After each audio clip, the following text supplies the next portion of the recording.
Ho! Welcome back, everyone.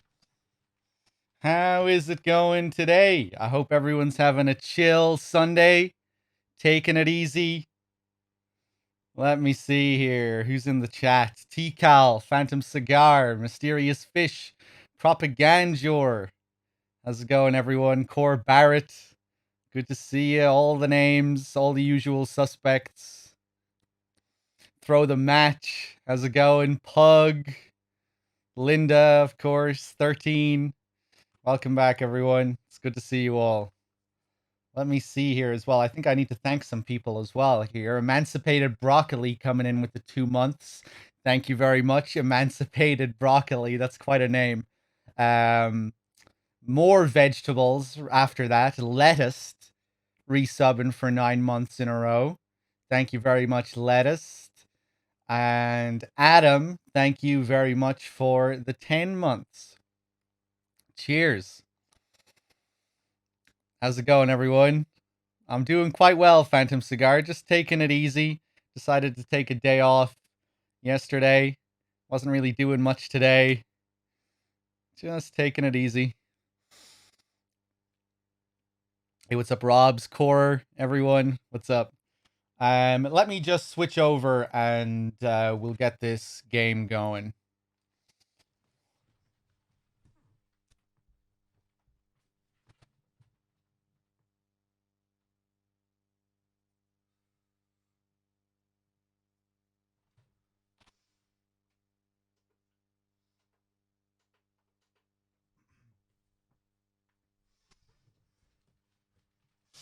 Any updates on the fart community? No, I really need to get another update. I've been slacking with the fart community. You know, after all my talk of, taking them down and infiltrating them and, taking them down from the inside and all that, I really need to get back to that after all my talk. Let me see. Unknown, MGS2. Let's get back to it. Where were we last time? We just met Stillman. That's where we were. Hey, what's up, Van? I guess we'll let the intro play again. Why not? It's been a couple of days.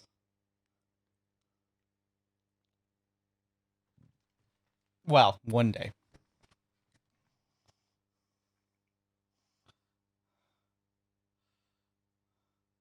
No, I'll be getting back to Darkwood. We might do some Darkwood tomorrow.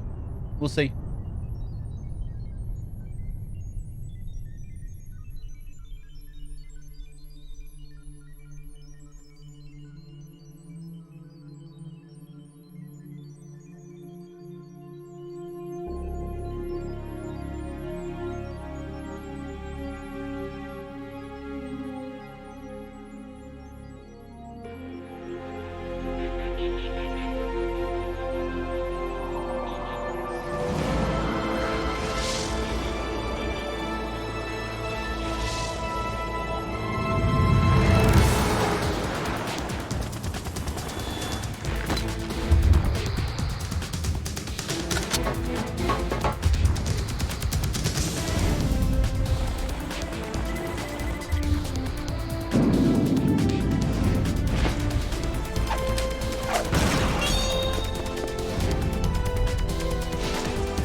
Here we go again. Let me, before we load up the game, let me just check.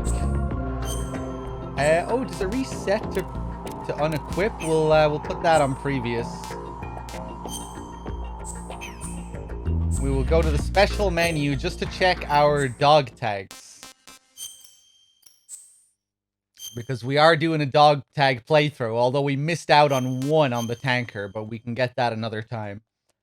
Maybe I'll do a big boss run or something after the main run so we can go and collect those tags while doing a big boss run. That might be something interesting to do. Yeah, we only collect... Oh, actually, I didn't think we even picked up this many on the plant. Oh, yeah. We got the two guys in Strut C. And I think that's probably it for Strut C. The one guy on the CD connecting bridge. We were talking about the area codes on the bridge. The guy on the Strut A roof. We still need to get the guy inside Strut A. We can still do that. I don't think we missed out on any yet. I guess they have some spoilers in this intro by showing Raiden. Well, you see Raiden at the very end.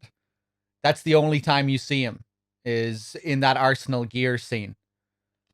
So that was just a little tease, but he's hidden for the majority of the intro.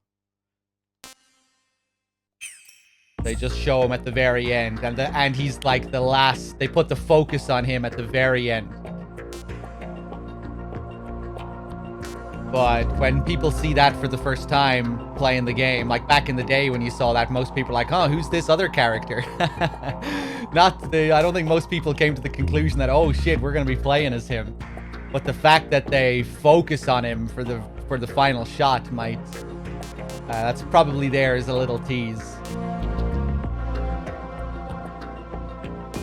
Not that that has to mean, oh, he must be a playable character because the last shot focuses on him. He could just be the second main character that we don't play as. Let's load the game. Bump, chicka chicka bump, chicka bump bump.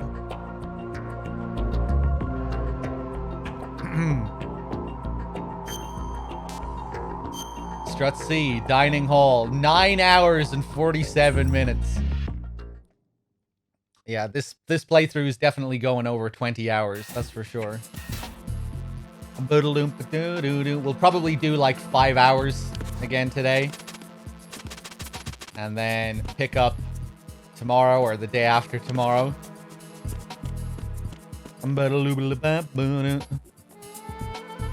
Hey, what's up, Shizzle? How's it going?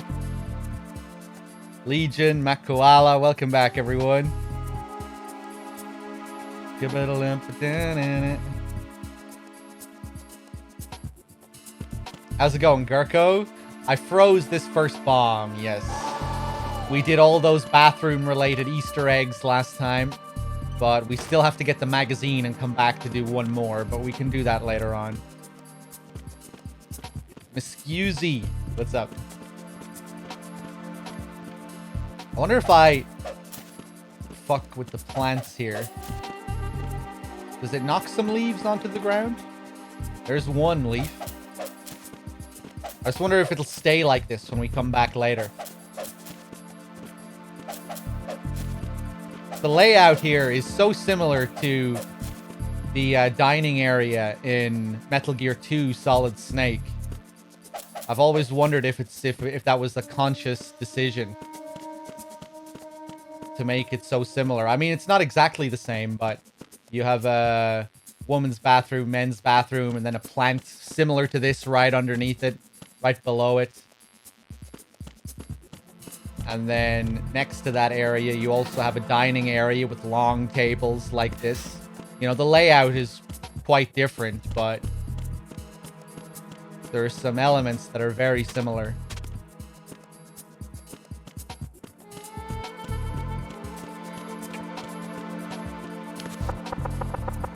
I'm all right.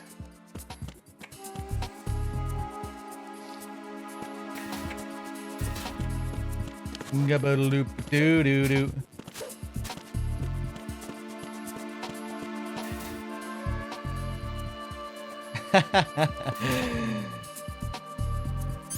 Hold on a second. Do you think Kojima is thirsty for the girls' bathroom, or the whole team is? That would be an interesting question to ask him, where the obsession with the woman's bathroom came from. I don't know. I'd say it was just included to be a silly juvenile Easter egg in MGS1, and then when they decided to make a sequel, they just decided to continue with it, do it again, go even further with it. It probably came about just naturally when they were designing the game, you know? We have a woman's bathroom. We've created this scenario where we have to follow Meryl to the woman's bathroom. What if the player calls Mei Ling when they're in the woman's bathroom? Why don't we make something silly out of that?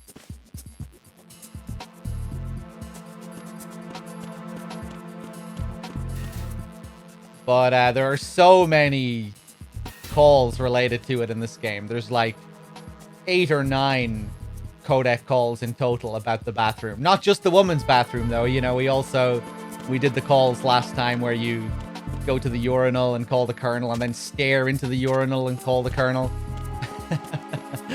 There's so many of them. That is Steve from Resident Evil Code Veronica. Yes, I'm a big Steve fan. All my donation alerts are various Steve quotes as well. Kudo Fiddler with the 18 months. Thank you. Fuck you. Get wrecked, Cypher. 3 shots on the body will take out a Cypher. And in some situations like that, you can do it while running. Very fancy. Or you can stop and go for 1 shot on the camera, which will take it out in 1 shot. If you want to conserve your ammo, that's what you should do. Just stop and blow it up with 1 shot on the camera. Or, of course, chaff. But we'll try and save our chaff, I think, for now. No need to use it on that camera. This thing is too cool. Time to test out my new toy. Oh, I'm probably gonna get caught here. You know what? Let's just chill here.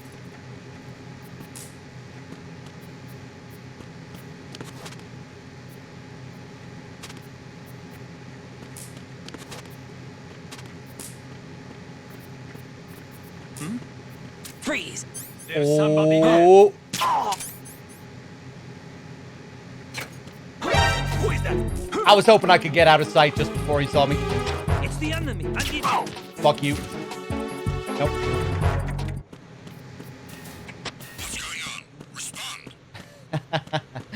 And because we're on extreme with no game over on site, we can kind of abuse the loading screens here.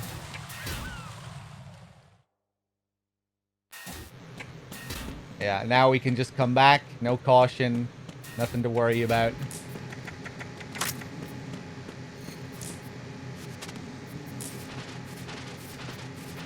It's one of the best strats to take someone out instantly if you don't want to stop and go for a headshot. Just go for a body shot in third person and then flip into them.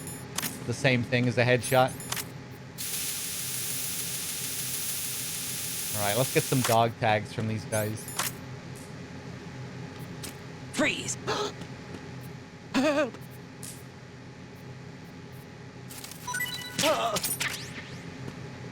You know, let's kill these guys as well, because I want to get a call later. You can get some unique codec calls if you kill a lot of people. One which we can actually get from Stillman, which I only found out about recently. More M9 ammo.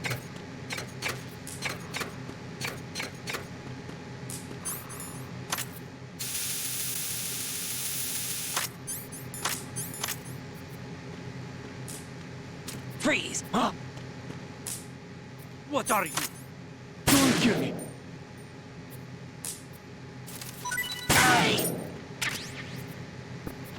Hironobu Matsui.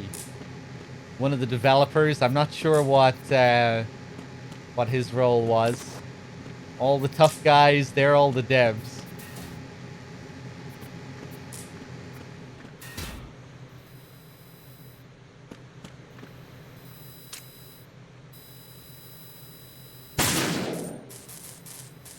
Let me try something here. I don't think this is going to work on extreme. I mean, I'm almost sure it's not going to work, but...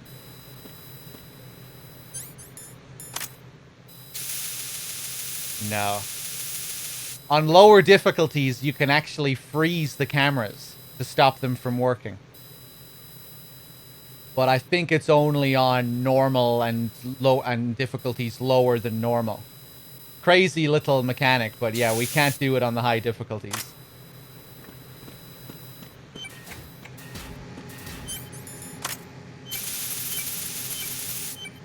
Before I freeze that, let me just call Pliskin. Looks like the enemy sentries have the defensive perimeters of each strut covered. You'll be safe as long as they don't radio for more men, but if you're spotted, run for it. Find a good concealment and wait until the backup leaves. You won't be able to defuse the bombs while you're being chased down, believe me. Pliskin, what do you know about Stillman? He's a bomb disposal expert, probably the best in the world. What else? What do you mean? Like why he retired? Are you here to gossip? No. Then get back to work defusing those C4s. If there's something you need to know about Stillman, go ask him yourself. Maybe I'm missing it? No, I don't think so. It's just something that doesn't work on extreme. There are a few things like that which they remove on the higher difficulties. Certain boss behaviors, like even little mechanics like that. Not being able to shoot out the light during the Olga fight. Lots of little things. We miss out on a lot of silly Fat Man stuff because we're playing on higher difficulties. On the lower difficulties, Fat Man will do all sorts of... he has a lot of different animations. Like, he'll dance around. He'll fall on his ass. Even a seagull will fly up to him and land on his arm. Or maybe even on his head. He has a lot of funny animations on the lower difficulties. Which they probably remove from hard difficulty and onwards. It's called Pliskin again. Pliskin, SEAL Team 10's Bravo team's been wiped out. Is that right? Is that all you have to say? I thought they were your comrades. Yeah, too bad. Too bad. Did you know they were used as a decoy to support my infiltration? No, but it doesn't surprise me. Man, you are cold. They were your friends. What do you want me to say? That you killed them? Or do you want me to say it wasn't your fault? Oh, I just... Listen, kid, I don't have time to wet nurse you, or provide you with a shoulder to cry on. You got a problem with your conscience, you take care of it. Don't bother me. Love that one.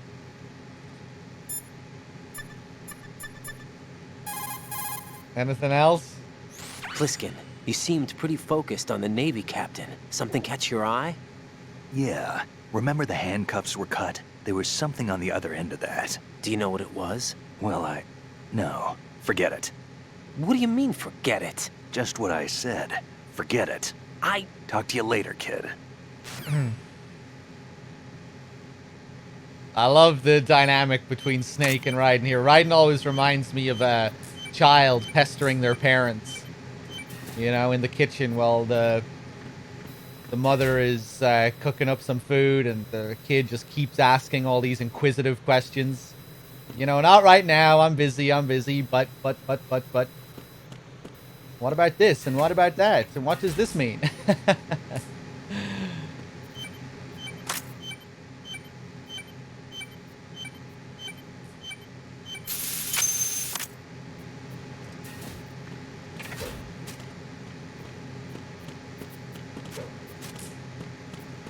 So now that we froze that bomb, even though we didn't get a scripted call related to it, if we call Pliskin ourselves and call Stillman, I think they will comment on the bomb. Raiden reporting. The C4 in Strut B has been disposed of. The wall containing the transformer panel was set to blow. You're taking too much time. You should work a little faster. There's no time, Raiden. I've got my hands full here, so it doesn't look like I can help you. It's in your hands. Well done.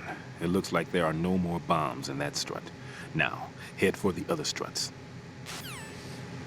Unfortunately, the dialogue here doesn't change depending on how fast you are. You know, when he says you're taking too long, I don't think it matters how slow you are or how fast you are. You get the same dialogue either way. Maybe I'm wrong about that, but I really don't think so. I'm pretty sure I've got those calls with Stillman, even when I'm, you know, just flying through, not doing any optional stuff.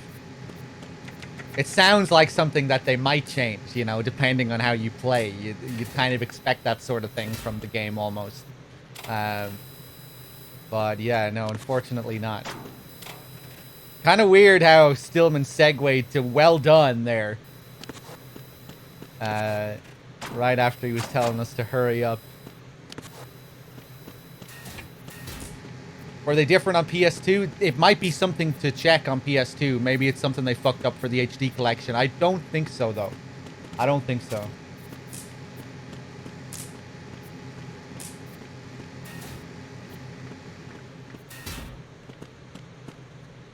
Let's call Pliskin, see how he's doing.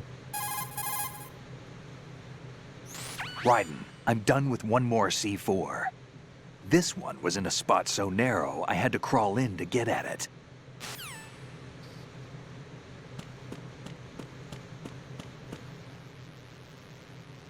Oh, hey, this is another thing that I saw bad humans fuck around with. I didn't know about this, but apparently, if you spray the flies here with the coolant,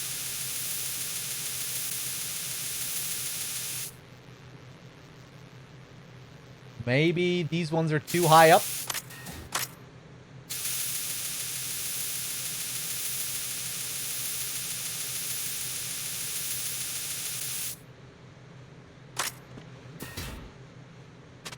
No, we got them. And there they are on the floor. Look at that. I had no idea this was a thing until like a week or so ago. Look. Look at the fly.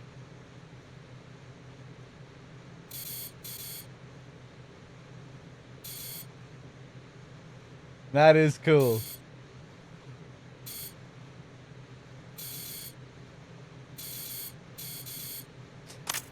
I wonder, did anyone try spraying all of the flies?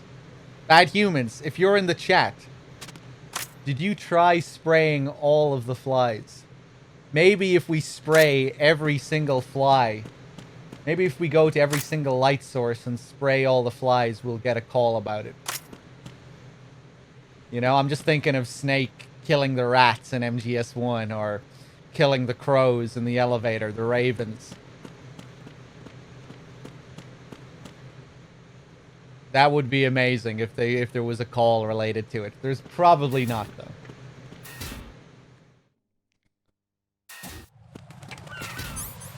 Okay, we have two guys on the bridge here. Ooh. Go. Freeze! Do it. Shake.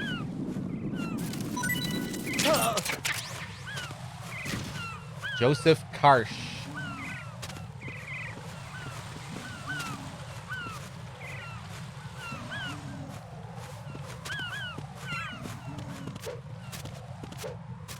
Freeze! Don't kill me. No tough guys here. We still didn't get a ration here, did we? No.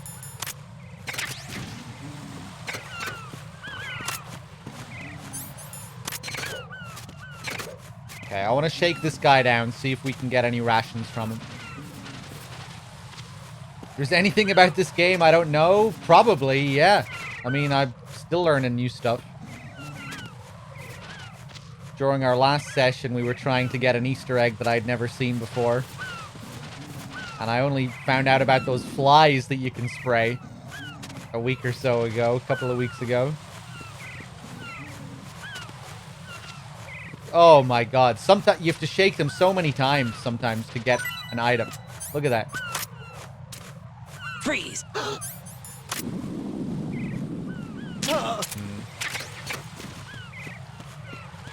Ooh, more M9 ammo.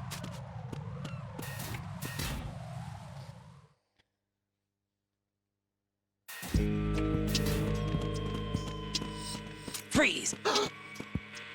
Are you going to shoot me? Ah!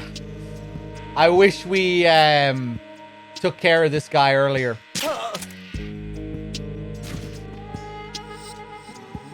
There's another guy in the room now, so I can't just shoot off a SOCOM.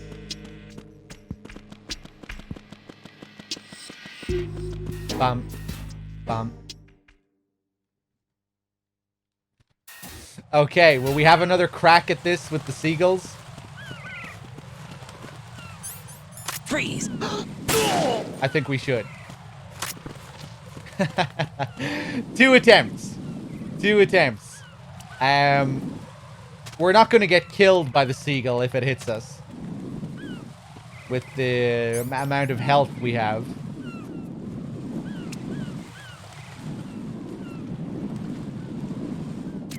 Okay, we're gonna go for this guy here.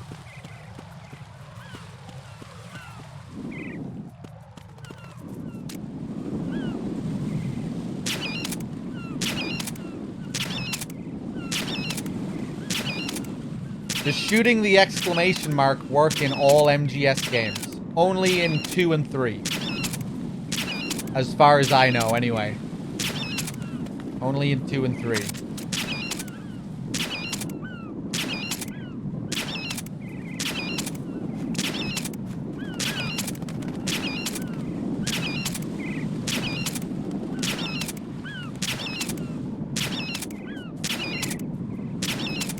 I don't think it's working.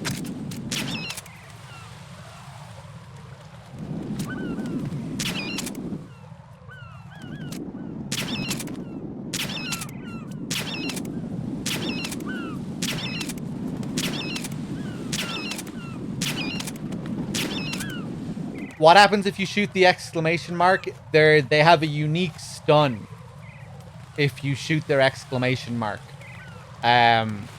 I'll try and show it later on in this. I'll often do it by mistake. I'll be going for a headshot, an enemy will almost see me, the exclamation mark will appear, and I'll shoot the exclamation mark above their head by mistake. Yeah, they'll be stunned for like 10 or 20 seconds if you shoot it. And it's a unique animation where these bubbles appear above their head, and they're just kind of standing there in like a droopy state, looking up to the sky. In MGS3, they dance around if you shoot their exclamation mark. It's like they're off balance and they're trying to steady themselves. Yeah, it's a cool little touch. Let's try this one more time. Oh God, no! Jack! Jack! Yeah, they're dazed. Like I said, it's like a stun. They're stunned. They're dazed. However you want to describe it. Wait a second. Early at the start of the playthrough, we were talking about how the area code for this changes, apparently. Bad Humans was saying his code said something different. Was it W12A before? And now it's W12C?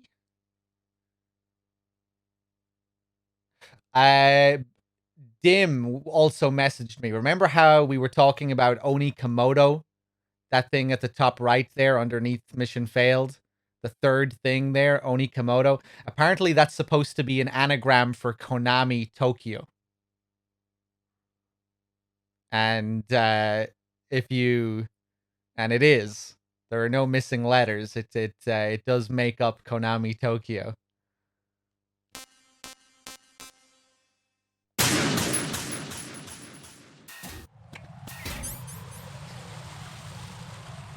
It changes how far you are in the story. That's interesting. Because it should just be the area code. You know? I wonder what part of it changes. I wonder if that's a bug. Or if it does change for some specific reason. Freeze!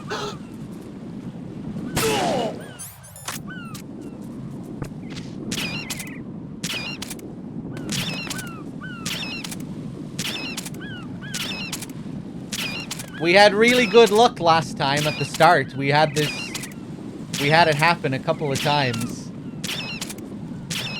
But then at the end, it just never worked. Maybe you can only do it a few times in one playthrough or something. Probably not.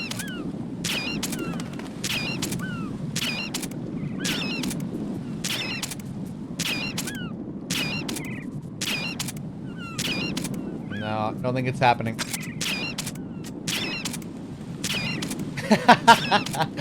The other seagulls aren't even paying attention to this.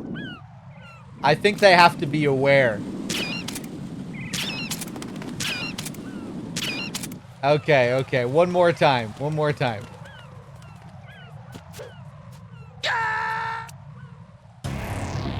Right, come in.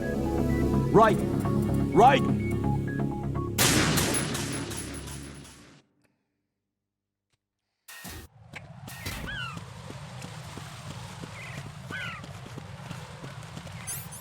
Freeze! Okay, I'm gonna reset the area. We're gonna come back up from here. Yeah, this is my new gacha addiction.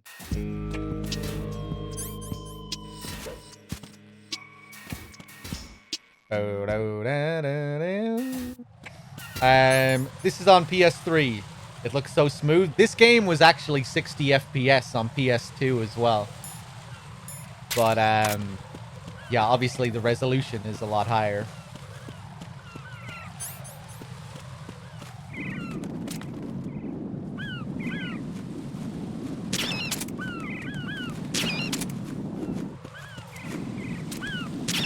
Okay, here we go again. Last attempt. Last attempt, and then we'll continue. Samurai with the 15 months. Thank you. We're not murdering any of these seagulls. Yet. We're only tranking them. We will be murdering them later on.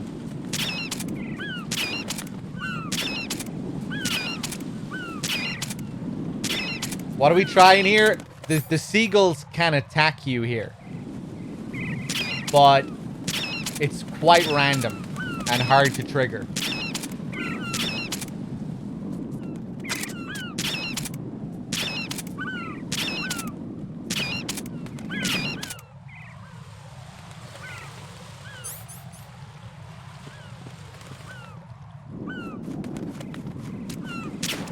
You little shit.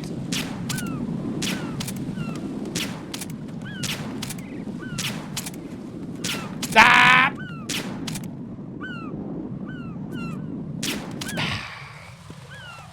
Fuck, man. What the hell? That's like 6 or 7 times in a row now, including the last This session. isn't happening. Jack, you have to answer me. Jack! Jack! One more time? I'm kind of tempted to do it one more time. It only triggers when you trank them.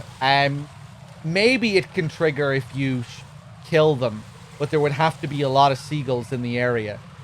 I think you have to trank them. You have to shoot them 20 times for it to trigger. And another crazy detail is if you're wearing the Zone of the Enders cardboard box, when they come after you, they won't attack you because of their fear of eyes. The Zone of the Enders box has an eye symbol on it. And seagulls are afraid of eye shapes. So they won't come after you. This is like the most obscure Easter egg in the game, I think. This whole thing with the seagulls. Okay. This fucking guy. You're the target. I promise this is the last attempt now.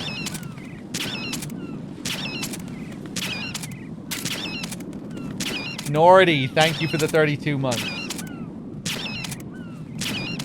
Hey, what's up, Storm?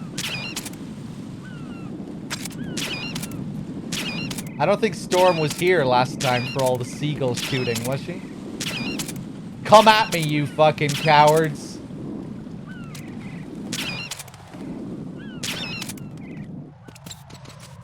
I didn't mean to slip that time.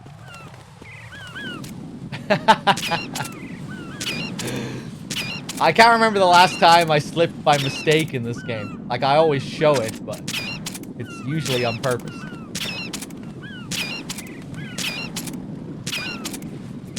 Now, if you get to this point, it usually just won't happen.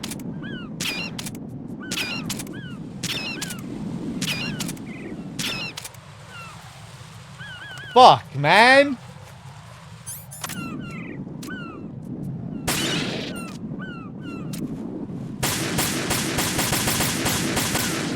Really, none of those landed.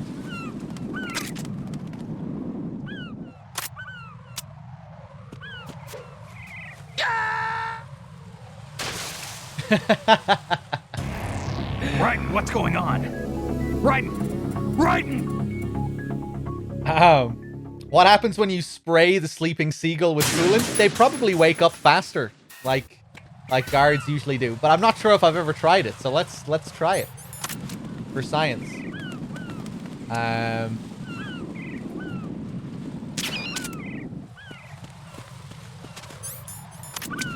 Oh, come on. Oh, they wake up immediately. It's instant.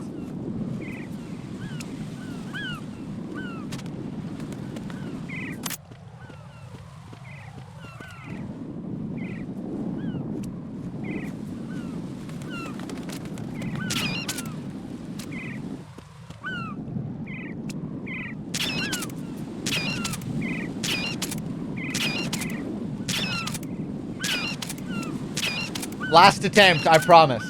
I know I've said that several times now, but...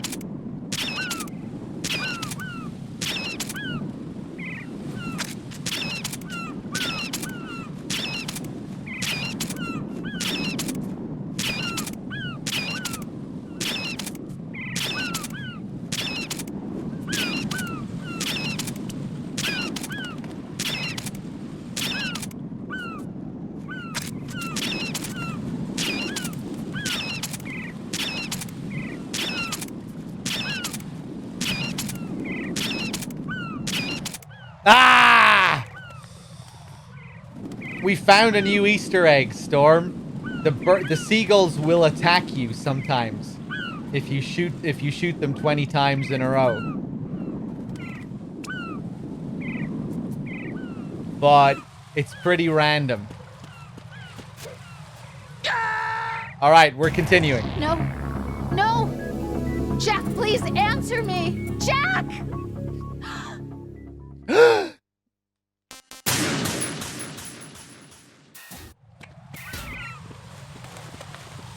Okay. Yeah, it was newly discovered. Bad humans found out about it. And apparently if you wear the Zone of the Enders cardboard box while they're coming after you, trying to attack you, they'll stop because seagulls are afraid of eye shapes. And there's an eye on the Zone of the Enders box. Just crazy shit. We found a few new things related to this game recently.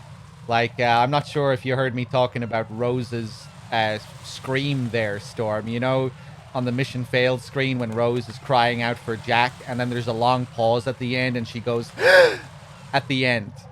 That's Rose getting killed. That's Rose dying. That's not Rose crying.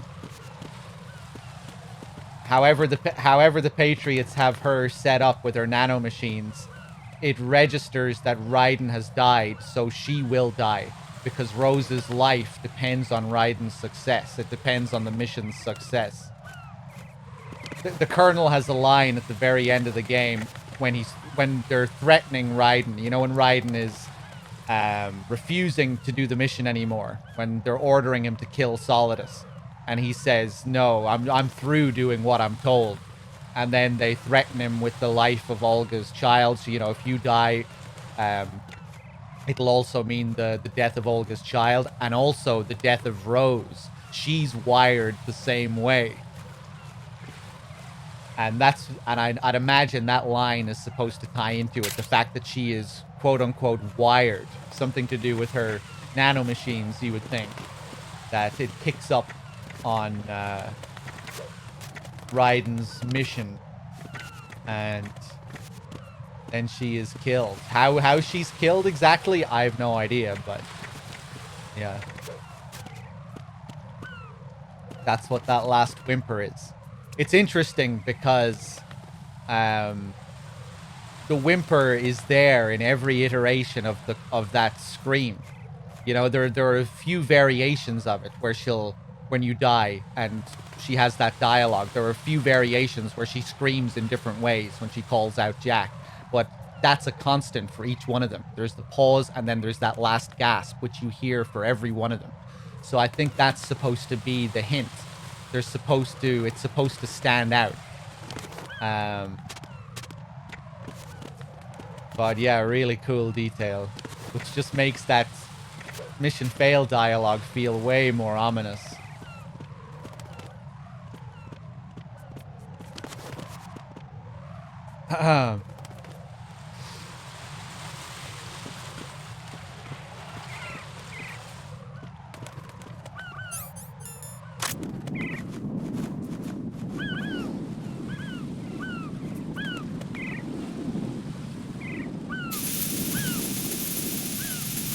Okay, let's freeze this bomb.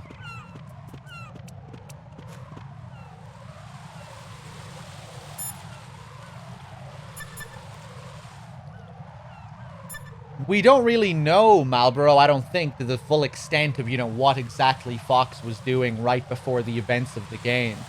But it seems like that was his goal. Let's call Pliskin, see how he's doing with these bombs. Looks like the enemy sentries have the defensive perimeters of each strut covered. You'll be safe as long as they don't radio for more men, but if you're spotted, run for it. Find a good concealment and wait until the backup leaves.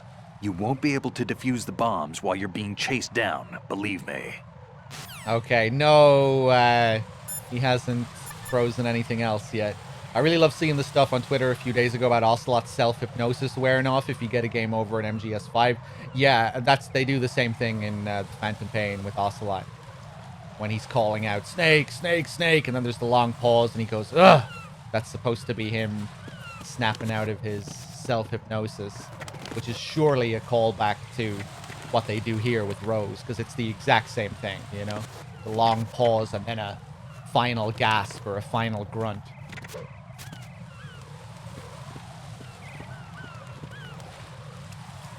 Okay, let's go inside. These fucking seagulls. Let me just try something here. What if I...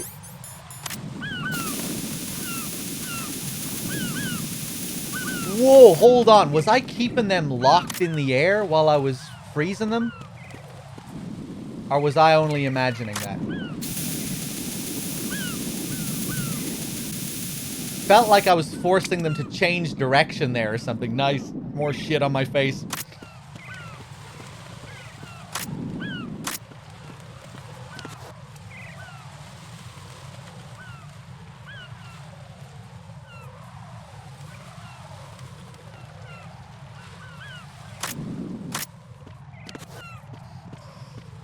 But he doesn't even know if Rose is real by the time they reveal. He's that confused? I'm not sure. What are you talking about? But the reality of Rose and all that, all of that was supposed to be left open to interpretation. Originally, they were going to have Rose have different hair color during the final cutscene. You know, because she tells you how everything, you know, how she's completely constructed to suit Raiden's preferences, to suit his taste in women, that she changed her hair color, her eyes, everything has been constructed to suit Raiden's taste. And at the end of the game, she was originally going to appear with blonde hair during the final cutscene to signify that this is the real Rose. But interesting that they changed that. Maybe they didn't change it for story purposes.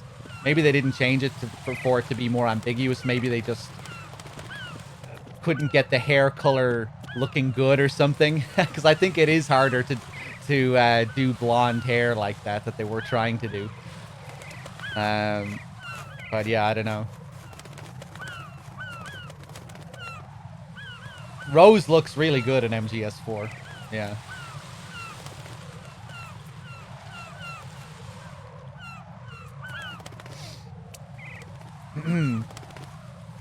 Talking to Quiche. Okay.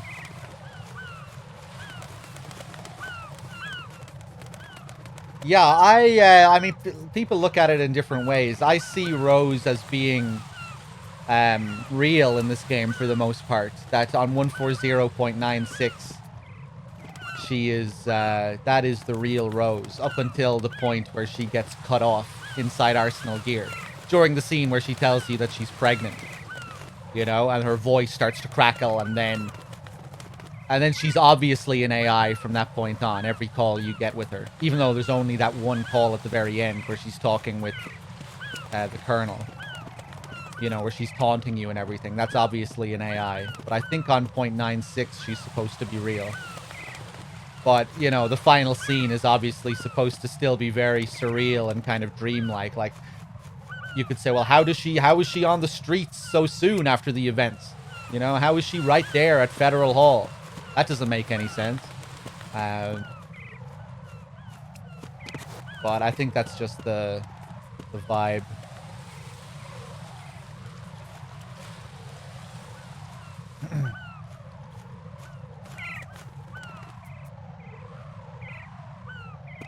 What's interesting is before you get that call, you know, where she tells you that she's pregnant, there's that call where they tell you to turn the game console off, and Rose butts in during that call as well and says, you shouldn't be playing so close to the TV. You'll ruin your eyes. But, you know, that's the whole point of the Arsenal Gear section. It was one of their main goals with the game, if you look at the game plan and what Kojima has said, that the story was supposed to break down to a point where you can't tell the difference between what's real and what's not. And that's where that's what the Arsenal Gear sequence is all about, you know. The whole story breaks down. It just keeps breaking down. The structure of the game breaks down. The game over screen starts appearing when it shouldn't appear. You know, Snake starts smashing the fourth wall, talking about his infinite ammo because he's wearing a bandana. They use more and more video game logic.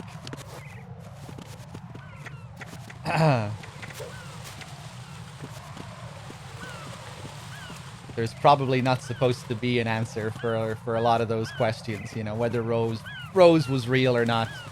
Obviously, taking MGS4 into account, they had to canonize this game, but that was never the intent from the beginning. It was never supposed to be...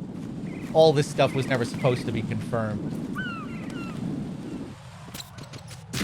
Oops. Hey, what's up, Clement? I remember also reading something that said that Gray Fox did fight Snake in an early game. Oh yeah, you haven't seen the MSX games? Yeah, in Metal Gear 1 and 2, Gray Fox is in those games. You fight Gray Fox in Metal Gear 2. And you rescue him in Metal Gear 1.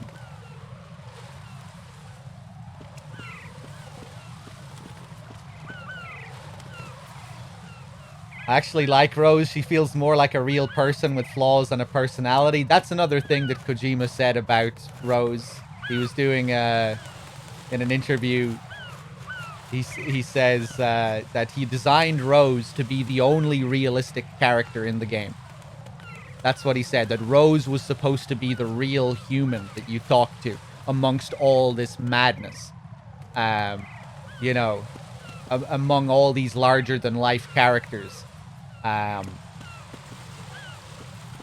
Super soldiers and vampires and all this. Rose was supposed to be the real person.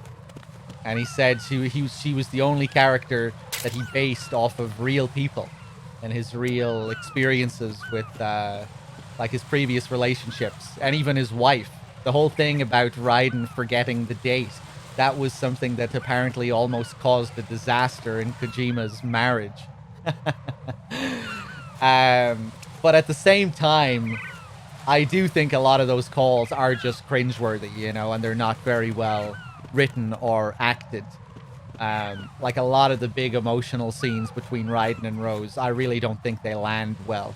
In Japanese, they work better, I think, from what I've heard anyway. Like the scene inside Arsenal Gear where Raiden confesses about his history as a child soldier and all that. That stuff works way better in Japanese. If you look up the Japanese version of the game, a lot of those big melodramatic scenes I find work better in Japanese. Emma's death works better because the actor is better at crying than Christopher Randolph. Christopher Randolph, whenever he has to do really emotional scenes as Otacon, the crying just kind of sounds fake. And in Arsenal Gear, that scene with Raiden and Rose, Rose's crying doesn't sound real to me. And you could say, well, maybe that's because she's supposed to be artificial and not real because it ties into the themes of the game and blah, blah, blah, blah. Well, I don't think so. I mean, you are supposed to question the reality of Rose, but I still think that those scenes are supposed to feel real. I feel like the emotion is supposed to be real there. And in English, it just doesn't really sound real.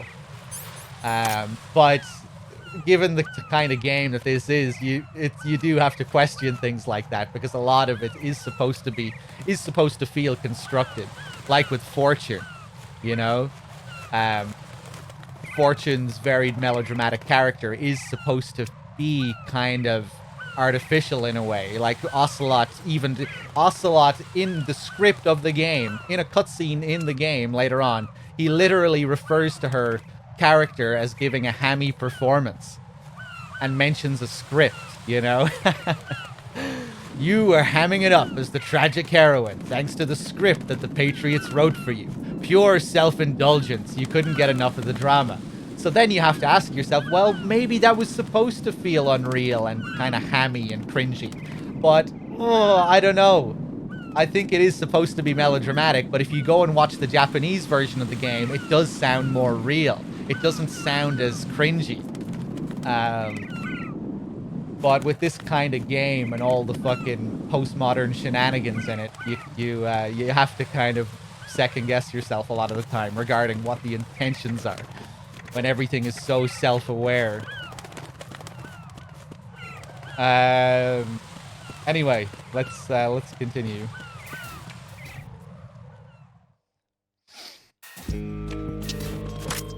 Even if it was intentional doesn't mean it isn't bad. Bad content is still bad even if it's intentional.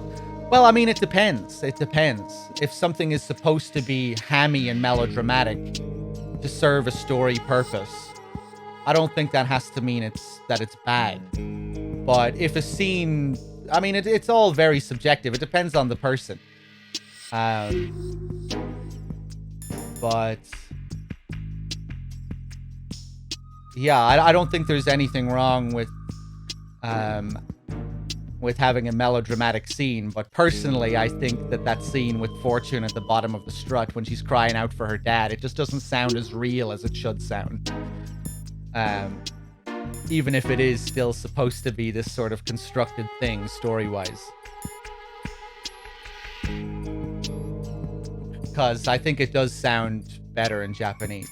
It does sound more real and more believable. Freeze! Don't kill me.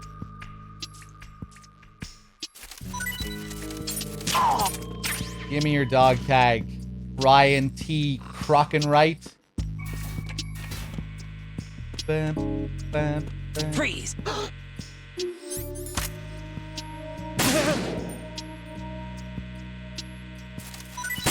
Give me those dog tags. Shinji Yamashita. Thank you. Did I do the seagulls attacking Raiden? Yes, I did it yesterday. We got it a couple of times. I was trying to do it earlier, just now, but we couldn't trigger it. Maybe I'll eventually figure out a way to do it consistently, but it's really awkward. Alright, let's go get this bomb.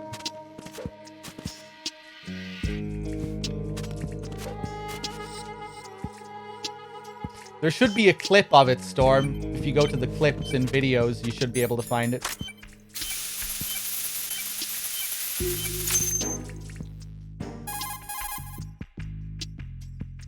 This is Raiden. The C4 found in Strut A has been frozen and disposed of. Explosives were planted in the pump room on the first floor. This is all wrong. This is something only an amateur would do. What do you mean? All the bombs that have been found so far don't appear to be in the right kind of locations. And the quantity of explosives isn't sufficient either. Even Fat Man can make mistakes, right? No, there's something else going on here. Get a move on with the disposal, Raiden. I've got a bad feeling about this. Do you think it's a trap? I don't know, but I'm gonna tell Pliskin to watch his back too. Just hurry. If you shoot the cameras, do they go offline on the monitor in that room? That's a good question, Forensic. I don't think they do. But I can't remember the last time I checked that. Or even if I ever checked it, but we can test it now.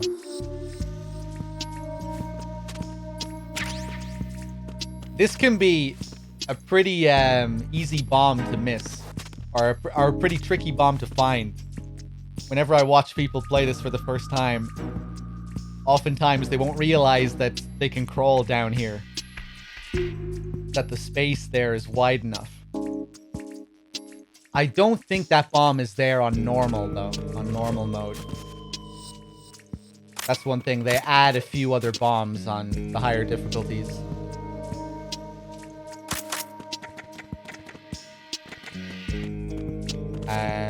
Yeah, the monitor he's talking about is right here.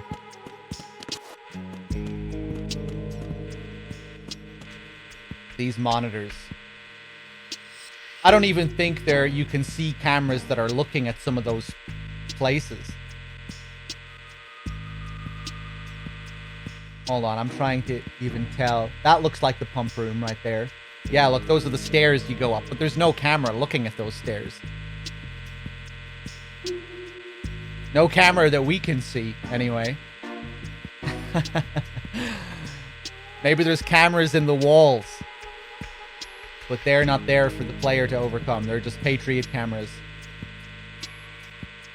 Funnily enough, there's a similar thing in when you go to meet Ames, and Ocelot is overseeing it. You know when Ocelot is looking at you meet Ames?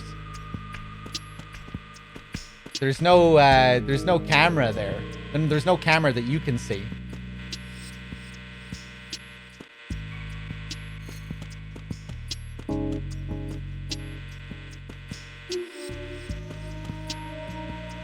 So there's 2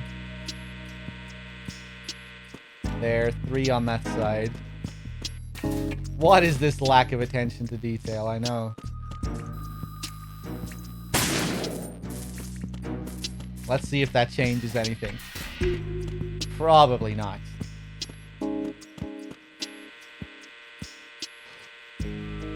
I think it fucking changed something.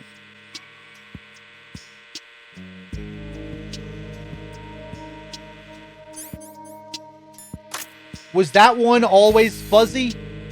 Was that one always fuzzy?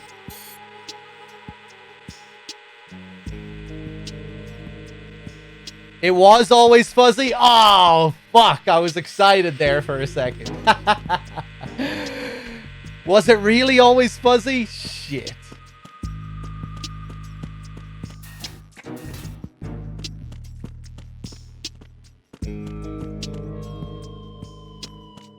But where's the camera looking at these steps? Kajimbo? It's in the walls over there. That's gonna have to be the head cannon.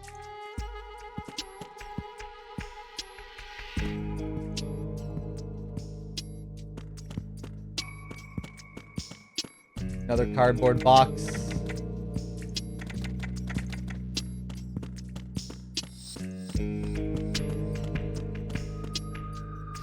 Let's call Pliskin, see how he's doing. One more bomb defused. There was one I managed to find only because I took a good look in first-person view. You should try it too. I really like that for some reason. I wonder if they were even aware of how absurd that was when they wrote it.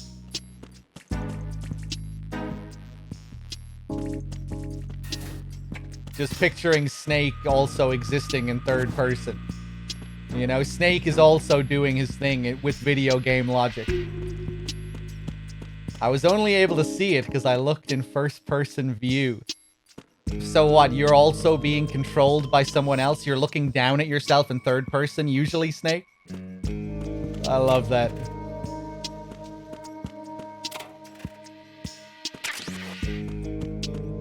Hey, what's up, Dave?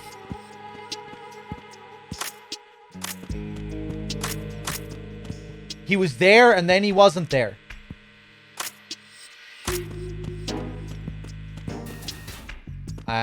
I really want to get a ration. Let me go back up here and see if this guy is respawned or if he's still on the ground.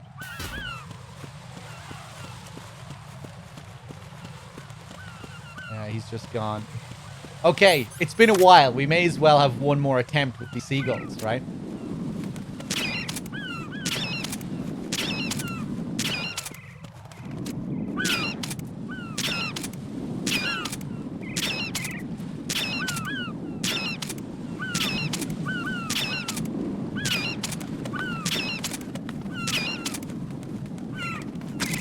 Right on time, Vox.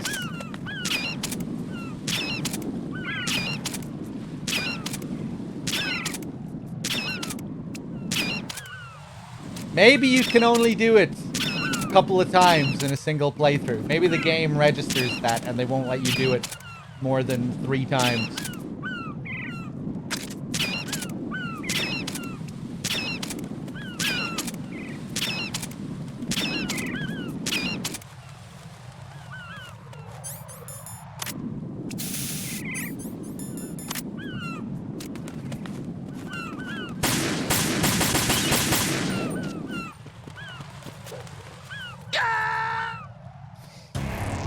Raiden, is something wrong? Raiden! Raiden!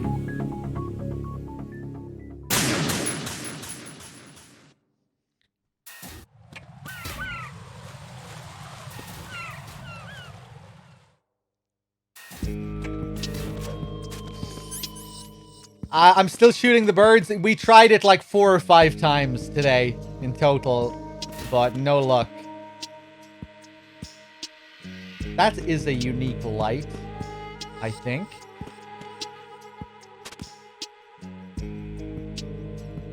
Huh. I wonder if there's another light like that. Let's shoot it. Maybe it explodes. No, it doesn't explode. You never know after the tanker.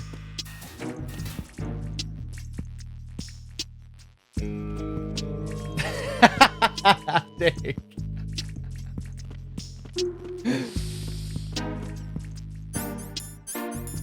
Dave, another thing we found out about recently is that you can spray these fucking flies with the coolant. Maybe we have to get really close.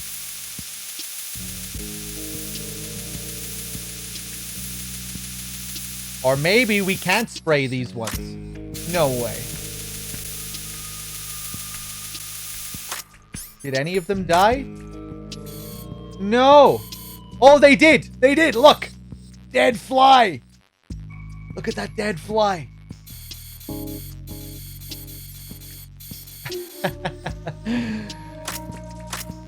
How are so many of them escaping my wrath here, though? What is this? Why aren't they all falling to the ground?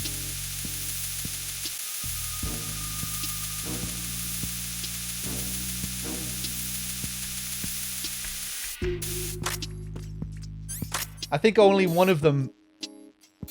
I think only one of them fell there and he's despawned. We managed to get a load of them on the last light. Hold up. Yeah, there's only like 2 of them left now. Oh, I think we just got one. I think I saw that one fall.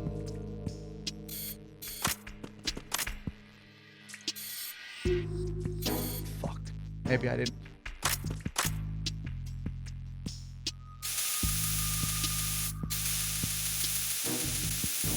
Okay, I give up. I give up.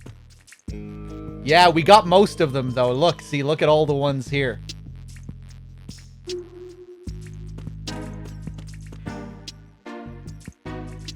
Two left. Sorry, I'm determined. I have to get all of them. Or I have to, you know, have a better attempt here. I want to see if it's possible to get all of them. That's all of them. That's all of them. Why can't we see them on the ground, though? Ha! There they are. There they all are. What the fuck? How are we missing them? There's all the flies.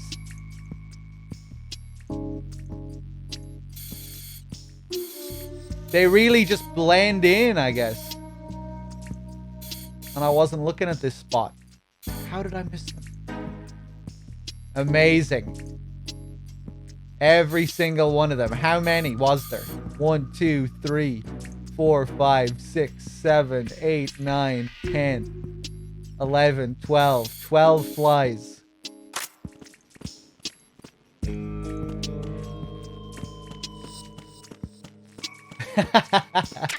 This is what MGS2 is like in 2021.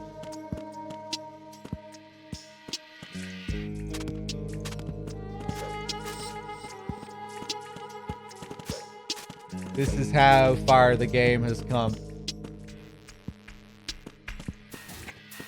I really wish there was a call for spraying all the flies.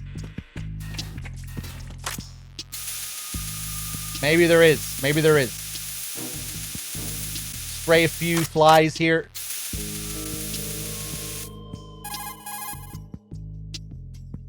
Looks like the enemy. I see. Let me call the colonel. Just to see if they comment on it. It's possible the terrorists will... I don't think so. Just spray a few over here. We'll keep spraying a few of them every now and then, just in case it unlocks some kind of other secret call or something like that. Martian coming in here with the 10-pack. Martian, thank you very much for that crazy generosity. Cheers. One of those went to mint. Mint. Enjoy your free sub for 20 months.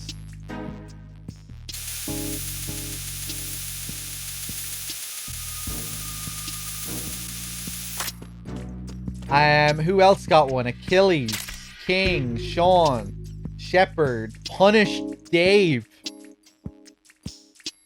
Red Wanderer, Gemini. Enjoy, everyone.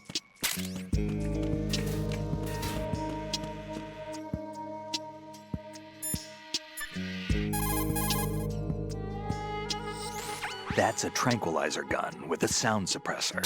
Hit an enemy with that, and it's good night, sleep tight. The time in which the tranquilizer takes effect depends on where you hit your target. If you want to knock somebody out with a single shot, aim carefully for vital spots like the head or heart. I think I've seen this modified gun before. Yeah, it looks like the same gun used by Solid Snake 2 years ago. Following that terrorist incident, similar models were made and sold among the fans of his exploits. I think that's one of them. That's an American military M9 modified for tranquilizer bullets. When the tranquilizer bullets hit a target, the round uses the force of the impact to mix the drug, also producing a gas in the process.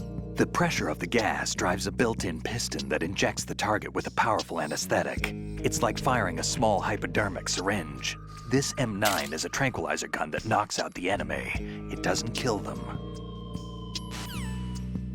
Maybe I can put flies to sleep with my M9. Maybe I can.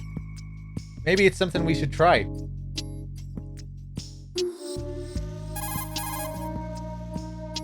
Hey, Pliskin, were you really a SEAL? That's what I told you.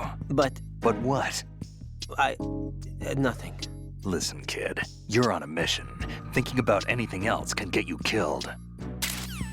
Martian, again, thank you very much for that 10-pack. And Xenos coming in with the year.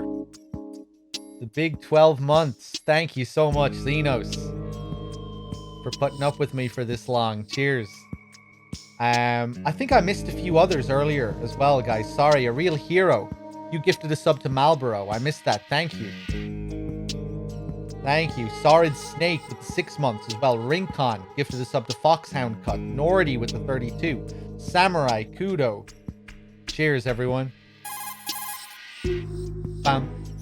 Bam. Shoot a fire extinguisher and the contents will spew out. It's probably a good way to distract the enemy.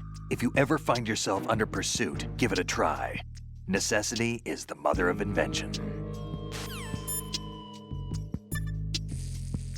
Let me see. Stillman. Well done.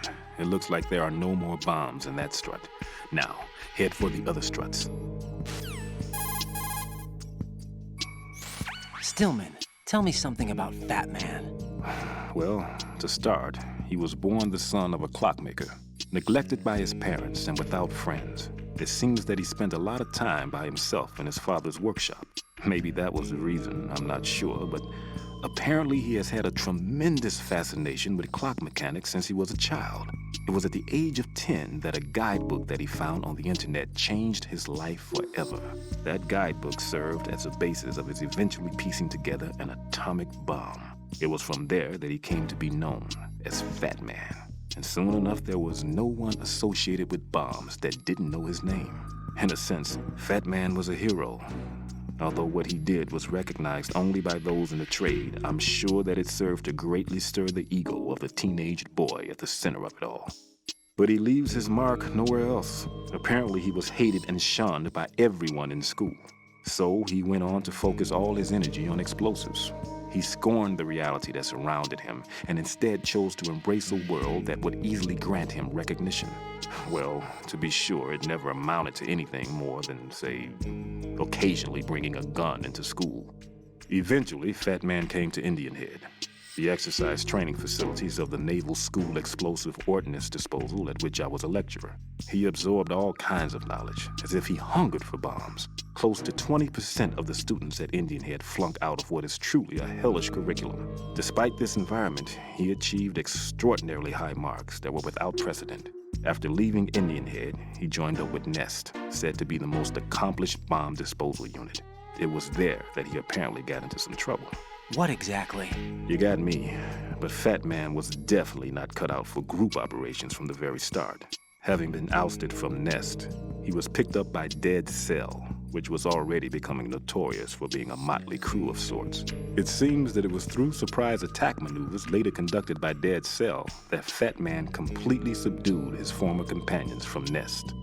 While being the most peculiar individual among my students, he was also the most talented. Be sure not to underestimate him. Are we clear? Well, that's fucking absurd. Thank you, Stillman. Anything else? Stillman, I heard you made quite a name for yourself in the bomb disposal field. Nothing of the sort. It's only that you never hear people badmouth retirees. Why did you retire? I forgot. At any rate, rather than dwelling on past occurrences, shouldn't we focus on taking care of the pressing issue currently at hand? True enough. I'll get back to work. I forgot about that. That's great. I forgot. I love how it keeps happening with Raiden, you know, where characters feel no obligation whatsoever to share anything with him. You know, he gets denied so many times like that throughout the game. Obviously from the Colonel, who has very sinister motivations, but also by Snake. You know, Snake never really feels any need to tell him anything. You know, there's that call later when Raiden even says, you know, why didn't you tell me all this? When he finally does reveal a few things. You never ask. He's just this child that nobody trusts. Like Stillman says earlier, you know, if there's someone to suspect, I'd put my money on you. Because he is the most suspicious character in all of this. He is the Patriot agent. He's working for the enemy.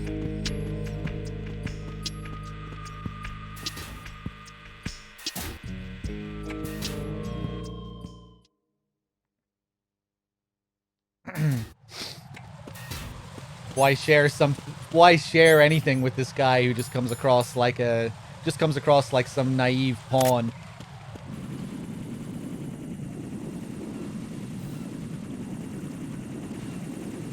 Okay, let's wait for this cipher to come over. Okay, wait a second, actually. We have dog tags to pick up, so... Oh! I didn't think he'd see me. Fuck! I thought I'd get him just before the alert trigger.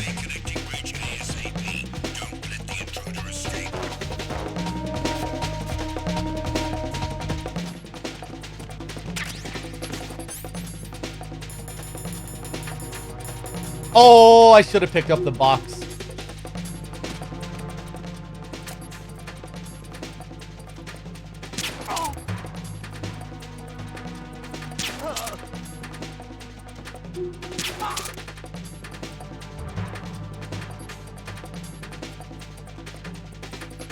Return to your positions. Increase security. Understood. Dispatching reinforcements to the FA connecting bridge. Exercise extreme caution.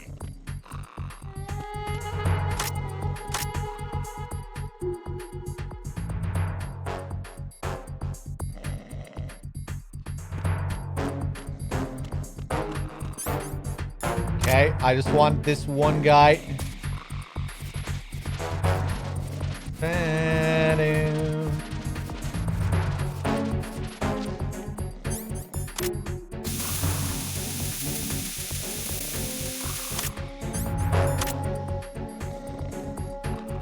Freeze!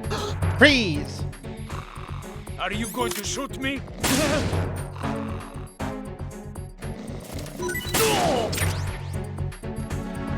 Kenichiro Shigeno. And I think he's the only guy we really need to worry about. Attack team, come back at once. Guard team, stay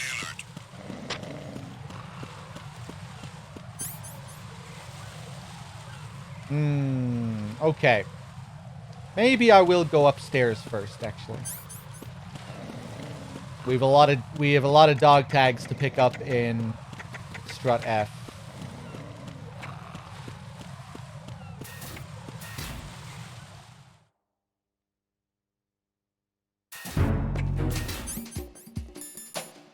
No, they don't have tags.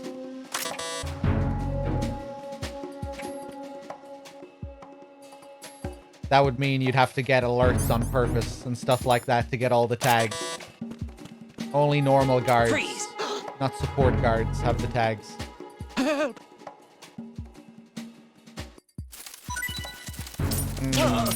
I should have waited for him to call to HQ. That's a really cool mechanic that I wish they brought back, where certain guards are on a timer where they call to HQ to let them know everything is okay every minute or so.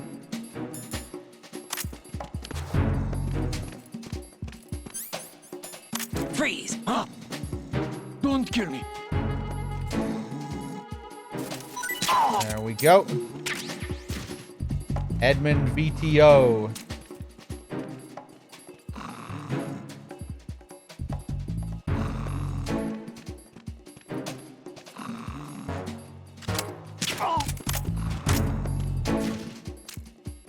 Huh. I wonder if that's something they change on European Extreme. With your status report. Fuck. What's going on? Respond. Communications with Strut F have ceased. Carry out an investigation immediately. Wonder if that's something they change on European Extreme, the frequency of those status reports. Ah! Oh! Oh, Jesus, these lads are still here. I thought they would have despawned or something. That's cool. Even the support guards will stay there Situation is normal. All clear. when you move on. You got one again. Find him now. Send a replacement guard for the area. Oh. Dispatching reinforcements to the FA connecting bridge. Exercise extreme caution. Is this guy coming in here? Yeah.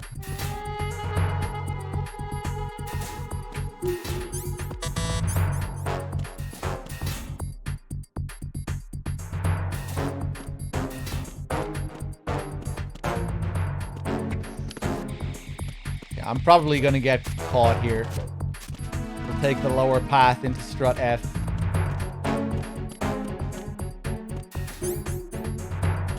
I wish I grabbed that box now from strut C or strut A.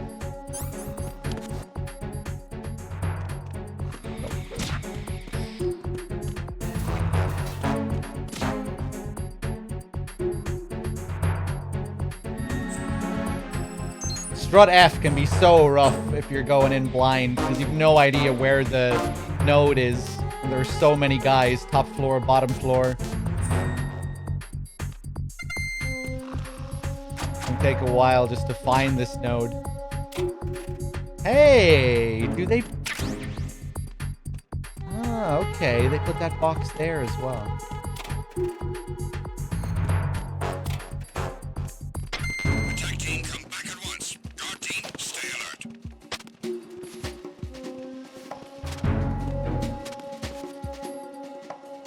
Nothing here. You can get the SOCOM suppressor here as well early on.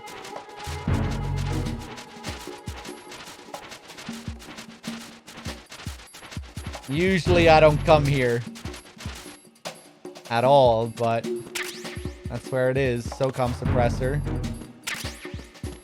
And what is that over there? Mine detector? I think that's a mine detector. Makes sense because that's where we're going next. The bridge with all the mines.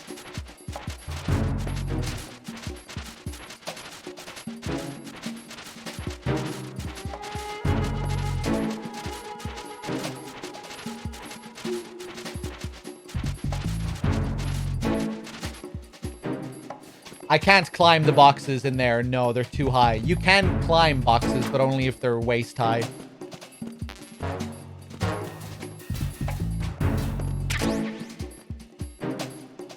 Oh, wait, no. I think I could have climbed that one box. Yeah, no, I could have. Yeah, I just didn't see it.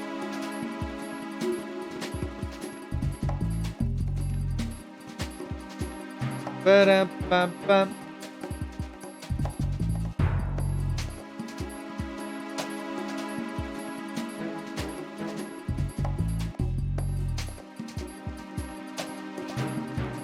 Ga-ba-da-lam-bam-bam. You gonna turn around, sir? Go. Back up top. We need to flip back down from the top to get the bomb that's in there.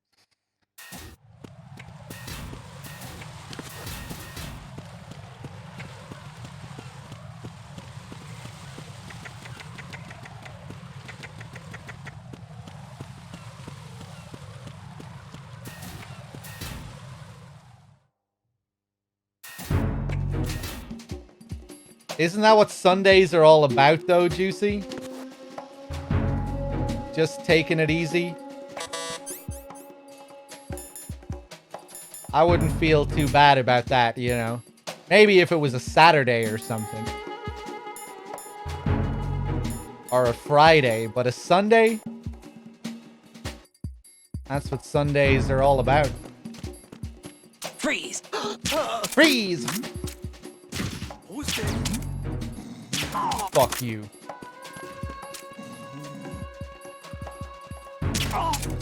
Doing all the slow strats.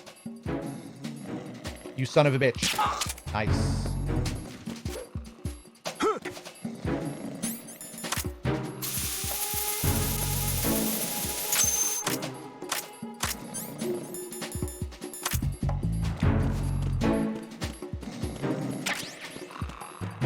We could grab that magazine, but nah, we can get another magazine from another location later on. I think the area code for F is written here, isn't it? 22A. Are you late with your status report? Yeah, I think that might be it. What's going on? Respond. Ba-dum-bum-bum.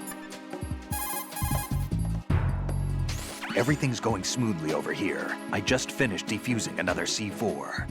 For some reason, there was one planted on an enemy soldier's back. Hey, the classic MGS1 strats.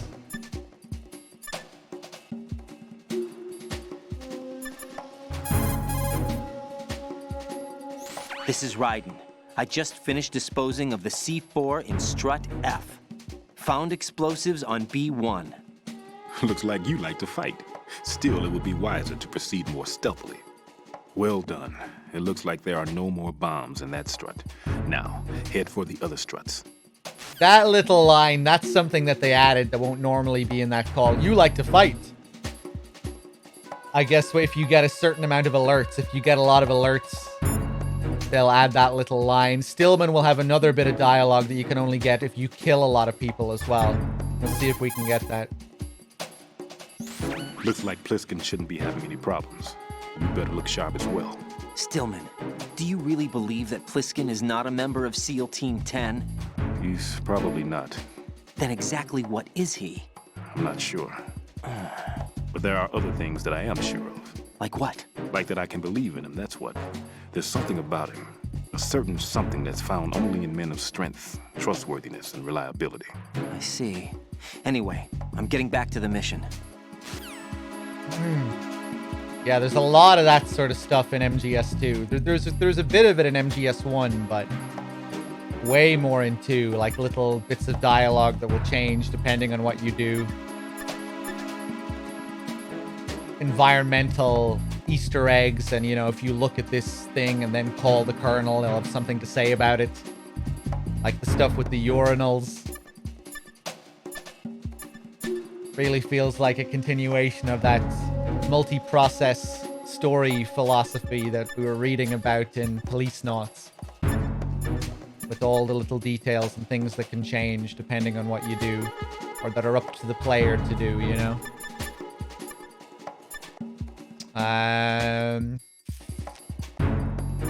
Stillman, anything else? Stillman, are you all right over there? Yeah, no problem. You must be bored. Hardly. Between dealing with you guys and calibrating this, I've got my hands full. What did you say? Nothing. Look, it's just that it would be best if we didn't have to use this. Anyway, get to those bombs. Yeah. By the way, Raiden, did you happen to see the technician that came down along with me? No, I didn't. I see. Wait, Stillman, is that guy really... Raiden, What? disposing of the C4 is our first priority. There's no time. Get back to the task at hand. Right. Gotcha.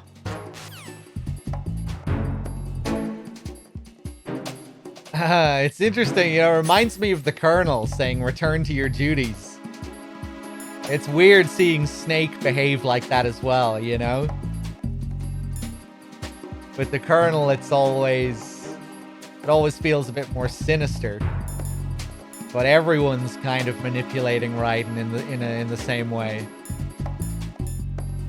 Get back to work, little boy. No time for armchair theories. He's so easy to manipulate as well.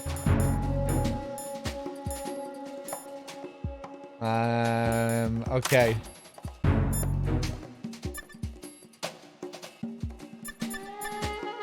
Anything else, Stillman? Put simply, bomb disposal is a one-on-one with fear itself. Don't try to run away from it. Instead, acknowledge the fear and take it straight on.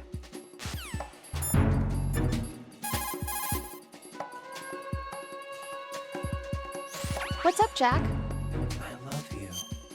I want to hold you in my arms. That's so cute, I can't bear it.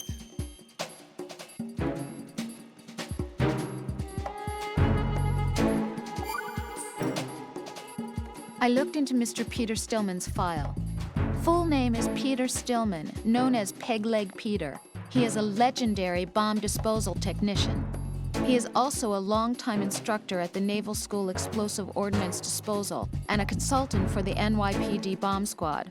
but 5 years ago he lost his leg in an accident. And since then, he hung up his gloves to focus on being a lecturer. Yeah. He was called back into service because, as he said, he is the only explosive specialist who can stop Fat Man.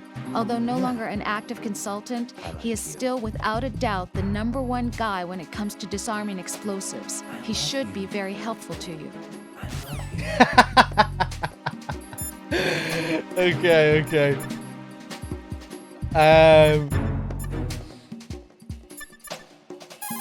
I was actually looking for a regular save call there. Writing. Stillman. We can get those Rose conversations just by calling the Colonel. We don't need to save to get the information on Dead Cell and Stillman, but she will give you those. She will give you that information if you save before you call her here. Colonel, I just saw this guy go running by wearing a cardboard box. A cardboard box. Who do you think he was? A dead cell? The dead cells are a bunch of weirdos, that's for sure. But they don't wear cardboard boxes. I'll look into it. I'm counting on you.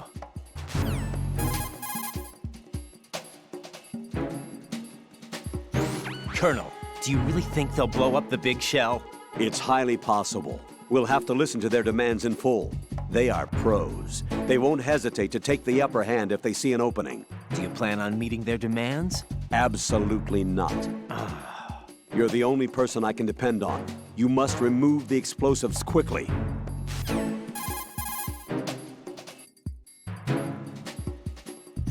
If the big shell explodes, massive quantities of chlorinated chemicals used in killing marine bacteria will go up in flames along with the crude oil. If that happens, expect a large amount of harmful chemical substances, including dioxins, to be released into the atmosphere. Dioxins are common nomenclature for polychlorinated dibenzodioxin and polychlorinated dibenzofuran. They are organic chloride compounds that are highly acute and toxic, and are powerful chemicals that can cause cancer, genetic disorders, and birth defects. On top of that, they do not decompose easily, nor dissolve in water, making it easy for them to accumulate within the bodies of living organisms. The environmental impact on the bay and coastal area ecosystem would be unfathomable. Environmental restoration would likely require several generations. That is why we cannot allow them to blow up the big shell. Raiden, you must disarm the C4. Oh, wow. Wow. So much depends on me. We're doing it for the environment. Oh, man.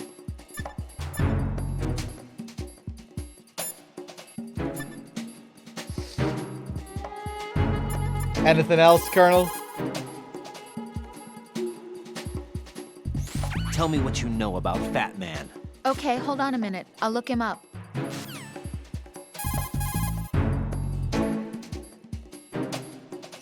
Raiden, I trust that you don't actually believe what that guy Pliskin told you, right? I believe him.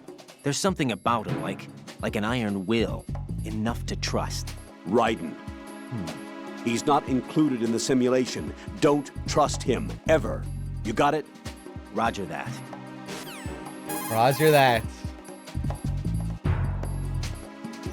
Raiden, how is Pliskin doing? Looks like he's doing fine. Stillman said it too. There's something strange about that guy. Don't let your guard down. Understood? There's something strange about you, Colonel. Raiden, Stillman is a top-notch. I agree. Okay. Keep going.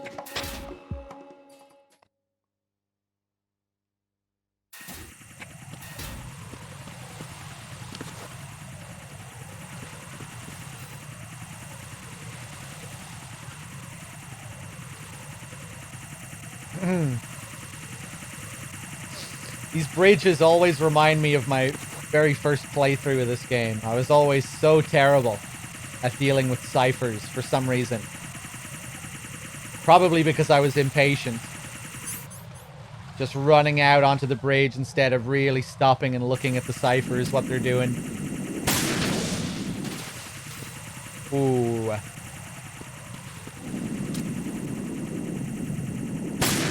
Boom.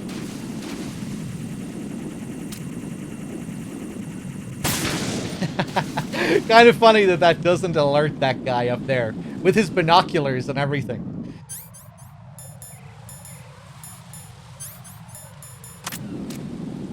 Let's take him out. If we can. There we go.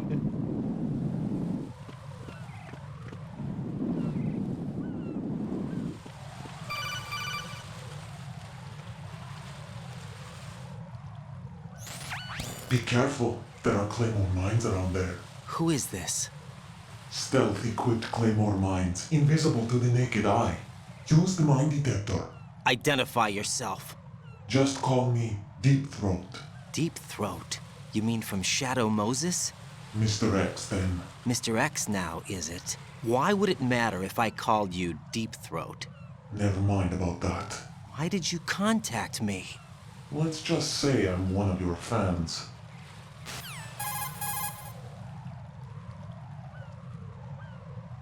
Colonel, someone calling himself Mr. X just contacted me. Do you know anything about it? No. And whoever it wasn't a burst transmission. The transmission was sent from within the big shell. He called himself Deep Throat at first. Do you think... I caught that part too. But the possibility of it being true is none. Gray Fox was the one who used that alias in Shadow Moses, and he's dead. Is it an enemy trap? Could be. Exercise extreme caution. Just like MGS1 as well, how they follow it up with that Colonel call. Although, not something that is scripted the very first time Fox contacts you in MGS1. Although if you do call the Colonel right afterwards, you will get that call. But if you wait until the second time Fox calls you, if you ignore his first call, then it will be scripted, the follow-up call with the Colonel.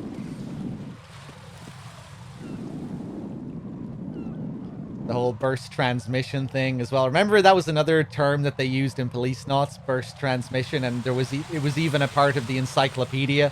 You could look up the term and it would give you an in-depth description of what burst transmission actually means. I wish I could remember all the details now. So if we equip our mine detector, there we can see them. Usually I don't show this. Maybe I should do this for in-depth playthroughs when we do marathons and stuff. Usually I just ignore the mine detector and just move along the bridge, because you don't actually have to pick them up if you're very precise with your movement and how you move across the bridge. Let's go for the classic approach today. Let's pick them up. Maybe I'll even try and use some against Fat Man.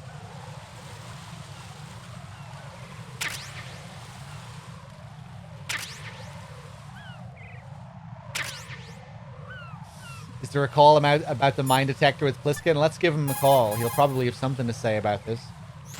Raiden, don't get yourself worked up. It's safer to take out the enemy first, then look for the bomb. Yeah.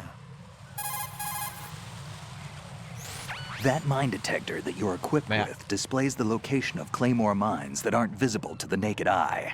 It's not your run-of-the-mill mine detector. It's the latest model to use the technology developed in a private Mu chem lab.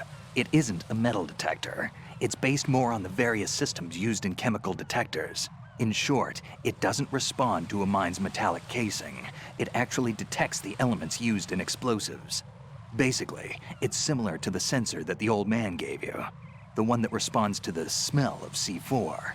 That's why you can accurately detect the location of mines, despite the fact that you're in a metal-based structure. Cool. If you shoot those pipes along the ceiling or the floor, jets of steam will escape. Use it to distract or... Yep. Oh, I have to do that more often. Not that you can consistently get him to say yep like that, but, you know, he does it fairly frequently. Martian, thank you for gifting a sub to Gay. Just cut him off in the middle of the conversation like that. Let's see. Martian, thank you very much. Did I miss anyone else? I don't think so. Xenos. Cheers, guys. Martian, thank you for gifting a sub to Biped Snake as well. What if we go over here right now? What if we drank some seagulls right now?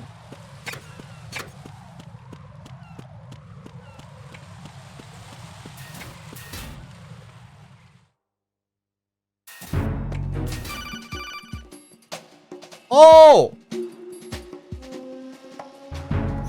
Jack, do you remember We get the this day call we met? now? I'm kind of busy right now, What? Rose. You're right. Sorry. I do remember. It was right after I transferred to New York. Wow. There were all these tourists. I didn't know you around could trigger in this front call of the like Federal this. Hall. A group of middle-aged Japanese ladies came up and asked me which building it was that King Kong was climbing in the movie. I said it was probably the Chrysler Building, and then you showed up and started mouthing off. You were like, no, it's the Empire State. I said the Chrysler Building was in Godzilla. We started arguing, and I forgot all about the tourists. I was insisting that I was right, and you were doing the same.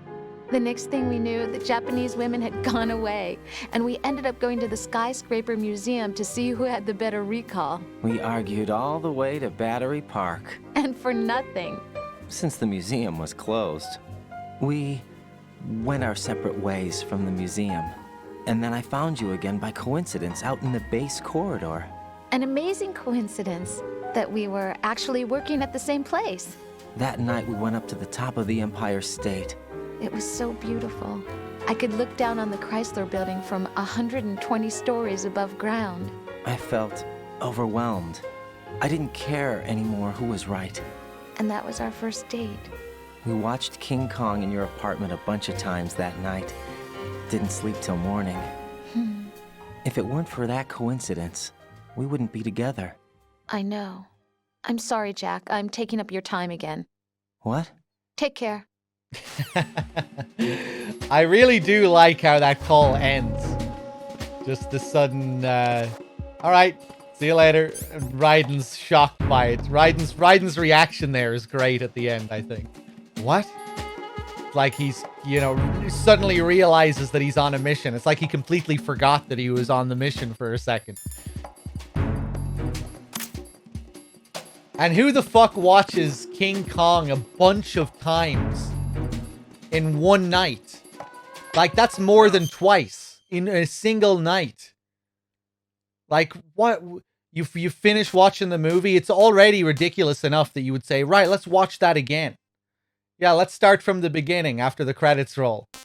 After that big experience of watching the movie. Yeah, okay, let's watch it again. But not just one more time. You're seeing the credits for the second time in that night, and then you watch it another time. 3 times. And it was probably more than 3 times if it was a bunch. I wonder if that line is the same in Japanese. I'd love to know, actually. Maybe Jankal could tell us if he's in the chat. I wonder if it's the same in Japanese. A bunch of times in one night?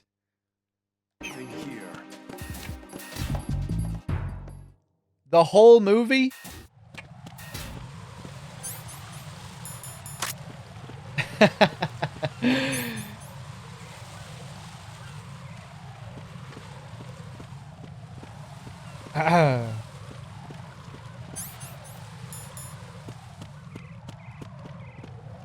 Okay, let's shoot these seagulls.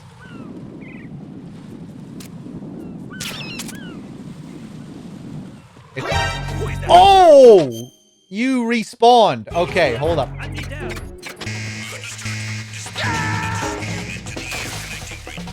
Jack, what's going on? Answer me!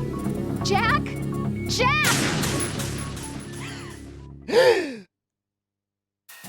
Okay.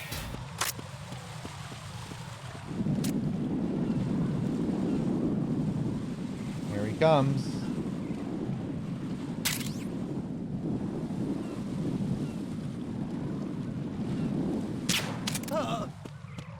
Cereal bruh with the 18 months. Thank you.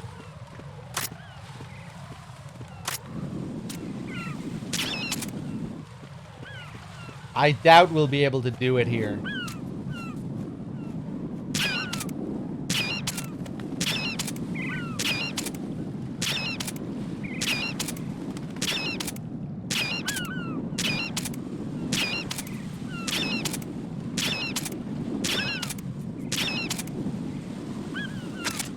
I'm only trying it once here.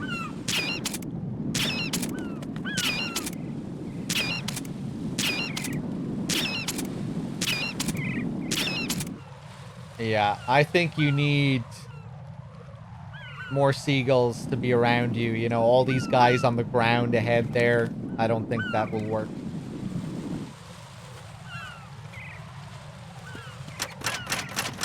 Oh! Oh, did you see that poor fella just drop down? Oh, no. Oh, no.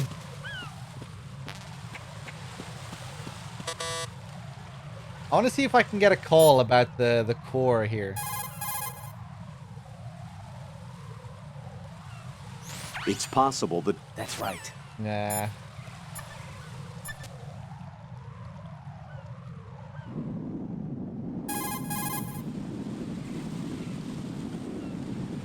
It's possible. I see.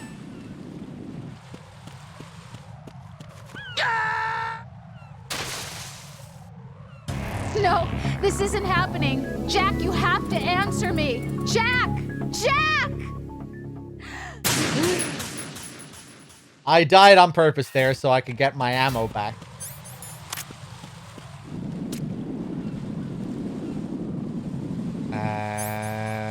Can I get over here before he gets into his position? Ooh, nice. See, look, you can see now he has his extra long vision because he's using his binoculars. That long vision cone that he has.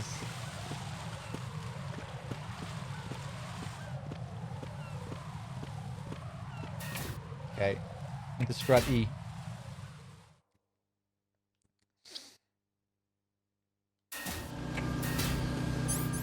Oh, quite a few guys in here as well that will need to, that we, you know, will need their dog tags.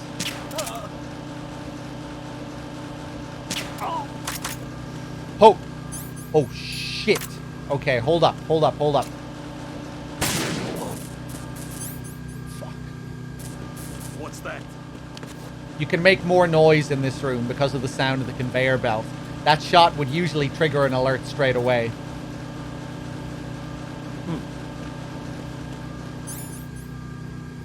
Freeze! No! Please don't. Give me your tag.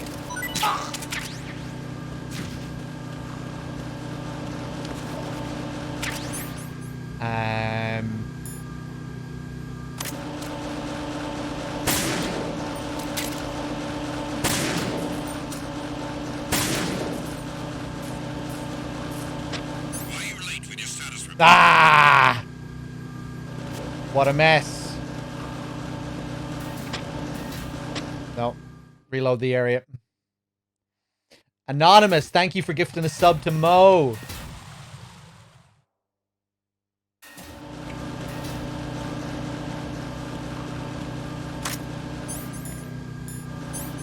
There is a bomb on one of these boxes.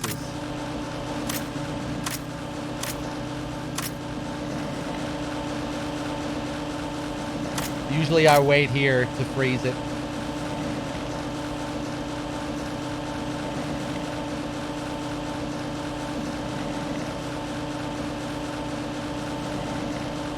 Quick now.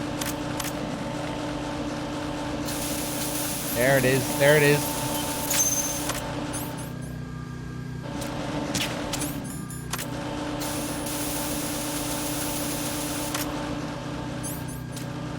Freeze! Don't shoot! Why are you late with your status report? What's going on? Respond.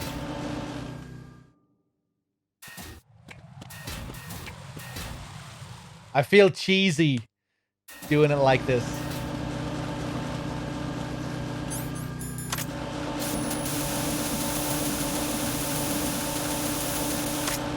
Oh!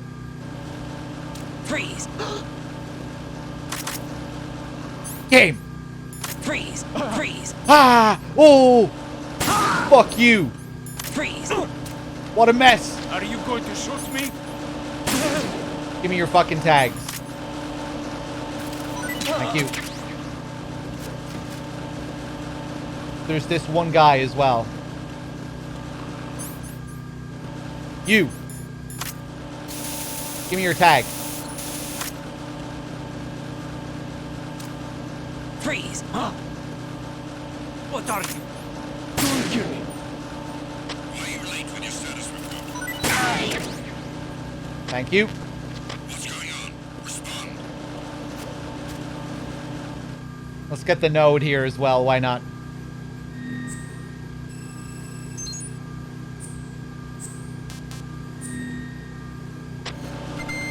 Communications with Stradi have ceased.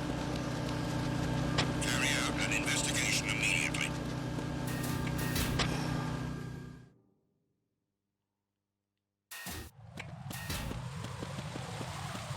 Kill everyone, run. We'll be killing a lot of people. Almost everyone.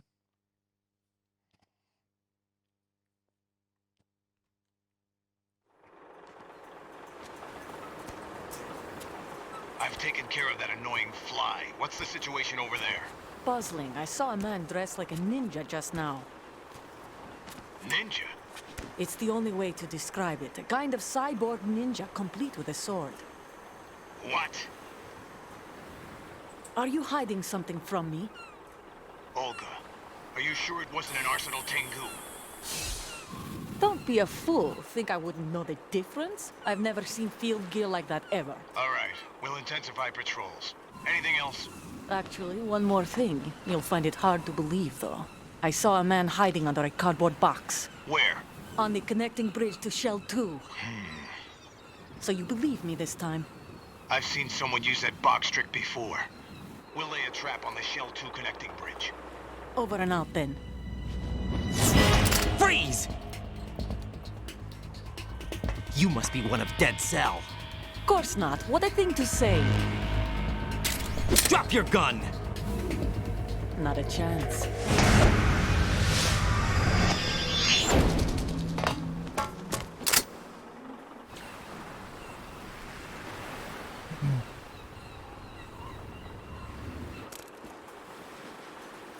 An anonymous gifter. Thank you very much for gifting a sub to Cardboard Box.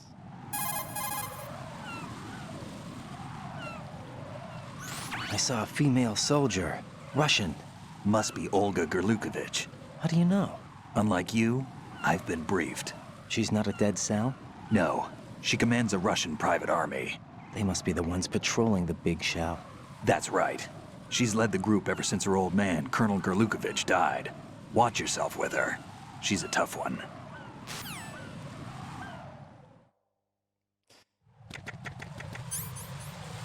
So we meet Olga again. We were talking about this last time, but in the Japanese version, you would be hearing Snake's voice during that scene when where she's talking to Solidus there, creating a bit more confusion regarding that whole storyline with Solid Snake supposedly being the terrorist leader and Pliskin and everything. That confuses matters a little bit more in Japanese because Solidus and Solid both have the same voice actor. And you hear Solidus's voice several times before you see him in person. And that's part of the reason why, to create more mystery surrounding that whole part of the story, which gets completely lost in English, really. Because you know immediately that these are different characters, whereas in Japanese, there's confusion regarding the identities of these characters.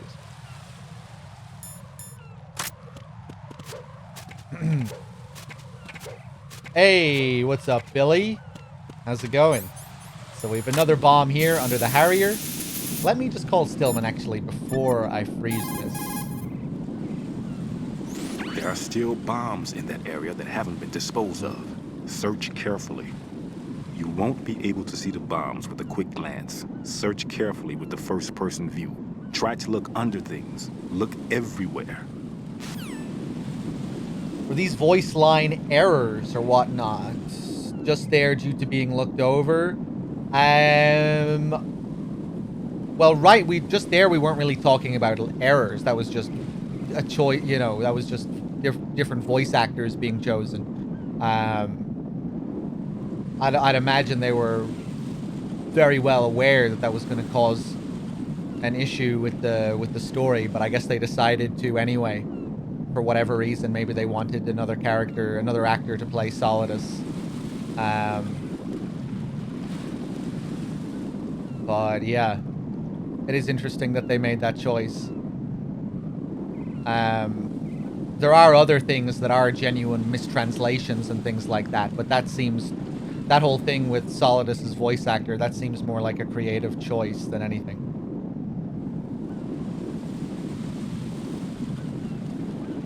It would have been interesting hearing Hater play Solidus.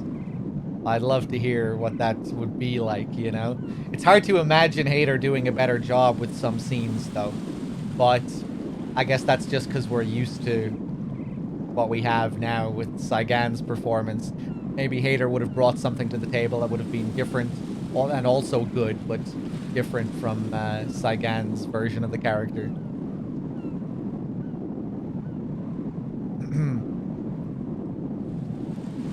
You know, there's, you know, the Federal Hall scenes at the end of the game with Solidus. He has a real sort of softness and gentleness almost to his voice in those scenes. I couldn't really imagine Hater doing a better job with that scene on top of Federal Hall. When he's talking to Raiden about his motivations and everything. There's a softness to him that I'm not sure Hater could really do. But who knows, maybe Hater would have played that scene in an interesting way as well. Just would have been different. Definitely would have been cool seeing Hater do a more villainous role in this. Solidus has great screams as well. You know, during the Harrier fight. When he's parrying Ray's bullets with the swords on top of Arsenal gear. Damn the Patriots, you know? I don't know, could Hater do that as well? Could Hater pull that off as well as Saigan? I don't know, you know, it would have been different. I've always wondered if Hater even knows about that.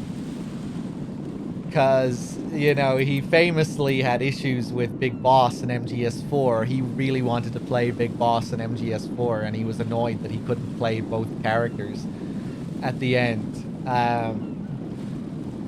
And obviously he didn't want to be replaced for MGS5, but I've always wondered, did he actually know about this in MGS2? Something tells me he didn't know at the time of the, you know, when the game was being made. Maybe he found out years later. But I've never ever seen him talk about it once in any interview regarding Solidus in this. Maybe I'll ask him if I ever get to speak to him. Why did they replace Hater? Because Kojima always wanted a big Hollywood name to play his lead character. I think that's why, really. He wanted to replace him way earlier in the series. You know, he wanted Kurt Russell to play Big Boss in MGS3, Naked Snake in MGS3. Originally, that was the plan. That's what he wanted. That would have been that would have been interesting, but I can see why Kurt Russell turned it down. Because it would have been like Sean Connery playing fucking Austin Powers. You know, playing this character that was so heavily inspired by Snake Plissken, by a character that Kurt Russell already played. You know, it would have been a bit weird playing this other version of the same sort of character. Playing another Snake. But yeah, I can see why he would have turned that down, especially back in those days when games were even less respected as an art form. You know, this guy coming over to the world of games back in 2004 or whatever. Playing this fucking Snake Plissken wannabe.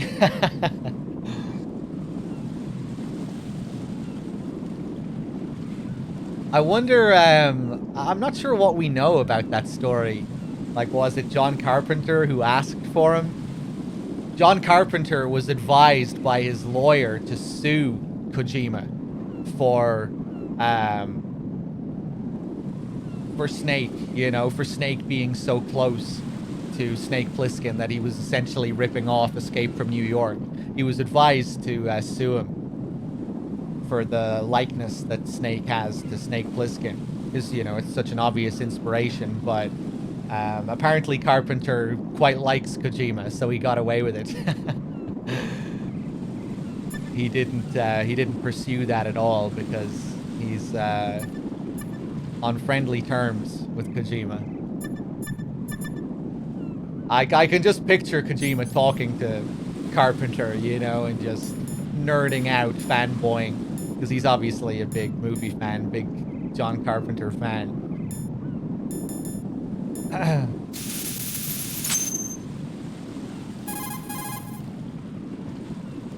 Raiden here. The C4 reported on the roof. Carpenter is a gamer as well, taken actually. care of.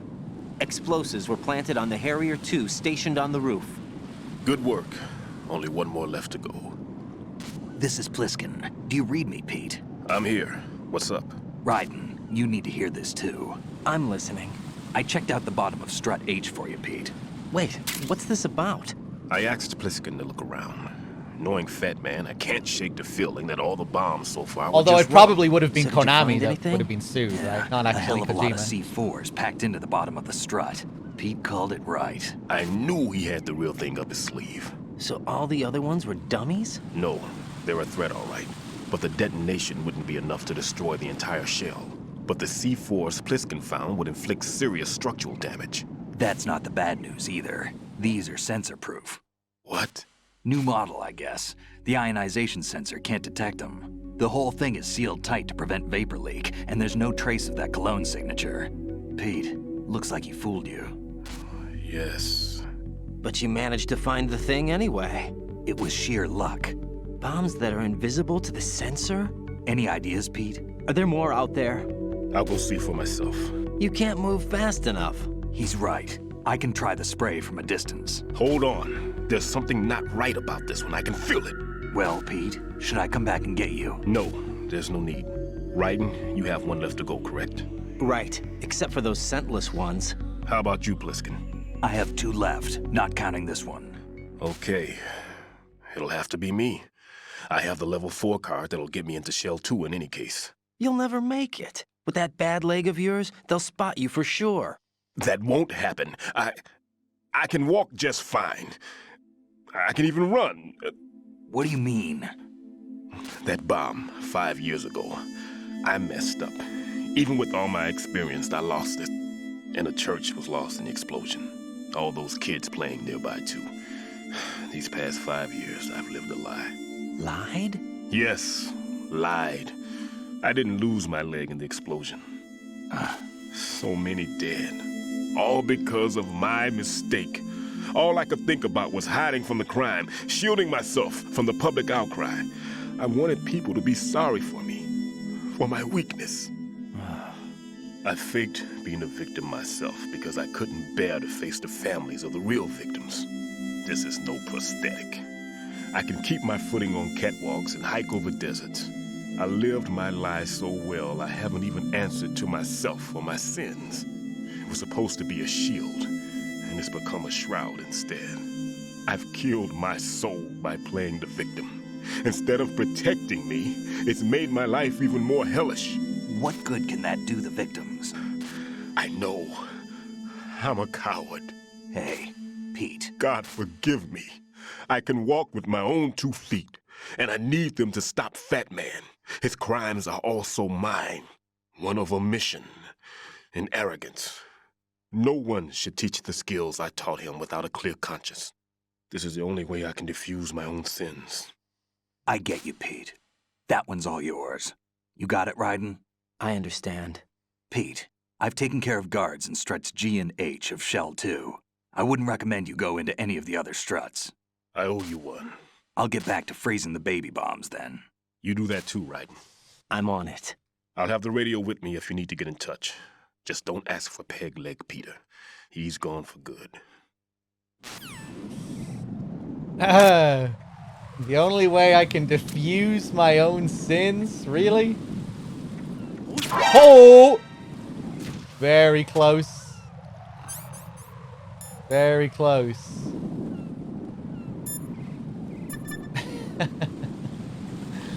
Yeah, it always makes me laugh, that line. Like, really? Did you really have to go for the bomb defusal metaphor at the end of it there, Kojima? We should also be able to get a call about the Harrier here. I kind of wish they handle that scene in a cutscene as well. Getting it halfway through the bomb disposal like this, I feel like it would have landed better if we met up with Stillman again. Like, it feels so soon after we meet him for the first time.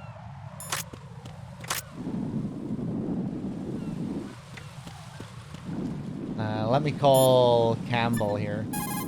Roy Campbell. Jack, do you need to save? Definitely not.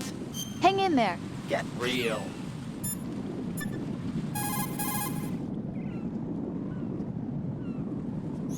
Raiden, that's a Harrier 2 you see over there.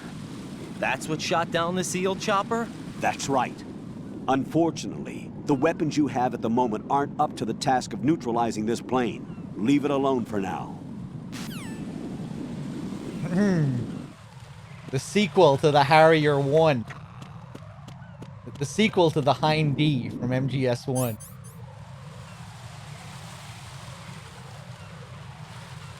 Fat Man heard him make that comment and that was the last straw. Is Stillman meant to parallel someone from Shadow Moses? I don't think so. The whole bomb disposal sequence is supposed to be a deviation from the Shadow Moses simulation. And then after the bomb disposal, we're back on track where we meet up with Ames, who's supposed to represent the DARPA chief, the first contact from MGS1, and then the president, who's the stand-in for President Baker. But the bomb disposal is a deviation, and that's why Raiden gets so stressed out when he starts this whole part of the game, because it's not going according to simulation, which is how he describes it when he asks the colonel, "Is this according to simulation too?" When he asks about the bomb disposal. That's why he asks, because he doesn't recognize all this stuff from his VR. And that's why he's getting so scared, because he hasn't been prepared for it in VR. Freeze! Mo! Mo! Please don't. Give me your tags.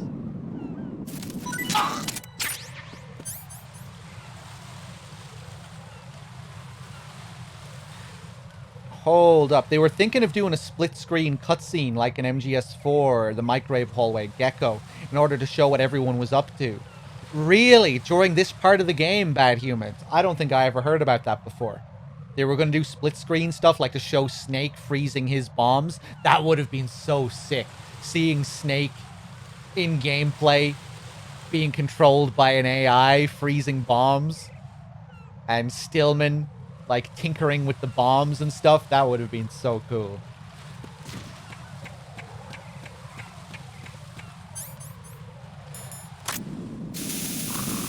And I guess that might tie into what they were also going to do for Snake at the end of the game, right?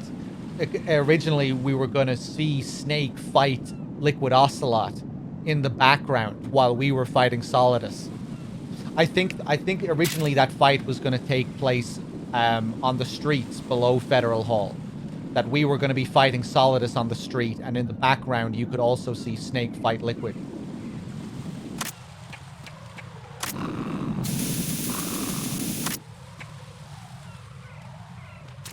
Freeze! Although that probably wouldn't have been split screen like Bad Humans was talking about. What are you? But it just reminded me of it. Who's that? Excuse me. Ow!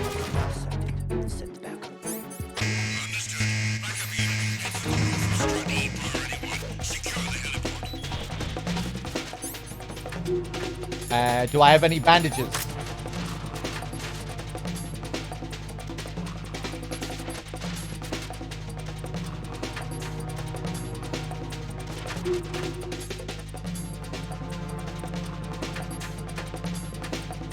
Oh, no one actually coming up. Return to your positions. Increase security. Understood. Sending reinforcements to the roof of Strut E. Exercise extreme caution around the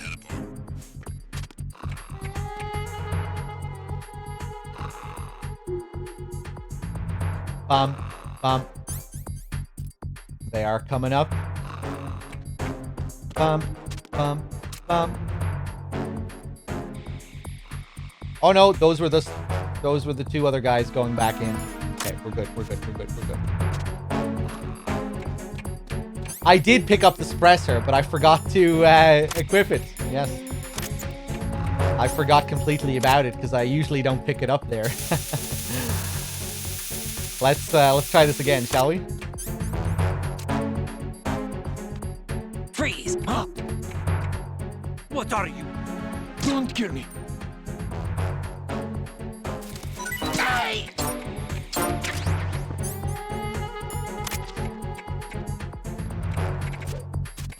We already got that other one, didn't we? Attack team, come back at once. Guard team, stay alert. Bum.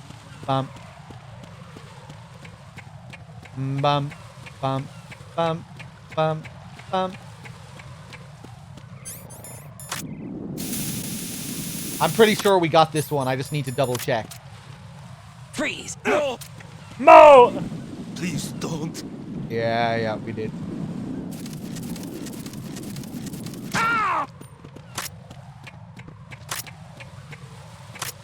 Let me just shake this guy down as well, see if I can get a ration. Oh, more M9 ammo. That's nice. Probably not going to have anything else.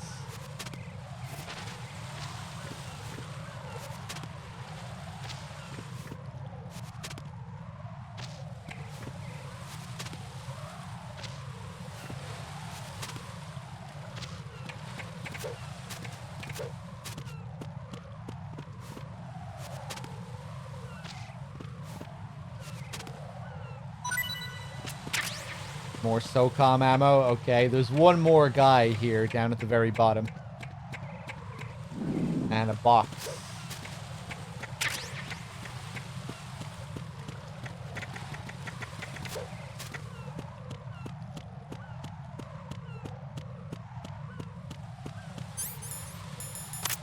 Freeze!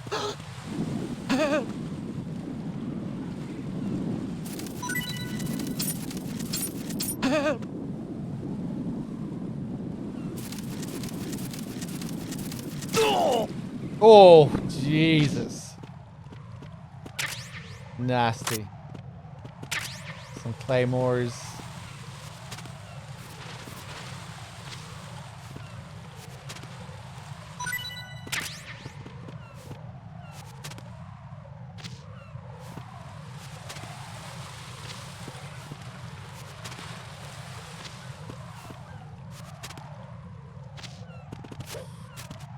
Rations are hard to come by on this difficulty.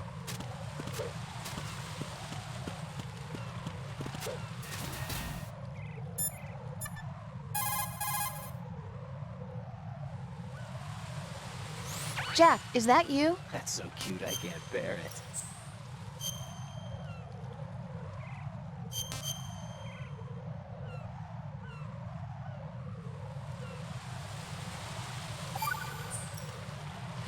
I looked up information on Fat Man. Fat Man, the emperor of explosives. You've already heard how he manufactured an atomic bomb at the age of 10. He appears to have been known throughout the world of explosives since he was a child. He entered the Naval School Explosive Ordnance Disposal at Indian Head and graduated at the top of his class. That's around the time that he met Stillman. He was assigned to the Nuclear Emergency Search Team. He quit soon after, though. After that, he joined Dead Cell as an explosive specialist. He's been there ever since. Again, I wasn't actually looking for that information. I was looking for a regular save call. Let me call the Colonel a couple more times here. Raiden, leave the odorless C4 on Strut H to Stillman. Your job is to dispose of the C4s left on Shell 1. Locate every last one.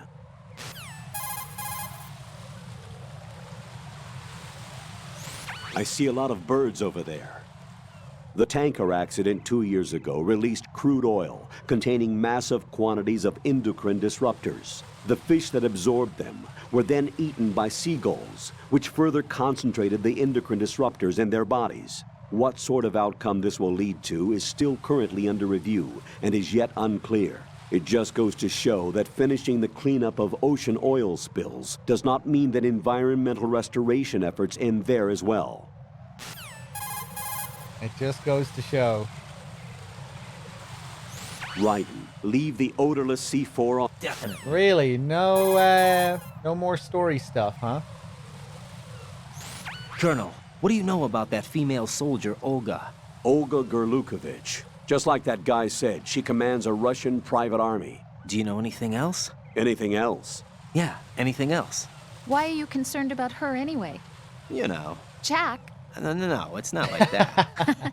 I'm joking. I'll look into her for you. Good luck. Really, though? Were you really joking? The Strut E roof functions as a heliport, while inside it serves as an aerial transport hub for materials to each of the other struts.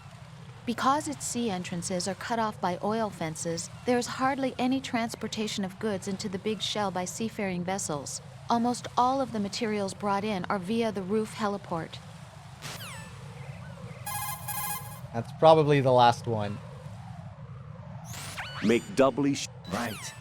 Pliskin should have some more about Olga, though. And some... Raiden, like I said before, there's a huge load of... Yeah. I just got a call from Pete. He made it to Shell 2. I guess he really can run. Pliskin. I'll take good care of Pete. Don't worry. Raiden, don't ever turn your back on that Olga woman. Olga Gerlukovich, daughter of Colonel Sergei Gerlukovich, ex-GRU and former Spetsnaz commander. She's the leader of Colonel Gerlukovich's private army that's been wandering around the Big Shell. Those men were gathered by Colonel Gerlukovich. Following his death, she inherited his command and now exercises full control. Her father's name was widely respected throughout the old Soviet regime, and he was the goal of just about every military man. Why would a respected soldier become a leader of those cutthroats? The collapse of the Republic resulted in a lot of unemployed soldiers.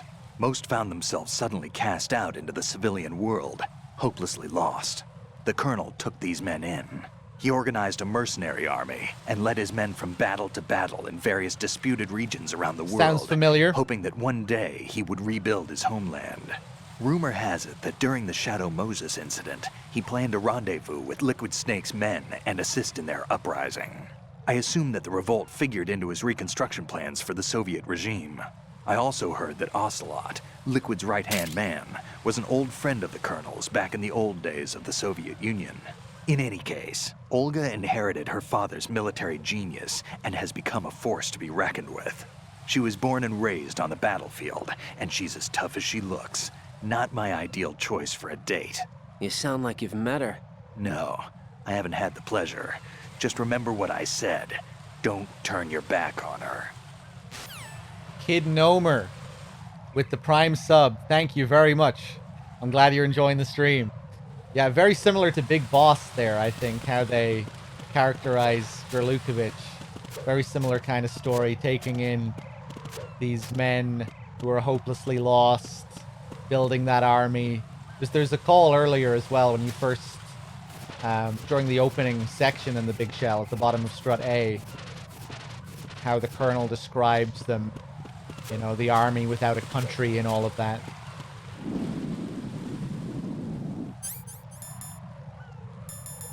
We can see that flag from here. Can we get a close-up on it? No, fuck, we can't. Oh, from here maybe we can. The resolution is a little bit lower, though. It's more detailed when we actually get to the bridge. It isn't flying either. The Sons of Liberty flag. It's where we fight the Harrier.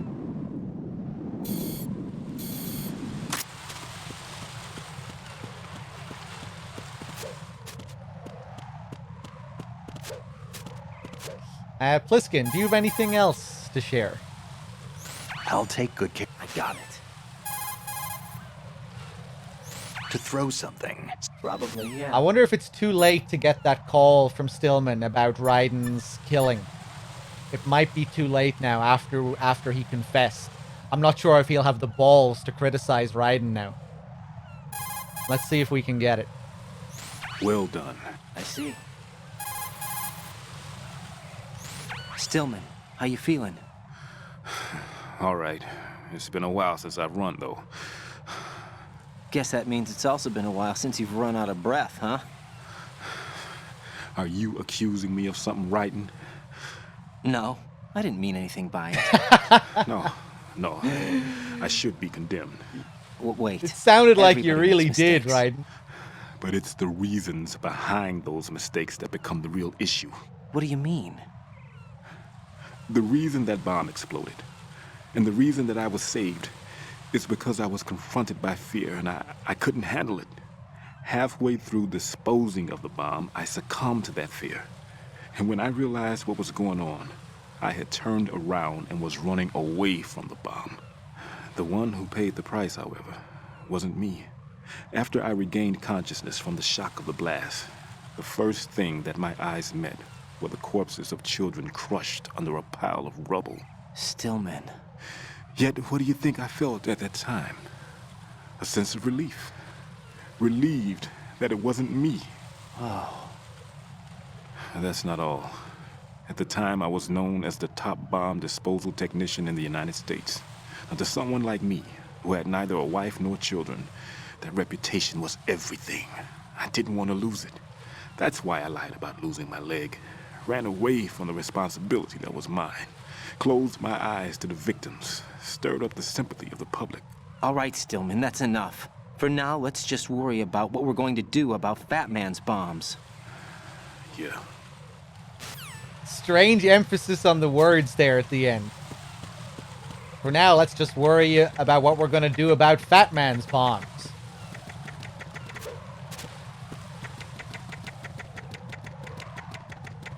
I was going to say something there. No, I can't remember. Someone was asking earlier about Stillman and if he's supposed to resemble any character from MGS1 to tie in with the whole Shadow Moses simulation thing. Yeah, I don't think so really, but he is voiced by the same guy who voices the DARPA chief in English, not in Japanese.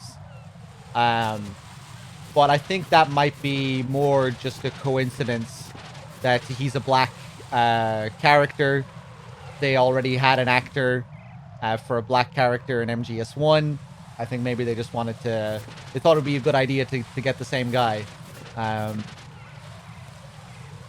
But in the Japanese version, the guy who plays the DARPA chief also plays Ames. Because in this game, Ames is the DARPA chief stand-in. So in Japanese, the voice actors match up as well. The DARPA chief's VA plays Ames, because he's the DARPA chief stand-in, and also Kenneth Baker's voice actor also plays President Baker in MGS2, because he is the President Baker stand-in. President Johnson is the President Baker stand-in. But it would be a bit silly in English if you heard the DARPA chief's voice come out of Ames's mouth. For obvious reasons. But in Japanese, they don't really need to worry about that. You knew? Another thing, though, even though he isn't designed to resemble an MGS1 character, he is designed to call back to Police Knots, to Ed in Police Knots, and he in Japanese he has Ed's voice actor. Stillman is voiced by the same guy who voices Ed in Police Knots, and they have and Ed obviously has his whole history with bomb disposal in Police Knots. And then later on in MGS4, you have Rat Patrol, Meryl's crew with Jonathan and Ed. again. And they brought the voice actor back again to play that version of Ed too.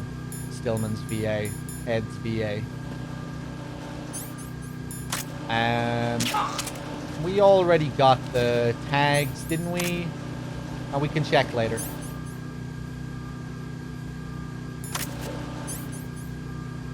They could have made Ames black, yeah.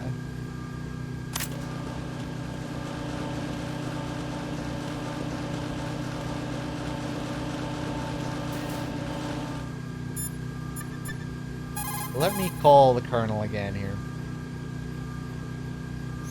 I don't see a lot of adequate cover in that area.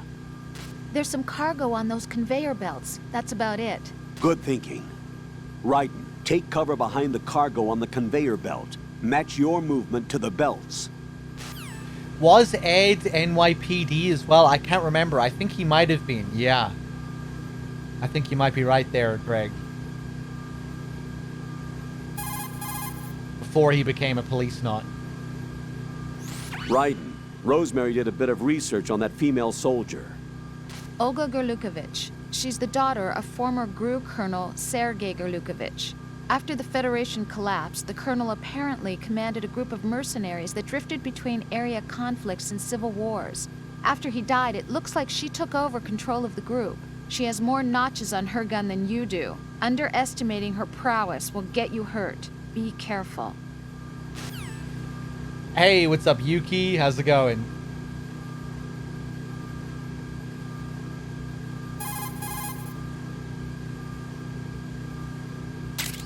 Raiden, leave the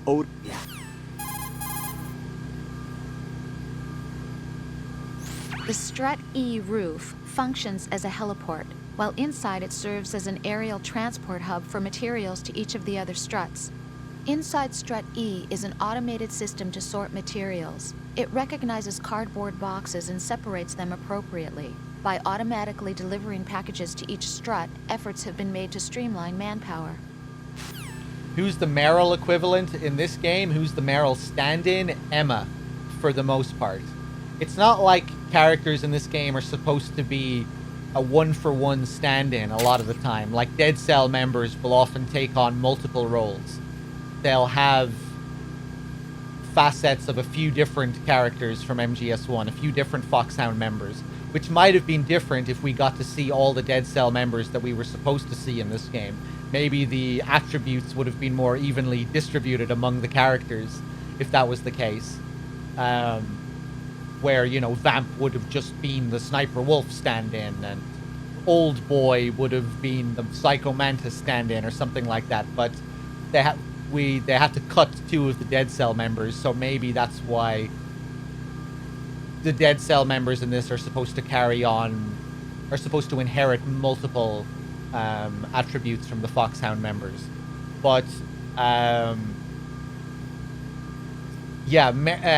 Emma serves as the Meryl stand-in in this game, except you don't have a choice with regards to her getting killed or not. But that's not... Emma is also the Otacon stand-in. She's also the Sniper Wolf stand-in. She's also the Nastasha Romanenko stand-in. But we can talk more about that later on.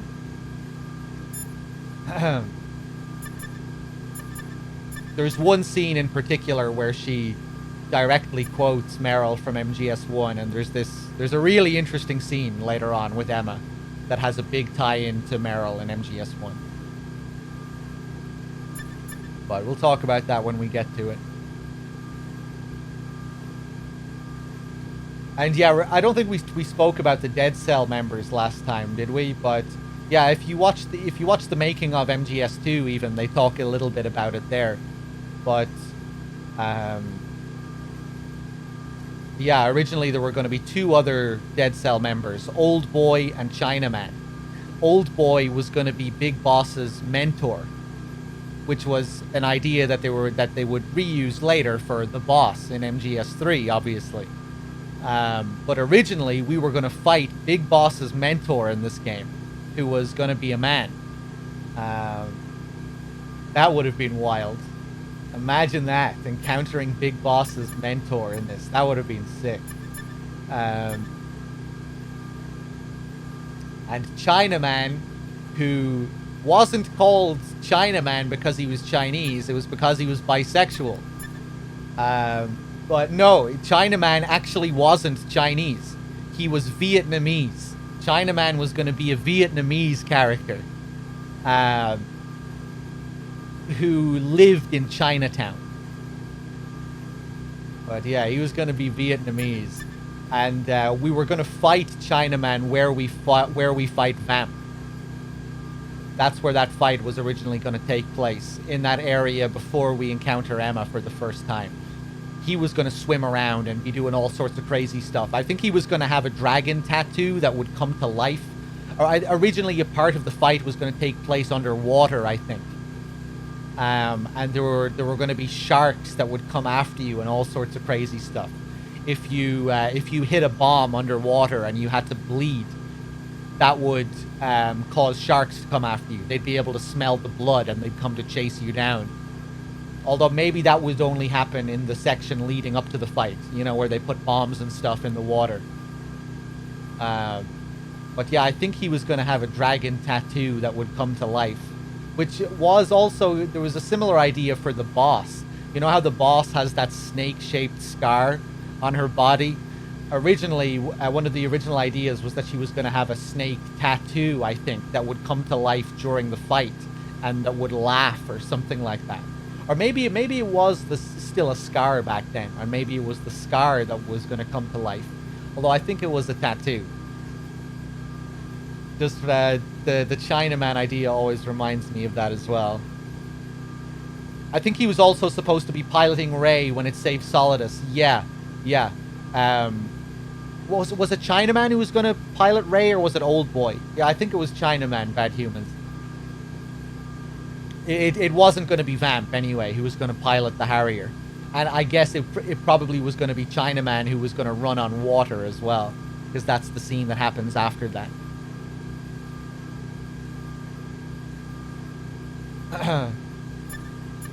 But yeah, shame that we never got to see the other two Dead Cell members. I also wonder if Shell 2 was going to be more fleshed out as well. Like, because you would certainly think so. You're playing the game, we go to all these struts, and then we go to the next shell, but we barely visit any of those struts in Shell 2. But I don't think there's that much information like regarding cut content in relation to those struts. Maybe you know something, Bad Humans, but I don't think there's much information on these other struts and what they were originally going to be or anything. So I don't know. Maybe they never even got around to planning gameplay for those struts because they knew they wouldn't have enough time or something. I don't know. But surely that must have been in the plan originally, that they were going to utilize all those struts in Shell 2. But maybe not. Like, obviously, we go to the core and everything, and we go to one other strut. We go outside one of the struts. But, yeah.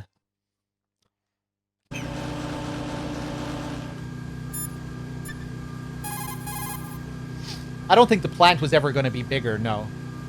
What can I do for you, Jack? It's already pretty big, and we don't even go to all the struts as it is.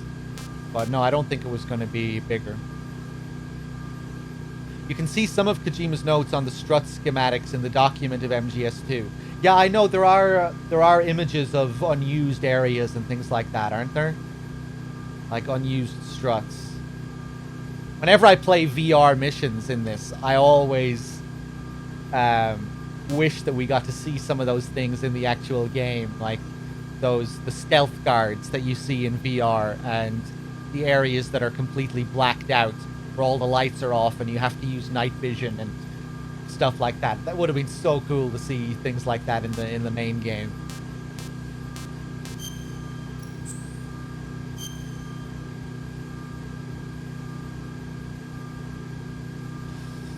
Right, Mr. Man. Yeah. I was talking about that before when I was playing VR recently. Would have been really cool. There was some stuff with strut G that looked cool. It was on a slant from the explosion. Oh, man. Cool, cool. Yeah, it'd be great if we, that's my dream. Some kind of MGS2 director's cut where we get to see all that footage that was cut as well because of 9/11. The Arsenal gear crash. Like, that must have been they must have worked a long time on that scene as well. Like, that would have been an impressive scene. All the destruction, Arsenal gear tearing through Manhattan, knocking down buildings and all sorts of stuff. It'd be great just to see that scene. Although that would probably make it even more painful if we actually saw it. Not having it in the game then. Although, nah, I think I would prefer to see it. You know, at least then we could show it. We could show a video of it during marathons.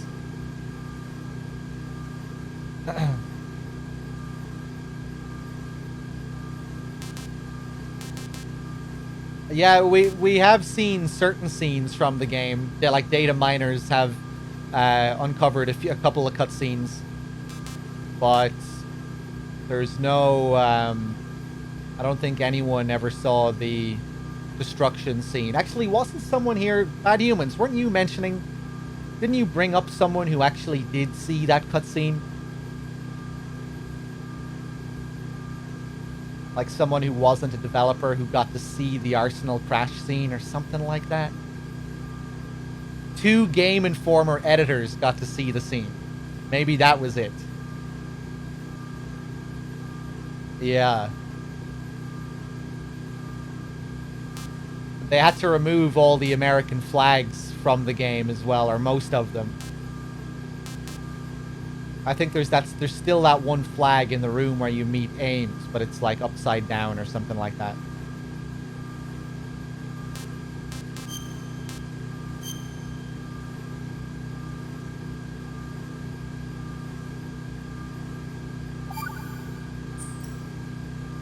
I can't believe it.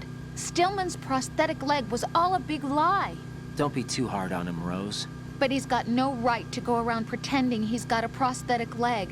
That's an insult to people who really can't walk. Everyone's got their own reasons. Sometimes you've got no choice but to lie. You're right.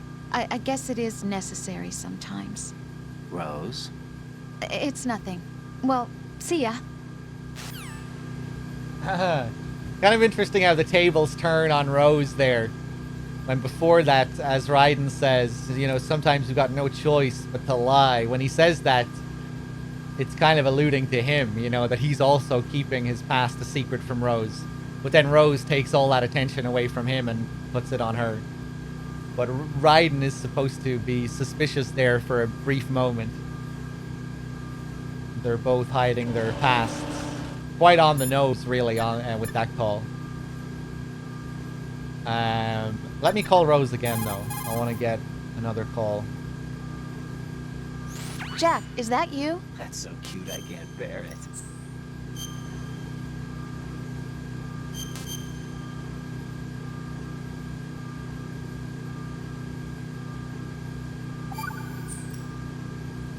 Rose, no comment?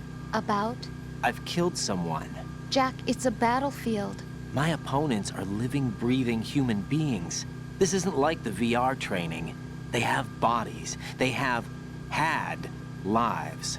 I took all that away from them. But you've got no choice if you want to survive. And yet, maybe because of the VR training, I can't help but try and block out that reality. It's the only way I can manage to fight. Jack. What? I don't care what it takes, just as long as you come back alive. Do whatever it takes, please. Just come back in one piece. Okay. Hold on one sec, guys.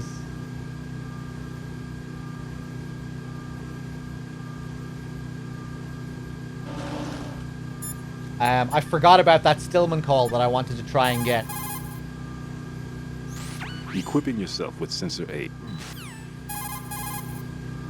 We might not be able to... Is that you, Raiden? I haven't reached Strut 8 yet. Ah! Stillman, Do you really think there are bombs that the sensor's not picking up? Right. Sealing the entire casing of the bomb prevents the odor from leaking outside. It's a technique that I, for one, didn't teach. But wasn't leaving a signature of sorts Fat Man's aesthetic touch? Perhaps this Fat Man is not the one I knew. What? Fat Man right now is fragile and weak. What's more, he's dangerous. Watch yourself, okay? I don't think we'll be able to get this now, but we'll see. Discretion is a key when taking on a bomb. A degree of caution maybe we can. taxes your sense of meticulousness. Don't confuse this with cowardice, as it is the extreme opposite. Carefully conduct yourself with the courage that ensures you get the job done right. Listen up, Raiden. No matter what, don't be impatient. Impatience is questionably the one state of mind absolutely guaranteed to seal your fate when defusing a bomb. No matter how the situation presents itself, you must never lose your composure. Understood? Hey, Gargoyle, thank you very much. I'm glad you like the streams. Cheers. Bomb disposal is also a race against time. The slightest hesitation can lead to a loss of time and inevitably lives. Don't do anything rash. Focus yourself on being fast and efficient. Sensor A can't specify the exact location of bombs. It's unfortunate, but only the area can be localized. Once you've got the area... I see. I wonder if I can only get this call direct, like right after I kill someone. That might be it. Let's just test out a few more normal calls like this. Then I'll kill someone with the SOCOM and then call him directly afterwards. Because I think that's what I did last time when I got it. Gargoyle, thank you very much for this sub as well. Cheers. Much appreciated. The sensor has a high dependability factor. Consider it error-proof. Even if a glance reveals nothing, you can be sure there is C4 in the vicinity if the sensor responds. Try thinking from Fat Man's perspective, and you're sure to find something.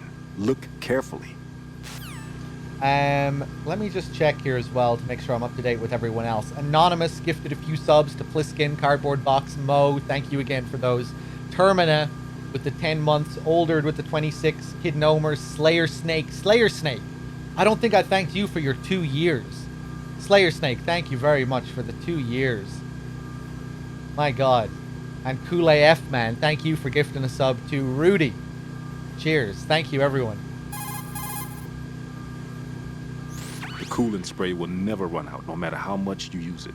Go ahead and utilize it freely. Note, however, that the spray has a range of only several meters. Be sure to factor in the distance between you and the bombs when you use it. But why? Why is it unlimited? That would be really interesting to know, Stillman. Wandering Soul with the Prime sub as well. Thank you. Cheers. When dealing with the bomb directly, the only one you can depend on is yourself. Don't count on anyone else. Foolishly doing so will bring death upon you. Believe in yourself, and you'll be all right. He has a lot of these calls about your confidence. When you equip yourself with the coolant... Right. Bomb disposal is also... Yep. Okay, now he's repeating himself. Okay. Maybe it's that we didn't kill enough people. Well, it could be several things. That we're too late. That we had to do the call earlier. But... maybe we have to kill a certain amount of people, or that we just have to kill someone and then call them right afterwards. Freeze!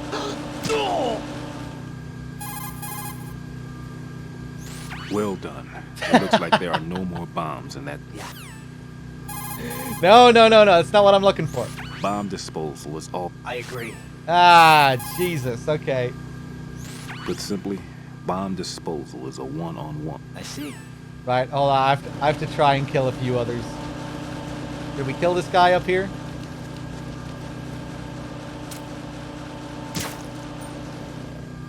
What do you think of this, Stillman? Well done. Yeah. Even in places that you can't reach. I agree. Maybe it's just too late. When the lamp on the detonator stops pulsating, it indicates that the bomb has been frozen, meaning that the bomb has been successfully defused. Apply the spray. Right. Or maybe it is because of his confession. Maybe he doesn't have the balls to call me a monster anymore. That could be it. Discretion is a key. Right. Fuck. Okay, screw it. We'll leave it. We'll leave it. Oh yeah, speaking of Police Nauts, for those of you that were watching my Police Nauts playthrough, check that out. Tokugawa.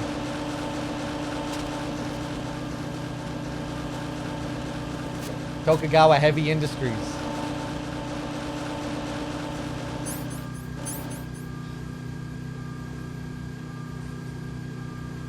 One more save call with Rose. Jack, is that you? How cute.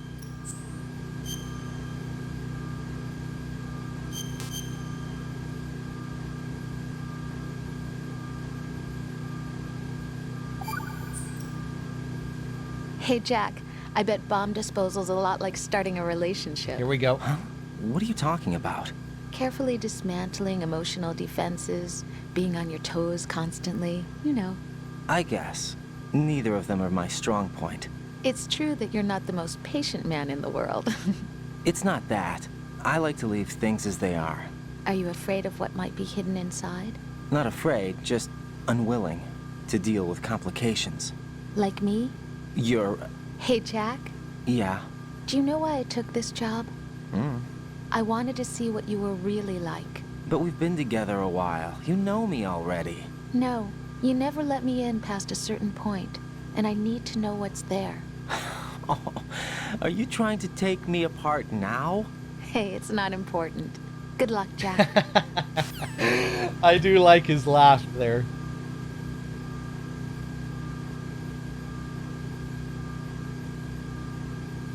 Solidus Ace. Oh, wait, no, never mind. Wait, no, you are tagging me.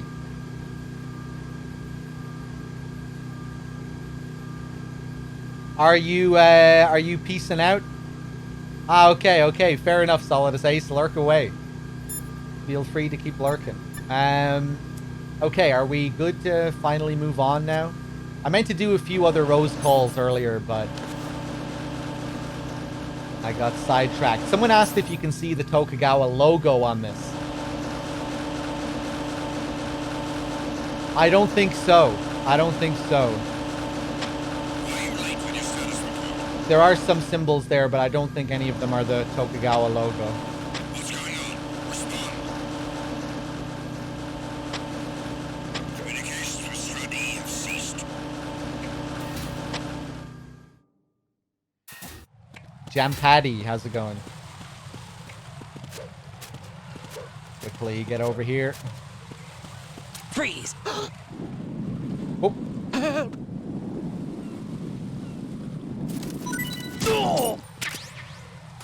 Matthew C. Miller.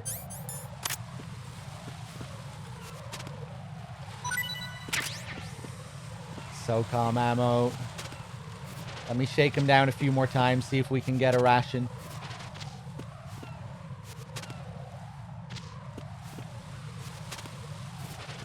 I'm not even sure how many possible items they can drop on Extreme. Sometimes it'll make a difference from where you drag them as well. If you pick them up by the body or the legs.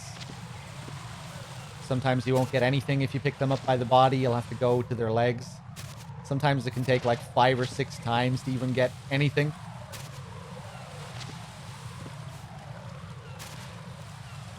Yeah, okay. So usually we do some crazy stuff in Strut D. Can we still go for the crazy crisscross strat and get the dog tags?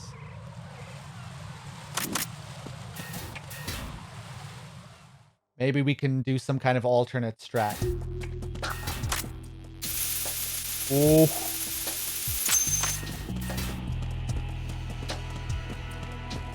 Oh, their vision isn't long enough on Extreme to even do the thing.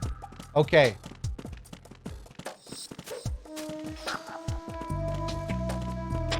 Nothing. Yeah, no, I can't bait them down like I usually do because their vision isn't good enough. Freeze. Fuck you. No. Please don't. Hold on. I have to take this call. Raiden, At your feet, there's a hatch for pipe or gauge maintenance. Face the hatch and push the action button to open it. There may be something you can use, so check the inside thoroughly. There you go. Collis.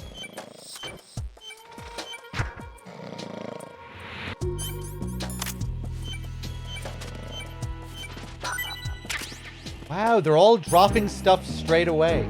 Now, that's weird.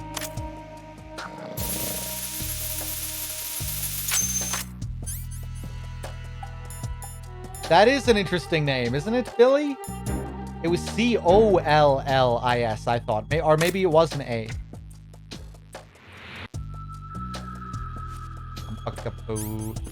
What the fuck? Who's there? No. Freeze! No!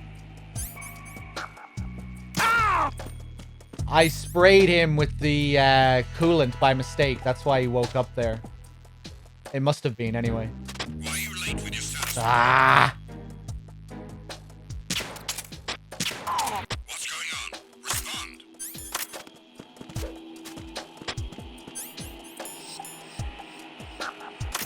Communications with Strut D have ceased.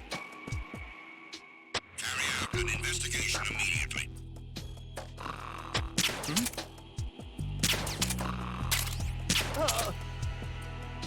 Oh, God.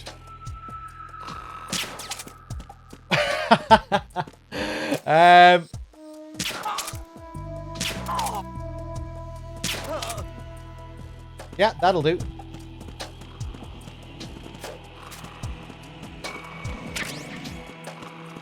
More M9 ammo. Ha!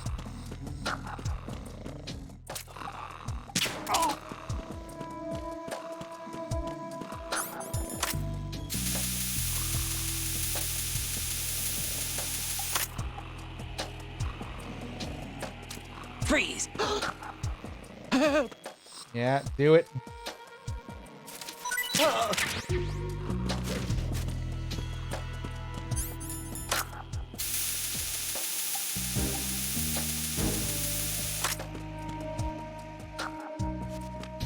Freeze! Just try to pull the trigger. Don't shoot. Oh, those eyes.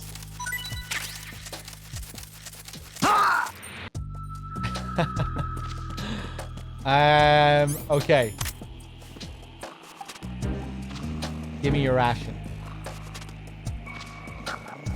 Give me elixir.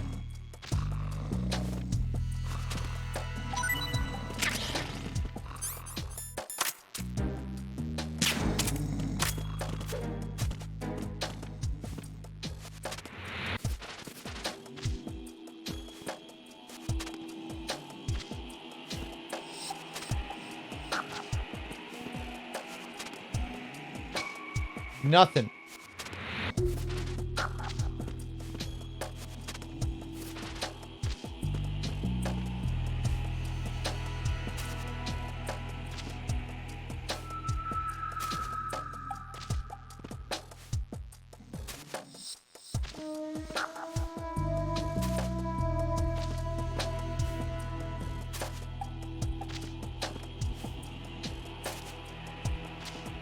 Fuck, man. Okay.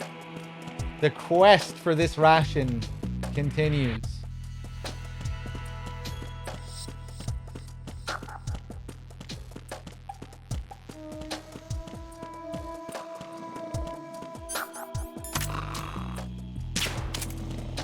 Yeah, we'll be doing this playthrough over multiple streams. We'll be going for about 5 hours today. And then I'll probably continue this tomorrow or the day after tomorrow. I might do, I might continue my Darkwood playthrough tomorrow or something like that. I've been kind of getting in the mood for another God Hand playthrough as well. I think I might play God Hand again sometime soon.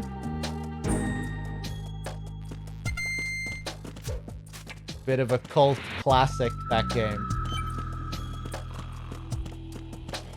Ooh.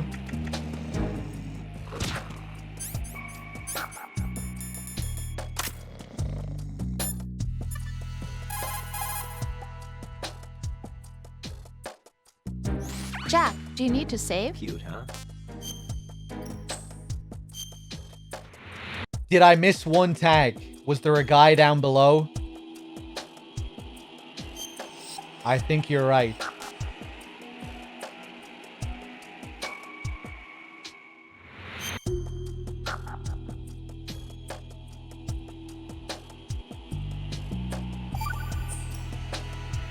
What? I can't believe this. What are you wearing? Well, it's a disguise. A disguise? What kind of disguise? Well, I was hoping I could use it kind of like camouflage. You know, fool the enemy into thinking I was a box. You'd have to be an absolute idiot to be fooled by that. Yeah, maybe. But there are more idiots in this world than you think. You mean like you? What? Never mind. Anyway, good luck. You'll probably need it with that stupid box on your head. How dare you, Rose?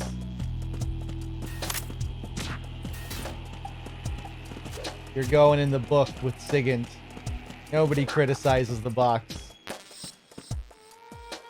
Huh? Oh! Nope, nope, nope, nope, nope. Huh?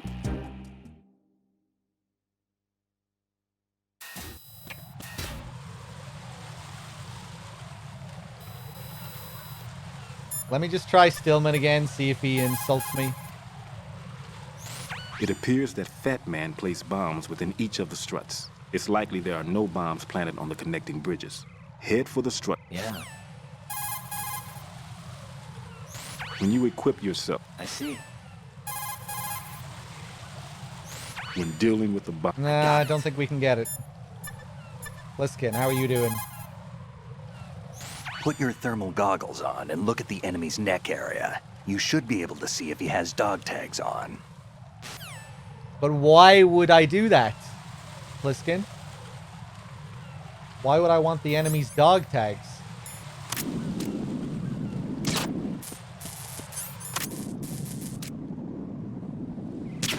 This is the same guy from before, I think. We already got his tags. Do we have any hints on when we talk with AI Rose or with the real Rose? Not really. It's kind of hard to tell. Some people think that she's an AI on 0.85, but she's real on 0.96. Oh, yes, there it is. I like that idea. And then obviously when she gets cut off inside Arsenal Gear when she tells you she's pregnant, after that point, she's obviously an AI. But if she's an AI before then as well, I mean, I don't know. But yeah, I like to think that she's real, at least on 0.96, because I think that's the point of her character in a way, that she's trying to snap Raiden out of his delusions. That she's trying to break him out of this fake mission to focus on his real problems, to try and make him acknowledge the past, to break him out of this sort of toxic cycle of denial that he's in. Obviously she's hypocritical because she's also you know, she's also manipulating him.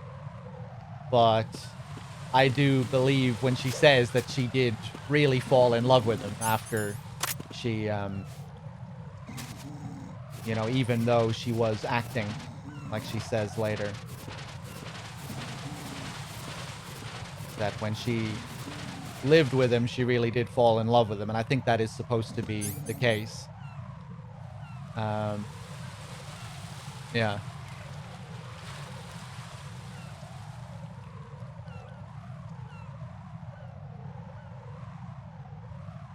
Is this the DE connecting bridge? This is the CD connecting bridge, bad humans. Yeah, it's kind of hard to say for sure, Sis. I think anyway.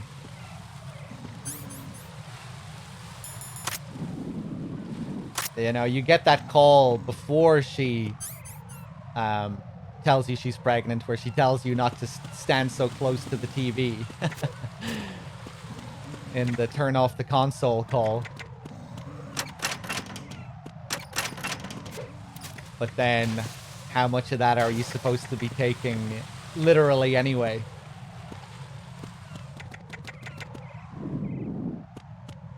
That's kind of the whole point of that final sequence in Arsenal Gear, where reality breaks down to the point where it's almost impossible to tell what's supposed to be real and what's not.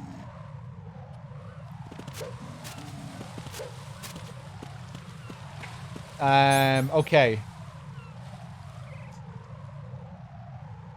I feel like there was something else I wanted to do here.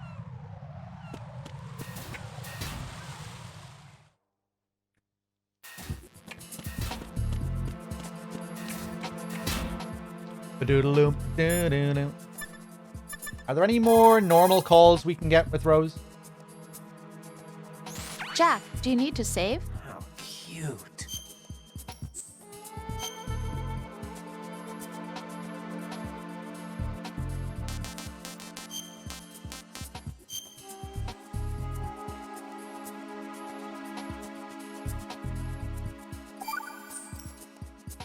Jack, when you get home, let's have a homecoming party. Just the two of us. Yeah, that's a good idea. I'll make dinner. What? Oh, what's wrong? Well, that sounds good, but how about we eat out at that one restaurant instead? You know, the place that we went to recently with the amazing lobster. I really like that place. Well, yeah, I guess that's okay too. Huh? Nothing. I just love lobster. Yeah, can't wait. Woohoo! Well, then I'll make a reservation. Promise me you'll come back safely. Don't worry. Classic. The ration call that I want to get with Pliskin as well. Whisper, yeah, I do need to go back and check. Maybe I'll exit now and we'll look at our dog tag list to see what we need to get. See if we missed any. But yeah, I think there probably is one instructee that we need to get. You've got rations. Rations are military food provisions capable of life recovery. Select a ration in the menu display and press the confirmation button for life recovery. If you equip yourself with rations, you can automatically recover life the moment it hits 0. Field rations are not just emergency food. For a soldier, it's a vital factor in maintaining combat efficiency. Rations are the result of concentrated research and development efforts on the part of the U.S. military's cooking laboratory. Together with calories, meticulous attention is focused on balanced nutrition. Freeze-dried, the rations are easy to carry and keep well. It ain't home cooking, but it'll satisfy your nutritional needs. What's on your mind? Well, just between you and me. Sure. What is it? I prefer rations over Rose's home cooking. That bad, huh? But perfect that we did that after the last save call. That wasn't even intentional on my part. Just kind of worked out that way. You know, you don't need to do that other call to unlock that call or anything. That was just a coincidence. Perfect coincidence. Okay. So that's where this joke comes from. I remember the MGS4 call. Yeah, there's another call about Rose's cooking in MGS4. With the Colonel, when the Colonel butts in.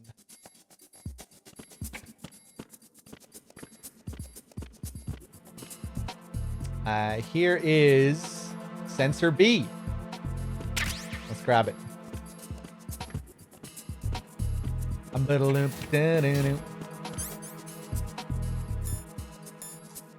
Actually, yeah. We'll exit.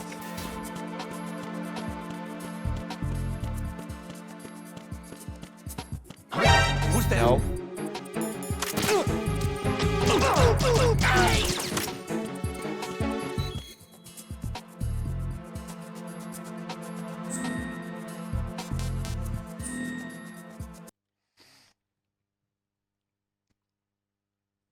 It ain't home cooking. That line feels a little out of place to me for some reason. Snake using ain't in that way. You know, it's like he's advertising something or something. It ain't home cooking, but...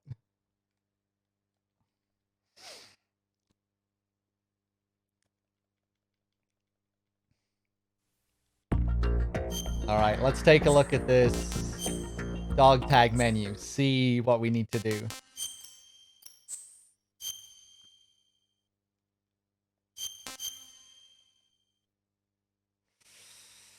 I played this game for the first time when I was 10 or 11. And how long did it take me? Not all that long, I don't think. I did my first playthrough on normal. I don't think it took me all that long. I played the shit out of it. I think I beat it in a couple of days. Okay, so hold on. Let's take a look here. Strut A, Strut A. AB connecting bridge. AB connecting bridge. Oh no, we missed one at the bottom of fucking Strut A. No, we couldn't have. We couldn't have. Because it's impossible to get a gun at the bottom of Strut A at the start of the game. Okay, this must be... I'm not sure what 0 is. Is 0 Snake's dog tag? Okay, we'll get that at the very end. You get that, or wait, no. You don't get fucking Snake's dog tag. You mean Kojima's dog tag that you get from Snake. Right.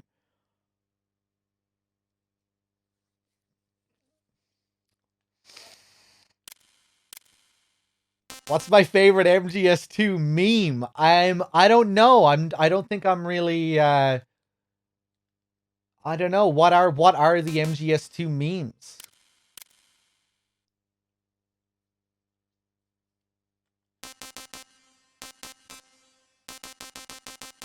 I'm not much of a memer, you know? I don't really think about my favorite memes in general.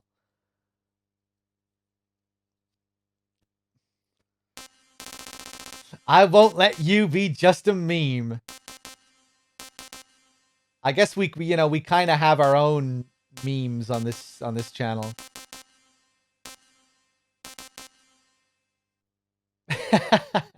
It would just feel kind of weird to say, "Oh yeah, that's my favorite meme." You know? Mo! You know, I really like that Mo meme. That might just be my favorite meme. Just about taking first place over a dud. You know, who says that? My favorite meme.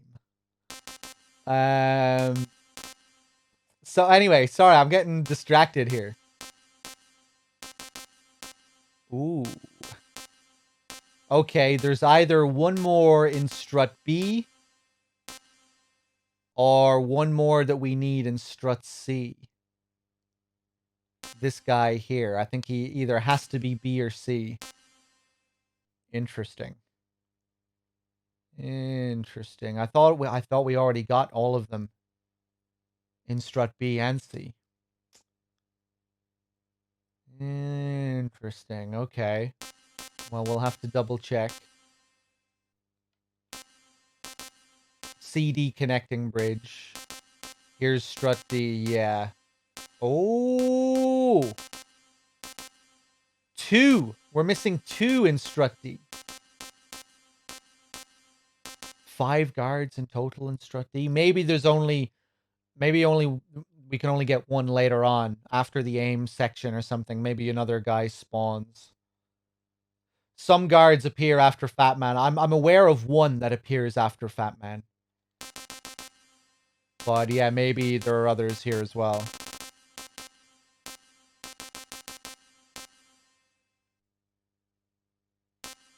Strut E. I'm almost sure we got all of them in Strut E, so I think these must be other guys that spawn. There's one guy on a connecting bridge. But maybe there are others as well.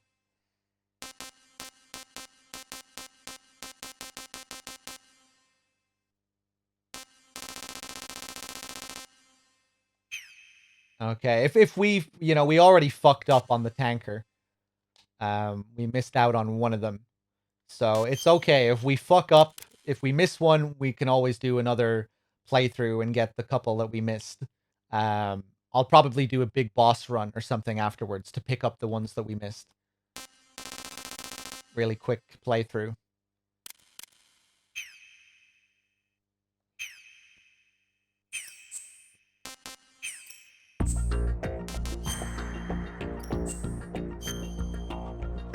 Bom bom, picka chicka bom bom.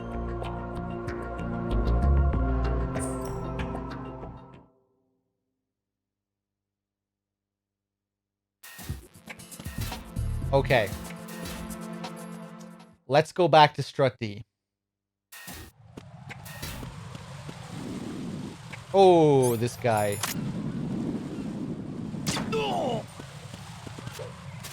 How many did we have in Strut D? Was it 3 or 4 that we collected? I think it was just 3, wasn't it?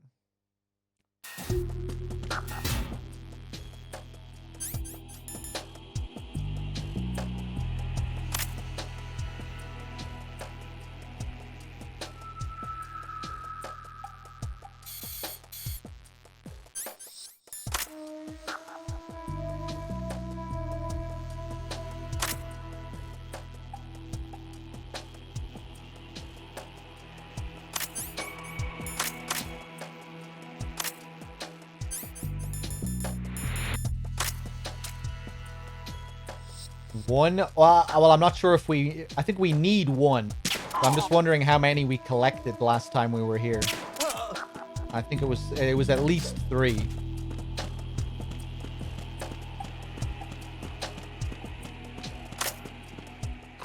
Hey! Fuck off.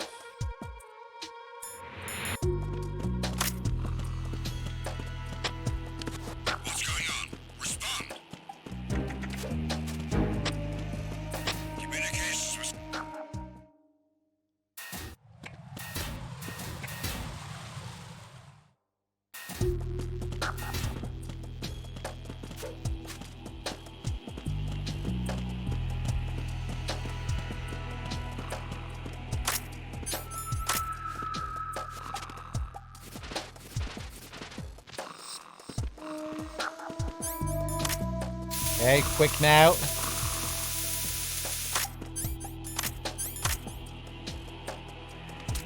Freeze! Huh? Don't kill me.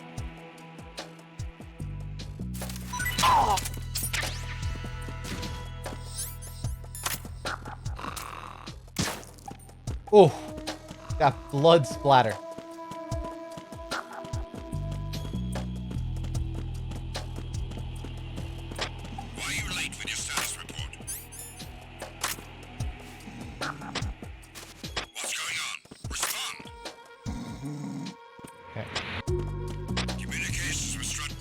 Yeah, we're good. We're good. Carry out an investigation immediately. Ha!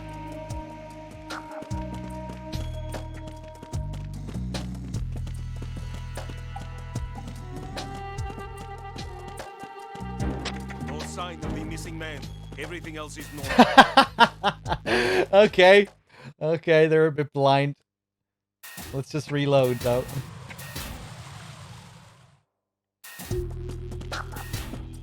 I'm afraid that we missed someone in Strut E.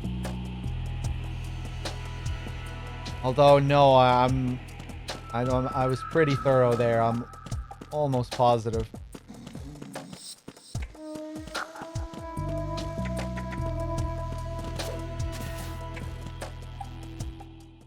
Buck-a-boom, down, down.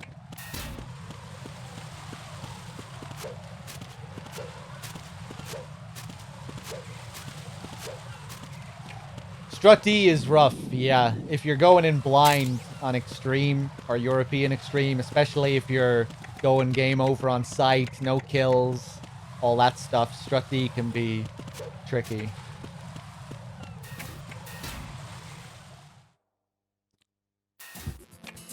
The Coco Joe with the tier 1 sub. Thank you very much. Cheers. I'm glad you're enjoying the stream. Thank you. And Martian, I think I missed your gifted sub to Megalomane earlier. Thank you. And Wandering Soul with your Prime sub. Cheers, everyone. Did we do the call about the SOCOM with Sigan? Or with Pliskin? Raiden, like I said before, that pistol you have is a SOCOM. It's a .45 caliber offensive handgun designed for the American Special Ops Command. With 12 rounds of .45 ACPs, it has outstanding stopping power. The SOCOM has a minimum service life, averaging over 6,000 rounds, and has a 5-round group capacity that extends within a 1.4-inch radius. It's a bit large, but the SOCOM is a gun you can trust. It also comes equipped with a laser aiming module. You've got a suppressor, too. The suppressor uses multiple partitions to reduce gas discharge and keep sound and muzzle fire to a minimum. By keeping the internal baffles moist, sound can be reduced by approximately 38 decibels. That suppressor can be screwed and secured to 10 different positions. This function allows you to adjust the gun's impact point, but that doesn't really matter. That's because the suppressor's already been adjusted. You should be able to get the same results you got when you didn't have a suppressor attached. This'll reduce your chances of discovery, as long as you don't leave too many bodies around.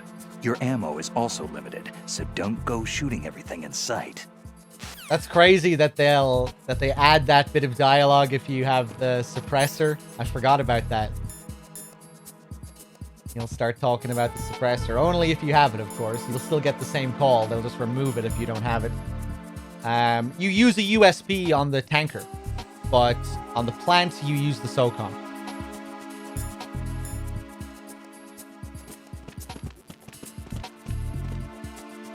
Another thing to tie in with Shadow Moses. Pliskin, do you want to tell me about some of my other weapons? What about this Claymore here? Raiden, like I said, that's a Claymore mine. The Claymore is a directional mine that can be set up on the ground. It's mainly used for ambush or defense. It can also be used against light vehicles and other soft-skinned targets. This mine goes off when it detects someone approaching from the front. The explosion fans out shrapnel and metal balls to create a fan-shaped destructive zone. An important thing to remember is that the sensor is not selective. The mine will attack friend or foe. What I'm trying to say is, don't trigger your own trap. You can recover a set Claymore by crawling up to it carefully. That means you can collect enemy Claymores for your own use if necessary. Yeah. Let's just double check. You're not another guard, are you? No.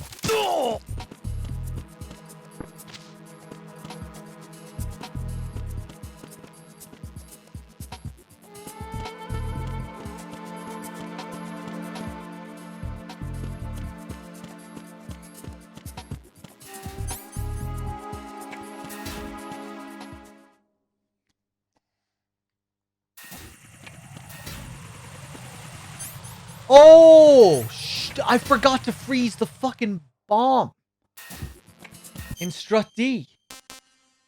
Oh, Jesus Christ. We have to go back to Strut D again. I knew something was up. It was there in the back of my head. I knew that I fucked something up.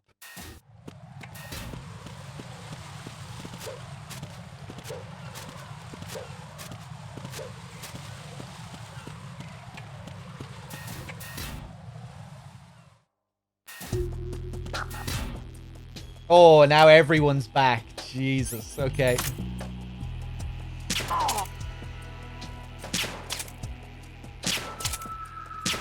Thank you. Nothing here. You're late with your status report.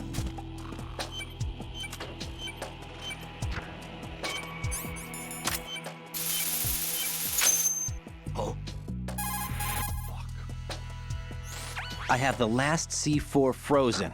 There's nothing showing up on the sensor now. Good work, Raiden. You're way ahead of me, kid. I still have one to go. How's your bomb, Peter? It's a bomb, all right. Sealed C4 and in huge quantities. You think there's another one in Shell 1? For sure. Somewhere at the bottom of Strut A. Why are you so certain? If this bottom section of the strut is demolished, Shell 2 will be well on its way to destruction. You mean that Shell 2 will actually sink? Not immediately. There'll still be 5 struts left. But if Shell 1 loses a strut at the same time, it'll be a very different story. The big shell's structural integrity depends on a very exact balance. If both shells lose a strut each, the whole structure will tear itself apart under its own weight. What do we do? I have a sensor that can locate even those scentless C4s. It makes combined use of a neutron scintillator and a hydrogen bomb detector. You brought that stuff with you? Of course. I made the calibrations while I was in the pantry. Does it work? I just tested it, and it definitely responds.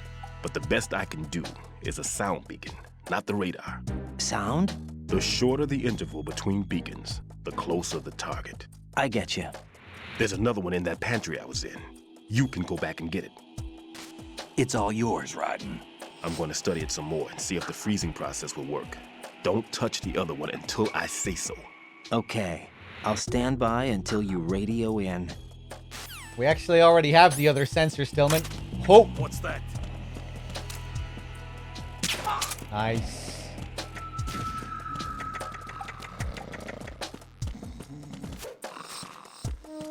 What's my favorite MGS2 boss? I think Fat Man. Fat Man on European Extreme, I think, was the most exhilarating time I've ever had learning an MGS boss. So many intense fights with him on European Extreme. So many close calls where I was like freezing a bomb at the last millisecond, desperately trying to stay on his tail to take him down, dealing with all those bombs. He goes crazy on the highest difficulty. Now I know the fight so well that it's hard for me to have an intense fight with him anymore, just because I know the game so well. But when you're going in blind, when you don't know all the tricks and everything, and you don't know the game like the back of your hand, I think Fat Man was the best time I had.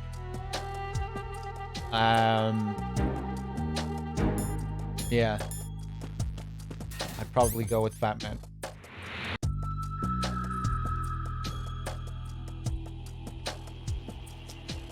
But yeah, I like a lot of the bosses in this. Vamp can be really rough as well when you don't know what you're doing. That last phase of his can really throw you for a loop. I really like the Rays as well.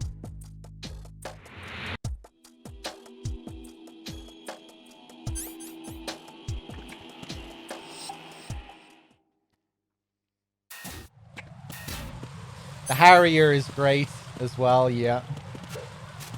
Oh, we didn't pick up the fucking sensor because we reloaded after looking at the dog tag viewer.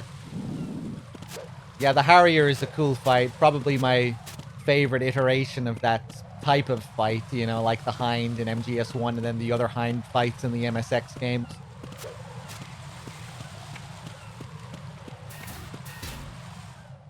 Not that the MSX games, not that those games' Hind fights really resemble MGS1 and 2's fights, but yeah.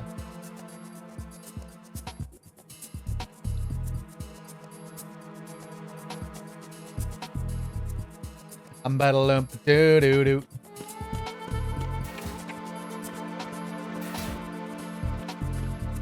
But yeah, a lot of the stuff in this game is like, feels like a different game when you play on Extreme or European Extreme. You know, you can't just fuck around against the bosses. You can't just take careless hits. You have to really learn them, you know? You have to learn how to deal with all their attacks. You can't just bullshit through it.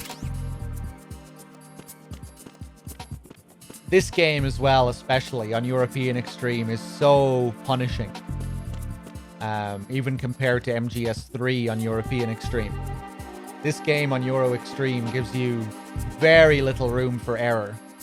Bosses will have one-hit kill attacks sometimes. you'll only be able to survive a couple of hits before you die. Really forces you to learn it.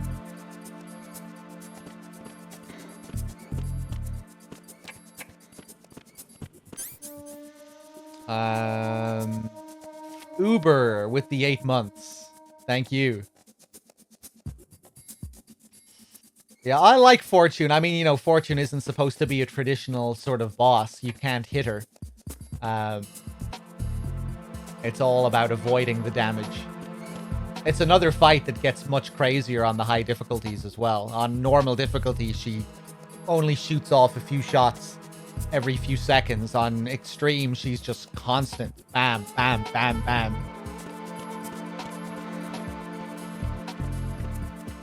And it can get to a point where you completely run out of shit to hide behind. You know, that'll never happen on the lower difficulties, but on extreme, European extreme, she destroys the whole fucking room.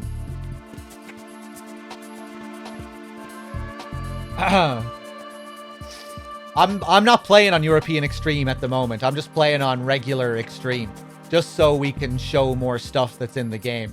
You know, this isn't supposed to be a gameplay focused show off big boss run or anything like that. We're focusing on the story and all the content and everything in the game. Like earlier, if you were here a few minutes ago, we showed off the calls about the rations, you know, where Raiden insults Rose's cooking and Snake tells us about the rations. That's something that you just can't do on European Extreme because there are no rations. There are no rations at all on European Extreme.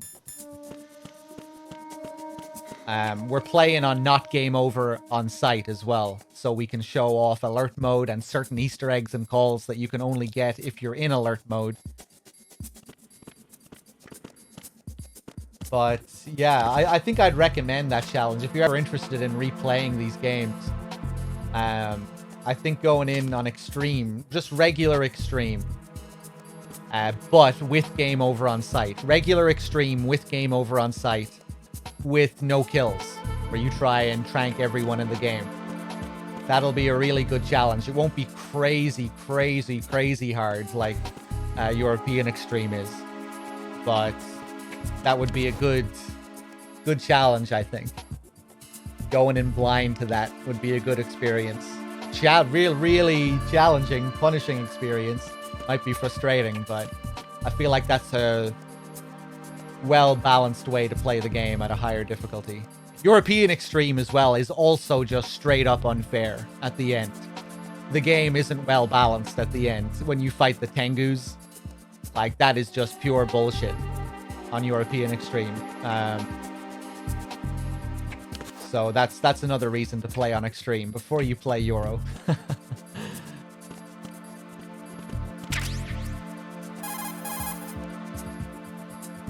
Peter, I have sensor B. Good. Head to the bottom of strut A. How's your invisible bomb? I'm looking at it, but I'm keeping my distance. How's Pliskin doing? A few more minutes. I just got to the last strut, but there are a few enemy sentries I have to take care of. Does it look bad, Peter? Maybe. It's an odd one. The detonator hasn't been activated. What? But the sensors are live, which means...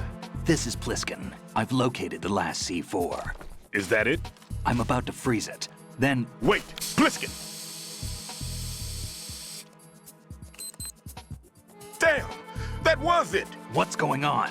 The detonator just woke up. It's counting down! What happened? The big ones were rigged to be activated when all the baby C4s went offline. Right. The one in Shell 1 should be counting down too. Hurry! What's the remaining time? 200 seconds. 200 seconds? Right. Move! Get to the bottom of strut A now! Boom! Let's do it. It's interesting how Snake is the one to fuck all this up. Especially, again, when you consider he's not supposed to be a part of the simulation.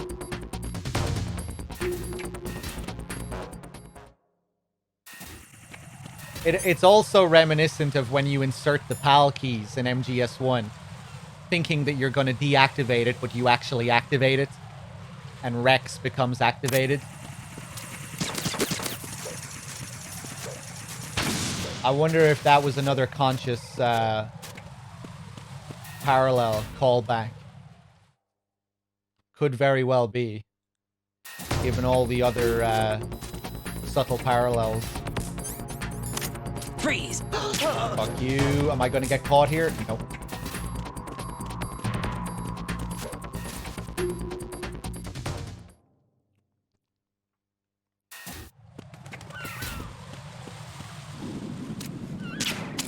Ha! Really? Okay. I thought he was going to see me there, but again, that's because I thought he had European extreme vision. Freeze! Go, go, go, go, go, go.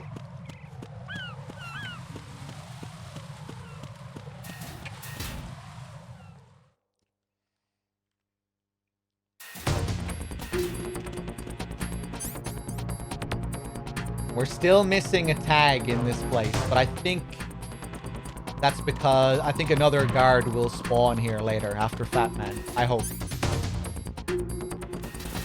Fuck it. I think we have time just to check this guy. Freeze! Are you going to shoot me?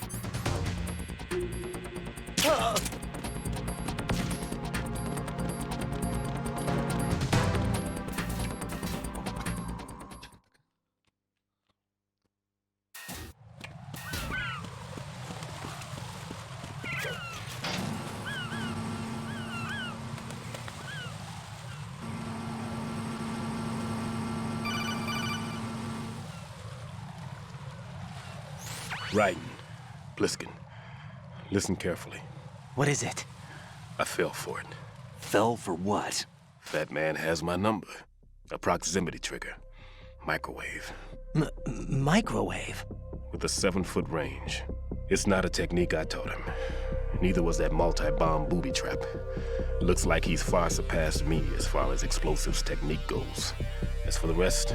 Pete, get the hell out of there. There's less than 30 seconds left. It's too late. No! Pliskin, get away from Strut H as fast as you can. Pete! Raiden, keep your distance. Use the spray from as far away as possible. Me? You can do it. I know that.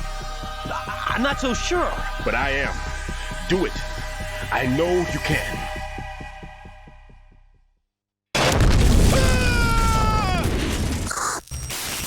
Definitely not. I was hoping he would say, why don't you do it? Or whatever, but I guess that'll do. Hey, remember we were talking about the barrels and that we should count the barrels. Those 2 yellow ones are here.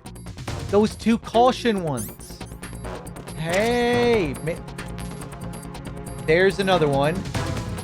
There's another 2. 1, 2, 3, 4, 5.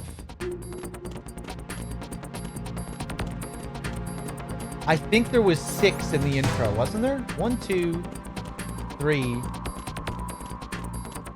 4, 5, 6. Yeah, there is 6. That is really cool.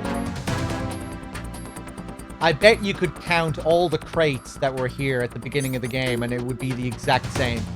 You just kind of get that feeling, you know, it looks like everything that was here before, but just rearranged.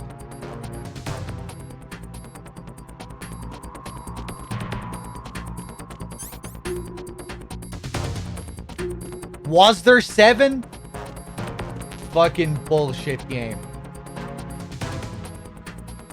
What is this shit, Kojima? Was there actually 7?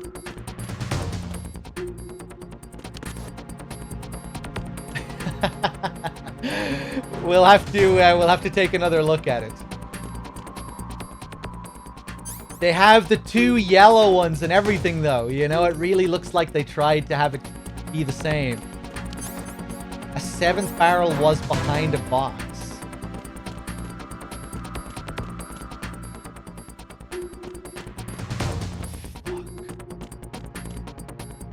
Ha! Oh, I thought I saw the other one.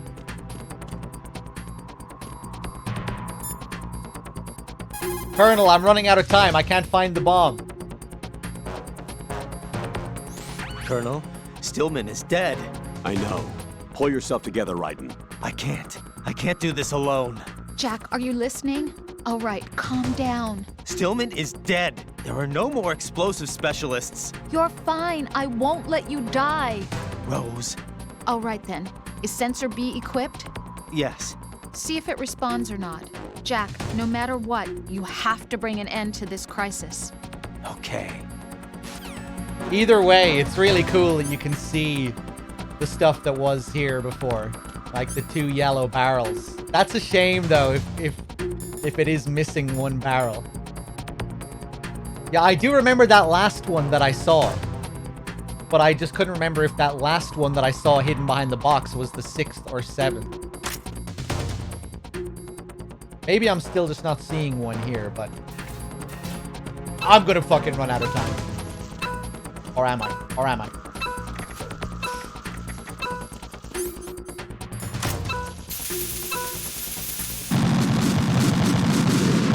If I flipped down the stairs properly there, I think I would have made it. Jack, what's going on? Answer me! Jack? Jack! W11B is the name of this, is the code given to this. And now we have to start all the way back from here. Ah! That was close.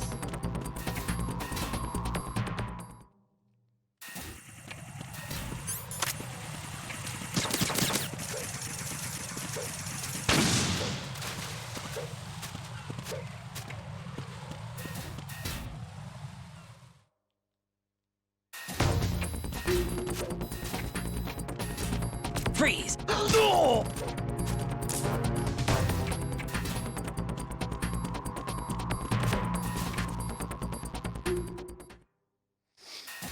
I watched a video, there are always 6 barrels. We're talking about the start of the game, Phantom Cigar. Just to make sure we're on the same page here.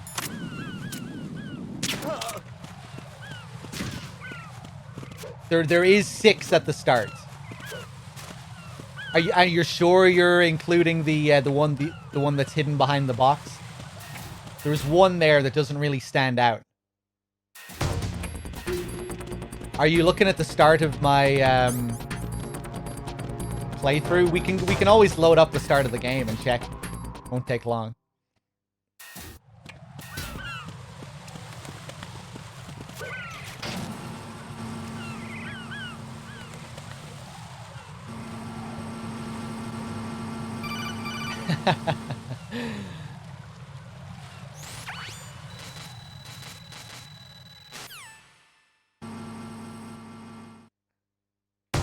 There are no more plastic bag specialists.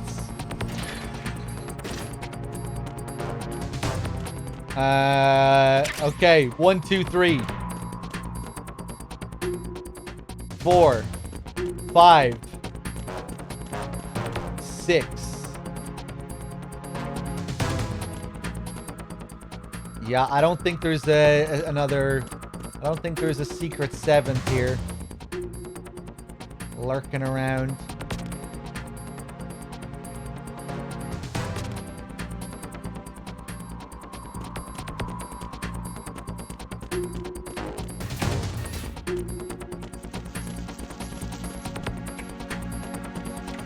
Any barrel that they added to this room?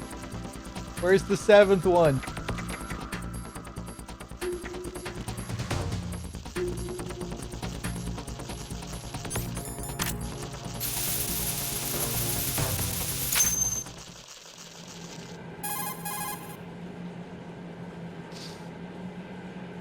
Colonel, I've neutralized the bomb. Good work, Raiden. It was a great loss for everyone. Yes, it was. Colonel, any damage report on the explosion? Seems that the duct for diverting the contaminated seawater was destroyed, and the central section of Shell 2 is flooding. The explosions ignited the oil slick on the surface. What about the toxins? The chemicals stayed in containment. There's no immediate danger. Is the big shell stable? Shell 1 was unaffected. The price was high, but the threat of the bomb is over for now. What's the next objective? Rescue the president. Get back to the upper level. Roger that. Okay, I'll believe chat. Someone got a clip with the 7 barrels. I'll believe it. Are we going to do anything for MGS2's 20th birthday? When is it, bad humans?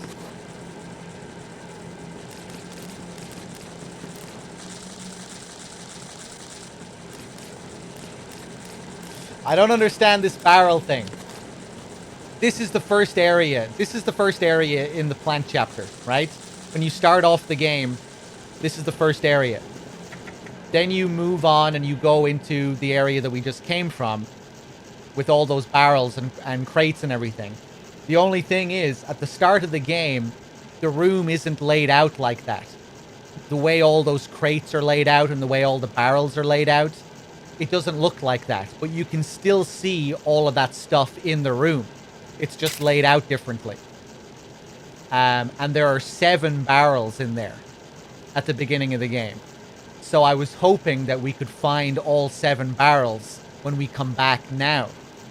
Just that they'd be in different locations. And they are in different locations. It's just that there are 6, not 7.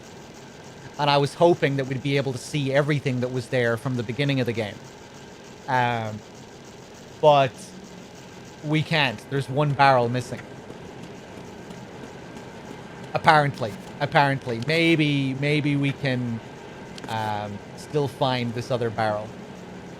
And Anonymous has gifted a sub to Barrels. Thank you.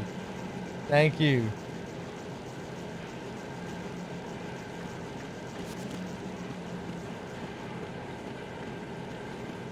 You know, like the forklift is still there and everything. At the start of the game, everything is like grouped together in the center of the room. Raiden, the terrorists have retaliated for our bomb neutralization. What? A hostage has been killed, shot in the head. They shot one of them on the roof, just to make sure we caught it. One of our satellites caught it clear as day. Damn. They announced they would kill 1 every hour from now on. What are my orders? What should I do? Stay with your mission objective. Rescue the president. What about the other hostages? President Johnson is your first priority. Priority my butt. They're all in danger. Jeff, be reasonable. I know what you're feeling, but you can't save them all. No, not by myself. Are you expecting that Pliskin to come through? Well... Looks like he's turned his radio off too. I can't complete this mission by myself. That man was not included in the simulation. He is not a factor in this mission. What do you mean by that, Colonel? Your mission must remain a solo effort. What about the SEALs? No second attempt? They haven't even gotten to planning that. All we can do is wait. In the meantime, you're our only hope. I understand. Raiden, go and rescue the president. You can start off by getting to the upper level of Strut A. Strut A. So, like some people in chat were saying, that is most likely a lie. No hostage was shot. Like he said. Later on, when we meet Ames, Raiden will ask him about this hostage that was supposedly shot, and he'll say, I haven't heard anything about that. And it could be that maybe Ames didn't know about it. He is a hostage in the room. How would he know about it? You know, it could be that they just took the hostage without anyone in the room noticing. But no, I think it's there to make you question it, and that it probably is a lie. And I think he lies just to simply put more pressure on Raiden to affect his mental state and to see if he can cope with the stress, because that's kind of what the mission is about. Putting Raiden under these extreme circumstances and seeing if he can finish the mission.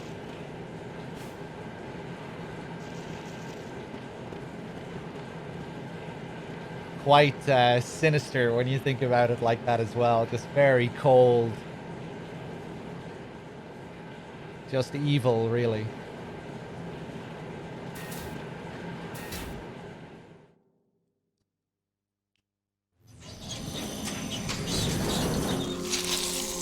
Hey, the bugs didn't bug this time.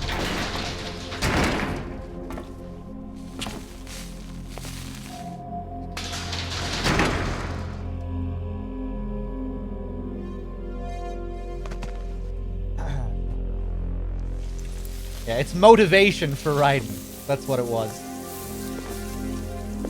Stressful motivation. I can't tell you how happy I am that you were alive after all. I knew this moment would come. Show yourself and finish me. Like you finished off my father.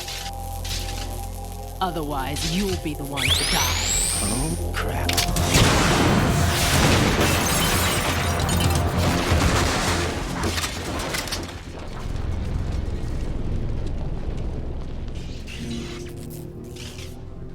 That's not him.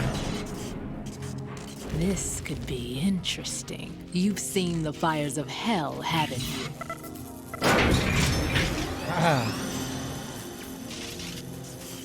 Maybe you can give me death.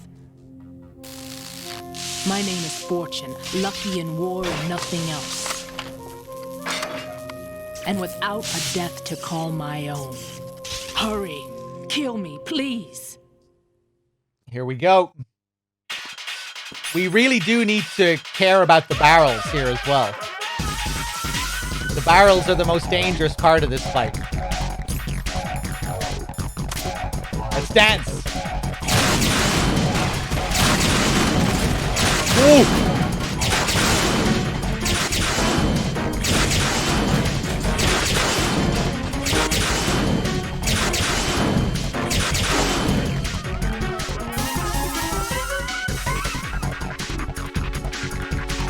Fortune's railgun packs some power. A direct hit will kill you. Do not present her with a target under any condition.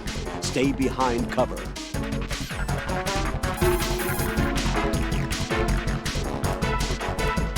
Raiden, Rose did a bit of research on Fortune's weapon. The big rifle that she carries appears to be a personal railgun. Railgun? Yes, an electromagnetic gun that fires bullets with magnetic force. As a movable conductor, it uses plasma electrons to boost acceleration capabilities. The kinetic energy of the ammunition is approximately 10 megajoules. Incidentally, that of a 140mm smooth bore gun ammunition is 20 megajoules. I can't believe something like that even exists. It's not available, though. What she has is only a prototype. That thing sure doesn't sound like a prototype. Problems with the rail plasma and inner rail electromagnetic release have yet to be solved. Evaluations exist that criticize it as unacceptable as a field weapon because of the high risk of accidental discharge. But hers doesn't? Most likely, probably because she's lucky. Unbelievable. Either way, it's a weapon that she alone can wield, that's for sure. Yeah, and a weapon that's uncontrollable, too. Be very careful. I like how they tie the weapon in with her character here. Even the weapon seems to be unreal. Oh!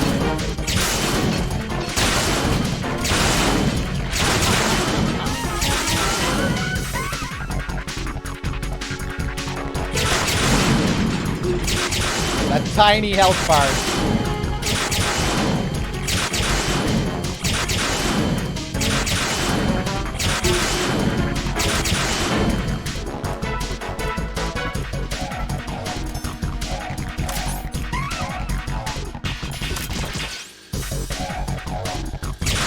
Oh! No comment there, Fortune?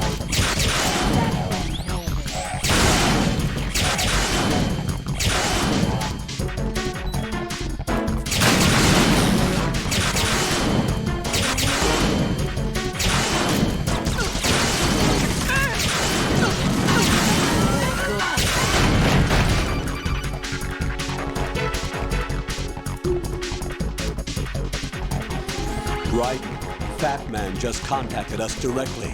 Fat Man called us? Yes. Looks like he placed a bomb on the heliport. He specifically asked for you, Raiden. What? He's killed off Peter. Now he's after you. Why me? How should I know?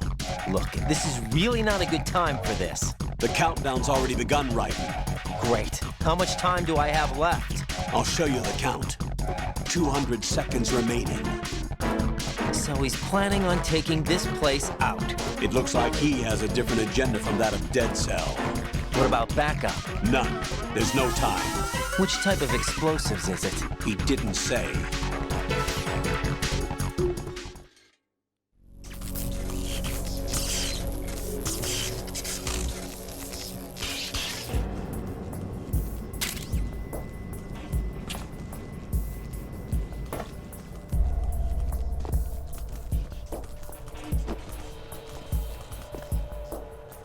take over, Queen. What is it? It seems our friend Fat Man is out of control. He'll actually try to destroy this place? Yes, this could unravel everything we've planned. But why would he do such a thing? Who knows? But he's nothing more than a stereotypical mad bomber now. He's completely lost sight of our ideas. And with it, his loyalty to Commander Jackson. All right. I'll take care of the wayward soul. It wasn't him. Unfortunate. I expected more of this one, really. But he couldn't kill you, I see. Completely useless. Then he's all mine. Later, Vamp. Now! Now!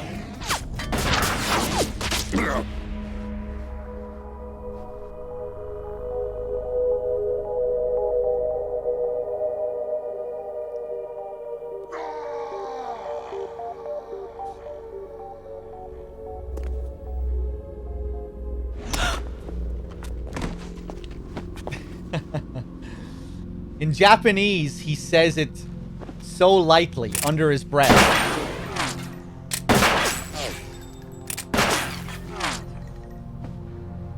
In English, he fucking screams it. Damn.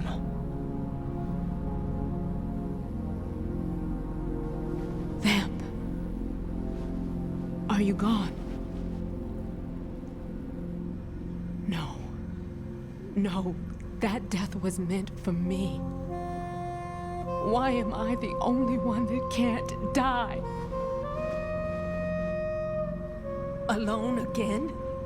Cheated out of death again? How long will you force me to live? How much longer, Dad? You've punished me enough.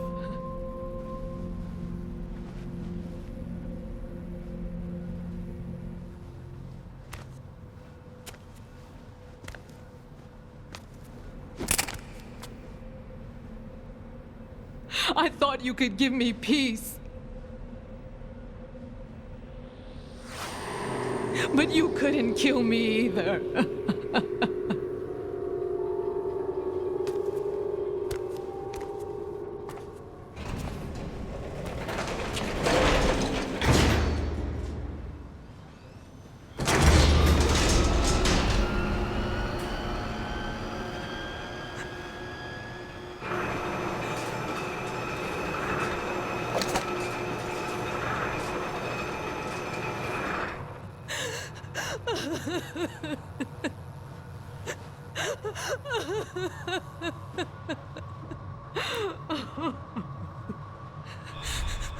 There's no need for sorrow, Queen. I died once already. Vamp. I can't die twice. You know, I was criticizing Fortune's VA in that scene earlier, but I actually don't really mind it for the most part. I think it's, you know, it's supposed to be heightened and melodramatic and everything. It's just, I think it's just that one shot where she's crying, but her face really isn't doing anything. That one close-up of her. And I think that might be the part that kind of gets me. Like, there's a disjointedness between the image and the sound. And I think maybe that's what's not there in Japanese. What else was I going to say? We didn't talk about the other... I think Storm asked some question there. It just reminded me of another cut idea, another cut concept related to Fortune. The other day we were talking about how she was supposed to play the saxophone in game. She was actually going to play her theme on the sax in the game. Another idea that was cut was she was going to have some kind of blood disease. She had some kind of condition with her blood, and every now and then Vamp would have to suck her blood to keep her alive, or else she would die. I'm not sure if they ever revealed what the condition was, but Yeah, she had something wrong with her blood, and Vamp would have to suck her blood every now and then to heal her. And I'm sure it would have been a very sort of erotic kind of thing, you know, whenever they showed it. You know, typical vampire eroticism.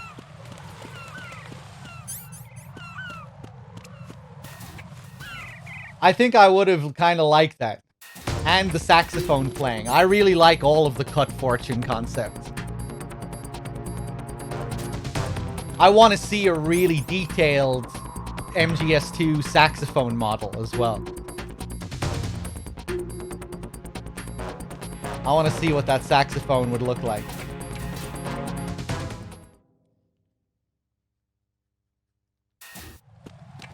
Imagine Fortune's opening scene. She comes out with the saxophone. Just playing the saxophone, not giving a shit. All these guys shooting at her, bullets flying everywhere. She's just jamming out on the sax. Playing her fucking tragic, melodramatic sax melody. Playing her theme. Come on, man. How is that not in the game? Freeze!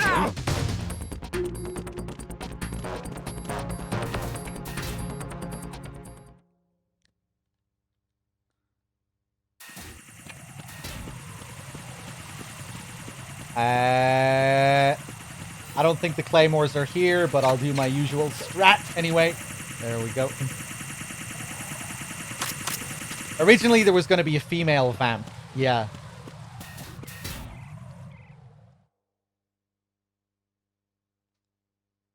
I think I would have preferred that. But maybe that's just because I'm a horny man.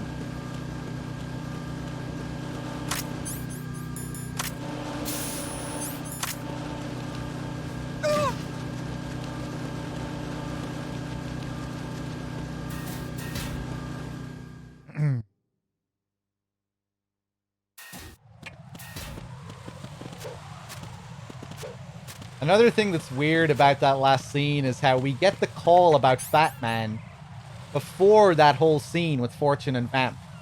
We're told that there's 200 seconds, but no, they wait until the cutscene is over. They even wait until we go up the elevator in gameplay before it starts ticking down. I wonder if that was just some kind of concession they had to make in development and they couldn't rearrange it, you know? Because they could have just played that. We didn't need to get that call before the scene. There's nothing else in that call that needed it to be there before the scene. They could have just triggered the call afterwards. It's kind of weird. I like this last bomb here, just teasing us, not hidden anywhere, just in plain sight.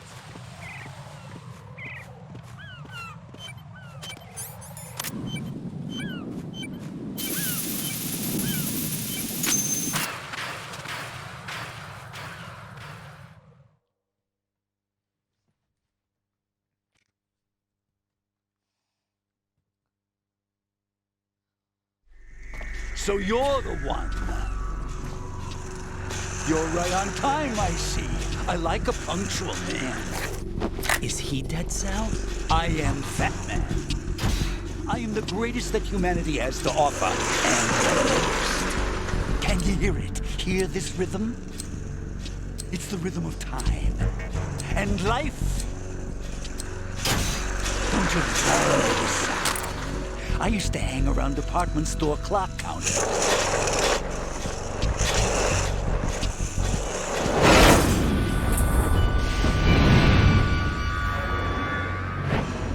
Life is short. Bombs tell the time with every moment of their existence, and nothing else announces its own end with such a fanfare. Glad you could make it. The party's about to start.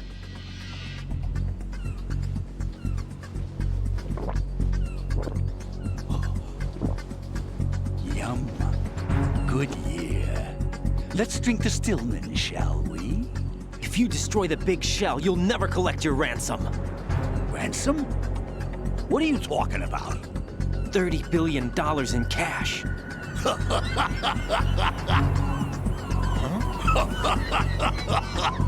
So that's what's going on, huh? What the hell are you talking about? Oh, you'll know soon enough. And I could care less what they plan to do. My ambitions are much more simple. To be the most famous bomber of them all. You're nuts! No one's gonna give a damn about you. Oh, yes, they will. I'll go down in history as the man who beat Peter Stillman. That's the only reason I assisted them. Like hell you beat Stillman. He had your number. What did you say? You have nothing of his courage. Or... What are you laughing at? That croc died a dishonorable death 6 months ago. 6 months ago. The liquidation of Dead Cell. Call it what you want. Only the right stuff survived that hell. It set me free, you know. Opened the way to a new dimension. So that I could become the emperor among detonation devotees. You're nothing but a common criminal, and that's the only way people will ever remember you. How dare you! I'm an artist! That is why I dislike boorish military types. It's time to start the party. This is how it works. I plant a bomb, and it'll explode soon after that. If you prefer to stay in one piece, you'll have to disable my bombs. Laugh and grow fat. Let's move! Here we go. I love Fat Man. Some people find him to be too ridiculous. Too silly, but not me. I think he fits perfectly.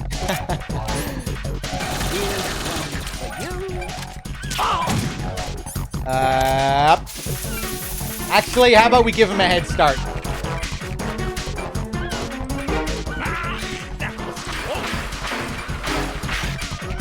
Are you just gonna walk around? You're making it hard, man. 20 seconds, and it goes. Fuck you.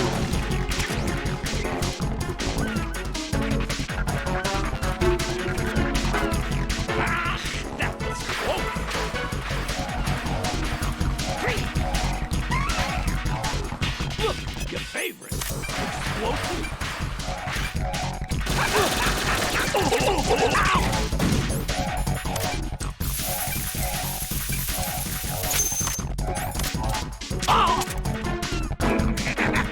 Oh, you want another one? Okay.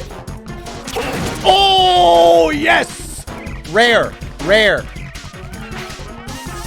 If you shoot him right as he accelerates, there's a unique fall. You can only get that fall if you shoot him at the last second.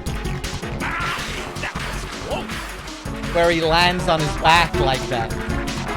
It's really hard to do that on purpose.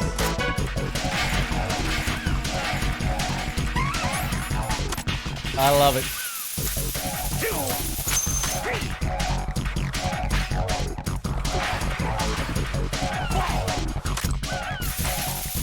It's time to get back.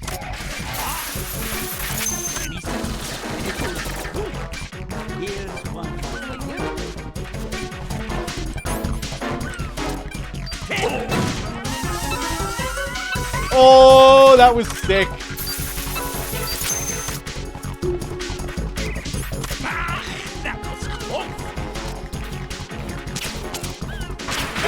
Oh, I'm not used to hearing that line. I guess that's what happens if you shoot the suit with an M9.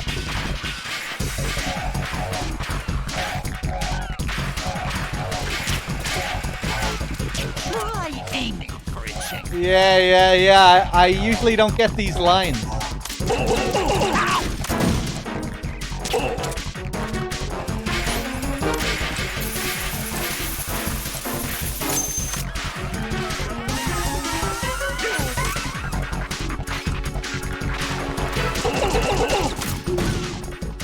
Ah! It is possible to get 2 headshots on him there. It's one of the little nuances to this fight. As soon as you knock him over, you have an opportunity to get a headshot before he has stars above his head. But you only have like a second where you can get that shot, and then you have like 6 or 7 seconds to get the second shot where he has stars above his head. Get out of my way!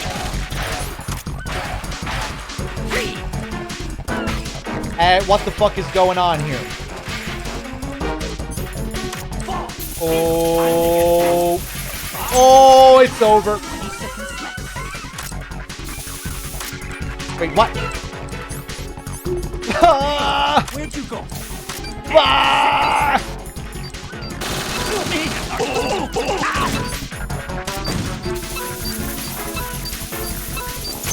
I wasn't paying attention to the radar.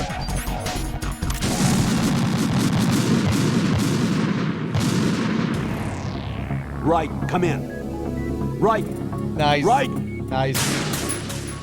Okay, no head starts this time. Let's go for double headshots all the way.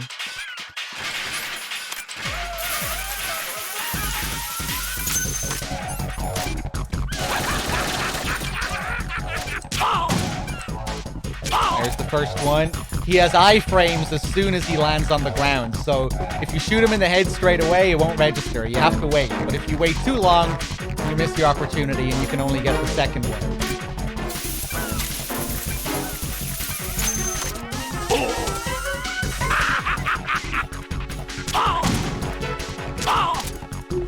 There's the double.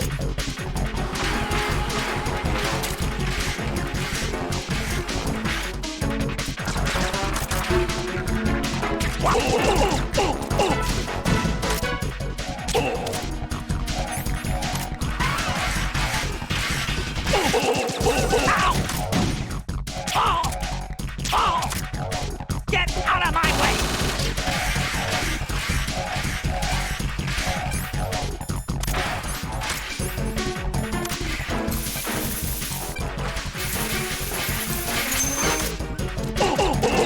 Lured him back. If you wait at the last bomb, he will come to you.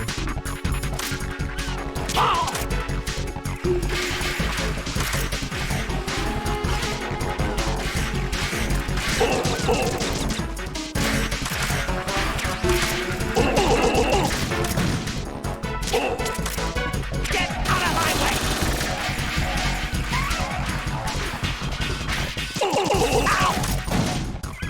Nice. There's the double.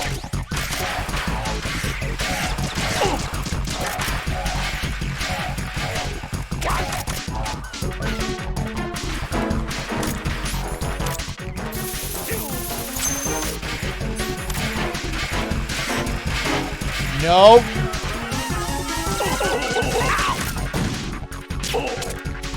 Oh, that was nice.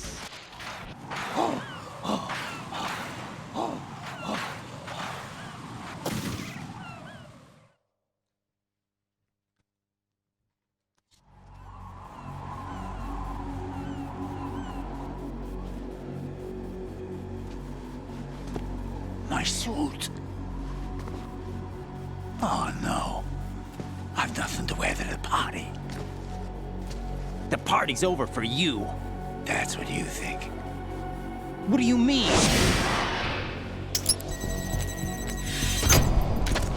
What did you just do? What is this? I have beautiful hands. These delicate hands can craft works of art. Answer me, what the hell is this? It's the switch for the biggest bomb in the entire place. Huh? No use. Once it's activated, there's no stopping the count. Where did you plant it? Where is it? Somewhere in this area. Don't worry, it's very close by. Where is it? Go ahead, shoot me. I'm already dead. Damn! Think you can find it? When it goes off, it'll take the big shell with it. Tell me where I can find the bomb! That's your problem. This is the highlight of the party. Bring it on, I say. They'll be happy too. I die here and start my legend. Too bad you won't be around to see the movies. Laugh and grow fat.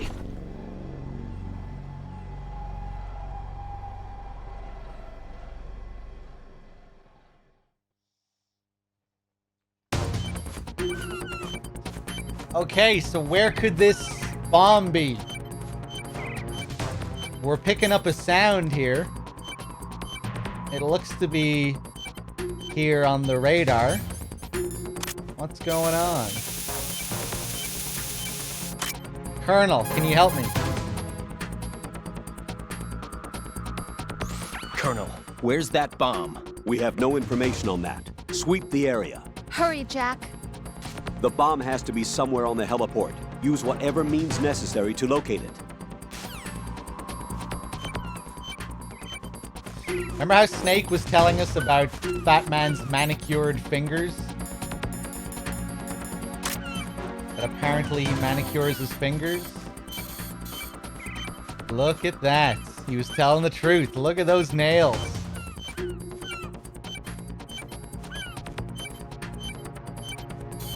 Beautiful.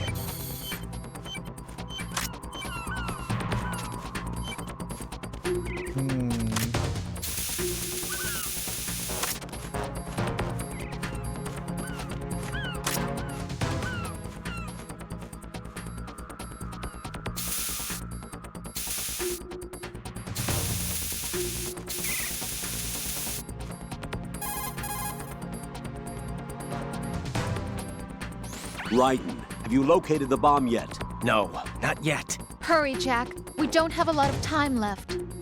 He wouldn't have had the time to find a good hiding place. It must be somewhere near him. Take a closer look.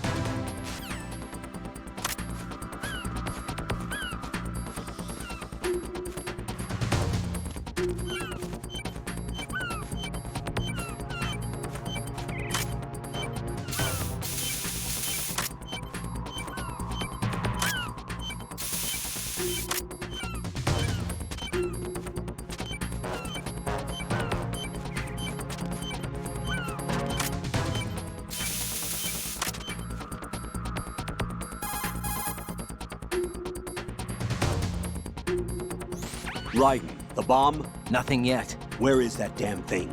We're running out of time. Have you checked under Fat Man's body? What? Of course not. It can't be there. You don't know that. Okay, what evidence do you have that it's there? Just a hunch, all right? Look, Rose, I know what I'm doing, and this is my life on the line. You don't have any experience in this type of work, so Raiden, don't turn down a good suggestion when you hear one. Check it out. So you can only get that call when the timer hits the 10-second mark. And you have to have done the other 2 calls beforehand as well. Very easy to miss. And that also unlocks another save conversation afterwards. Very well hidden little Easter egg. Peter Stillman. I remember when I got that dog tag as a kid, I was like, what? What a twist. Fat Man is actually Peter Stillman?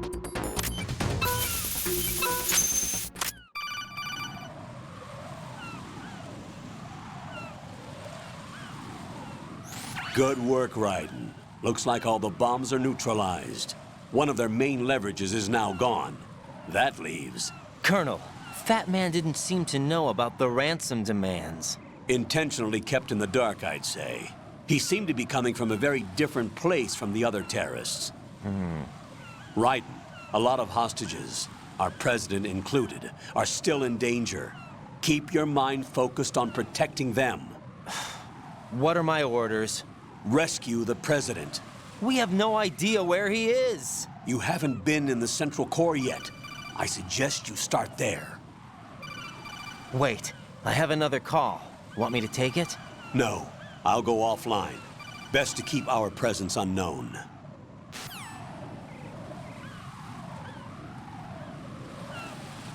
How you doing, kid? Pliskin, is everything all right? Could be better. Looks like I was out cold for a while. How did you manage to stay alive? Had a little help from a friend. Friend? What about the bomb? Defused. And Fat Man, too. That's good news. How's Shell 2? It's a mess. The bomb crippled H-Strut. What about the toxins? The what? If the big shell blows up, the explosion is expected to produce massive amounts of toxins. Never heard anything about that. Huh? Well, looks like there's not much danger of that in any case. but the central core is starting to flood. It won't last much longer. Well, what about the president and the other hostages? They weren't in Shell 2. They must be in Shell 1. We need to get the hostages out of here now. It's too far from Manhattan for a swim. What about the lifeboats? There doesn't seem to be any. Doesn't make sense. So a chopper is our only extraction? Right. And it comes with a passenger limit. Intel has it that there are about 30 hostages. It'd take more than a single trip. We'll have to come back. Can you pilot a chopper? No, but I brought a gearhead with me. He's a good guy. I'll introduce you later. Pliskin, I'm on the heliport right now, but I don't see their Harrier. It's out somewhere. We better move now, then. Our chances with a Harrier after us are close to nothing. Do you know where the president is? No, that one's all yours. The president is at the top of our rescue list. These are our orders, Lieutenant JG. Your orders, not mine. What? See you later. Okay. So now if we stop and call Rose, let's see what happens. Jack, do you need to save?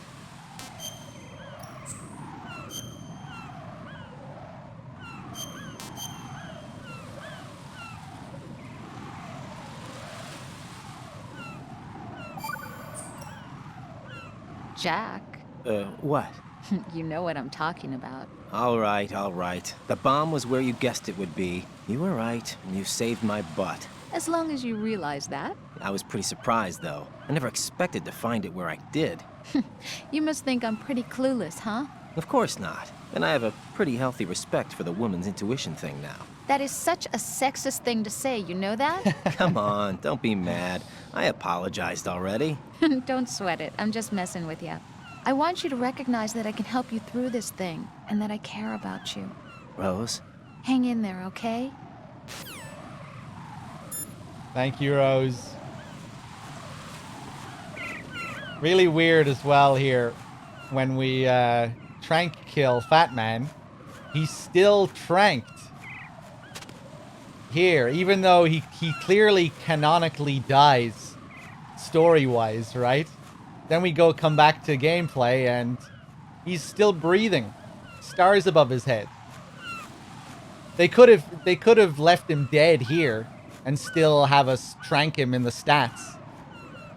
You know, they could still class it as a trank and have him lie dead here.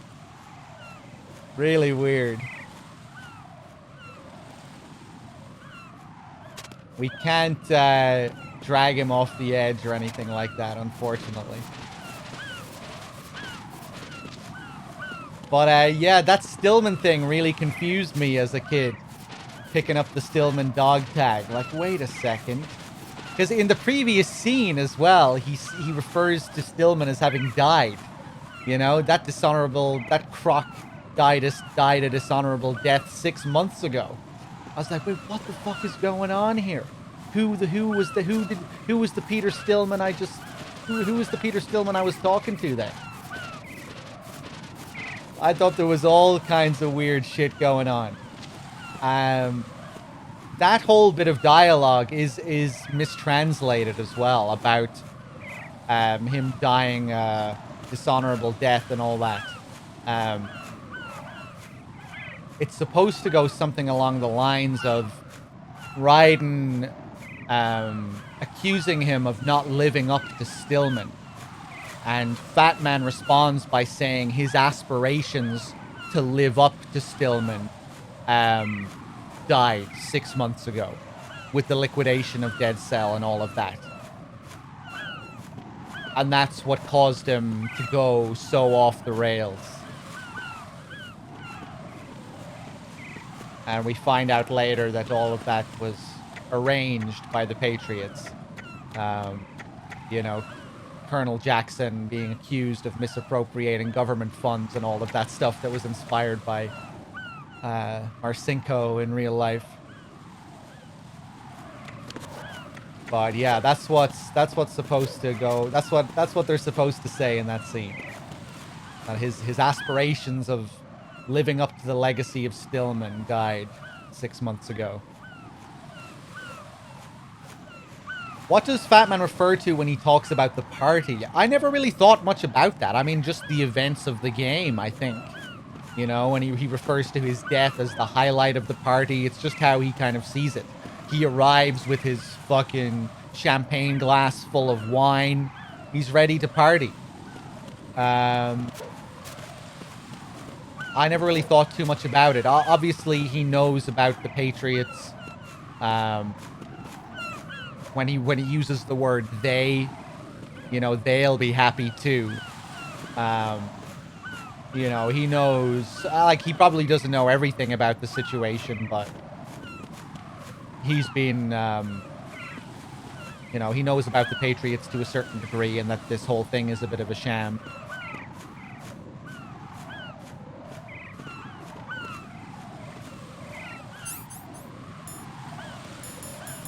And,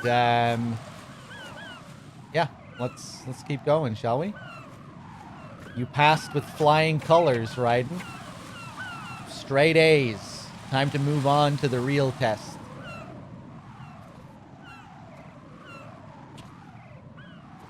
You passed with flying colors. Identify yourself. I'm like you. I have no name. Are you Mr. X? If you like.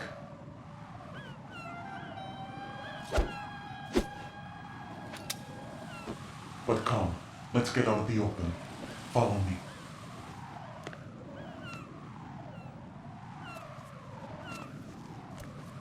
Are you with Foxhound too?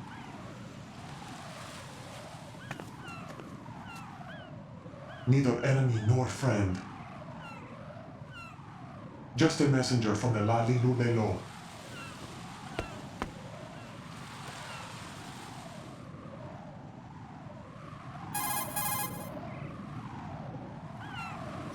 This is safer, I think. Safe from what? Eavesdropping, of course. All right.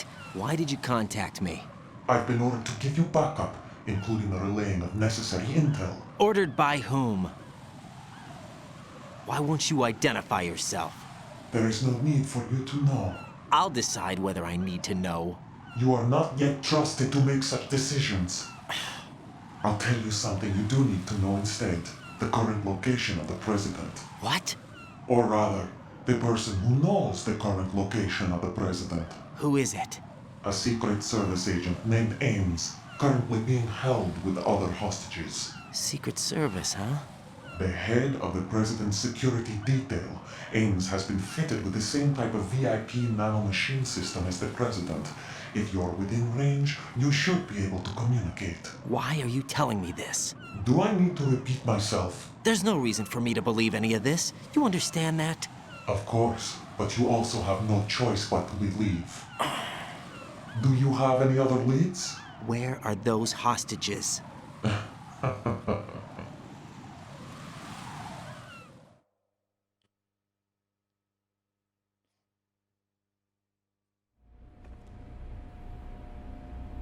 The hostages are being held in the B1 conference hall in the Shell 1 core. You'll find Ames there. What does he look like? We don't know if it is indeed a he. I've never met this person either. How am I supposed to look for someone without even a description? Use your ears. What's that supposed to mean? Ames has a pacemaker. You'll be able to hear the machine sound in the heartbeat. You expect me to walk up to these hostages and listen to every one of their heartbeats? The sound is too minute to detect unamplified. You'd be captured immediately. So what am I supposed to do? Use the directional microphone. There's one somewhere in the core.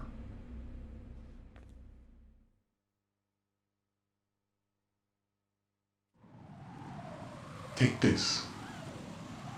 The security card will unlock all level 2 security doors, including the one into the core. It's called a PAN card. It works together with your body's own electronic field. And watch yourself. The core is more heavily guarded than any other section of the big shell. You'll get nowhere just like that. Try this instead. One of the terrorists?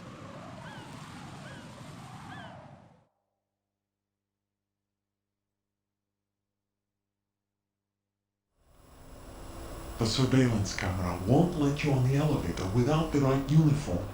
You want me to disguise myself? Men assigned to the Corps and those on perimeter duty are given different colors to wear. Your new outfit will work in some areas, not others.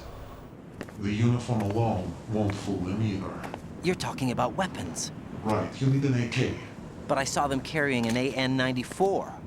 All men assigned to the Corps section carry AKs. So without an AK-74U, someone will see through me really quick.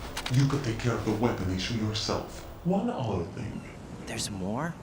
You'll also have to pass a retinal scan to get into the conference hall.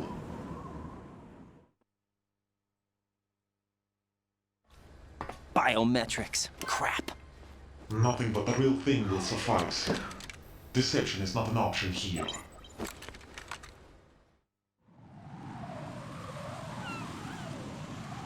I suggest you hurry. They have the nuke on their side. The nuke? They have a nuclear weapon with them? You didn't find their continuing presence here unusual?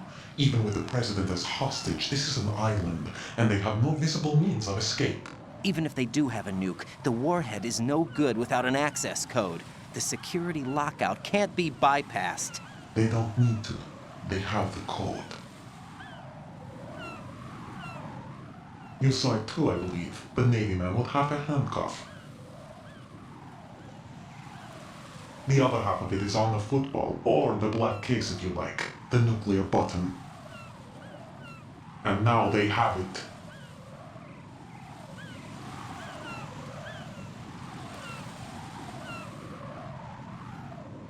Why did they have to bring the football along? To a decontamination plant of all places. But they did have to. Because, after all, the big shell is the farthest thing from a cleanup plant there is. What? Dead Cell didn't have to bring a nuke along with them. It was right here to begin with.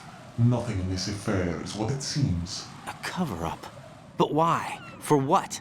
For Metal Gear that is housed here.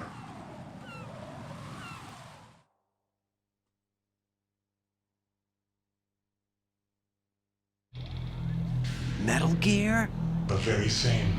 Bipedal nuke-capable vehicle Shadow Moses infamy. This place is the R&D center for its newest incarnation. What the hell is going on? Better ask Ames the rest.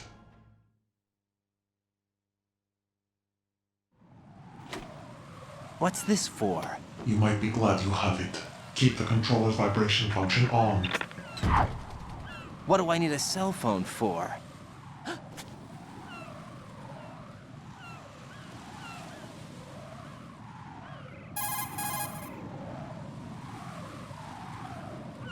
Colonel, who was that man just now?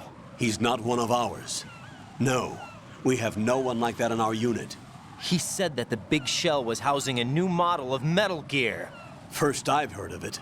Colonel, what are you not telling me? I've been completely open with you, Raiden. I've told you everything. Is that everything you know? Or everything I need to know? Snap out of it, Raiden. I'll have the Metal Gear Stop trying to be looked Snake, into. Raiden. You need to make contact with You this can't Ames. pull off lines like that. So you believe that ninja? Since we have no leads on the President's current location, we have no other alternatives. Right now, collect as much data as you can, including anything on Metal Gear. Are those my orders? Yes, they are. Disguise yourself as an enemy soldier and infiltrate the Shell 1 core. Understood. It's interesting. I watch a lot of people. I've watched a lot of people play MGS2 for the first time on Twitch, and it's amazing how few people realize that the ninja is Olga.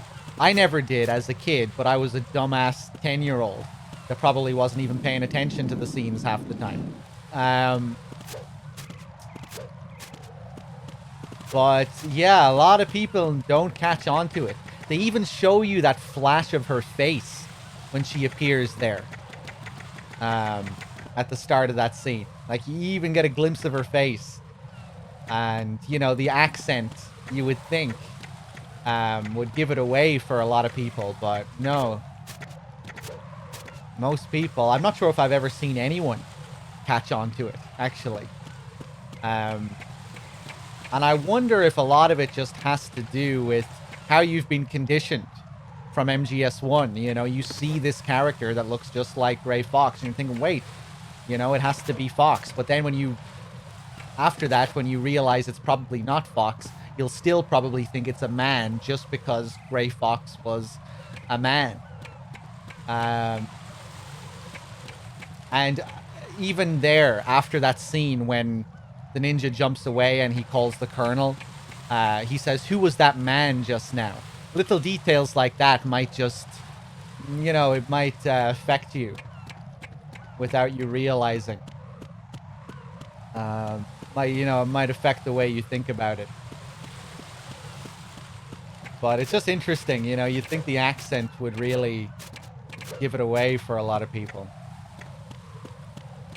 Originally, they weren't going to reveal that it was her at all in the original game plan. It was still going to be her, but they were never going to reveal that it was her. And you just had to figure it out.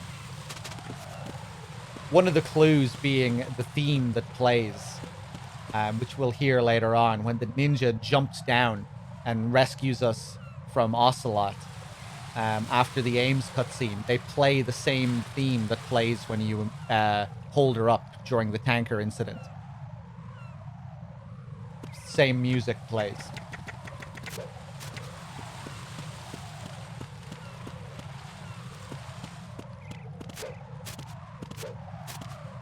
I mean, there are so many Russians on the platform. Yeah, but you don't really meet any other main character that talks like that with a Russian accent. You never noticed that, Ben? Yeah. It's the same music that plays. She has the same theme on the tanker that she does as the ninja.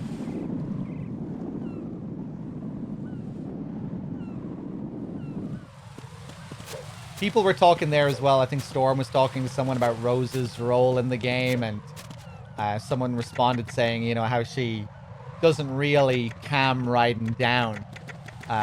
You know, that she just continues to stress him out. And yeah, like I was saying earlier, I see Rose as being real for the most part in this game, quote unquote real, especially when you call her to save. And I think one of the reasons why she's constantly pestering him about his past and getting him to open up is that she wants him to realize who he is. You know, she wants him to stop.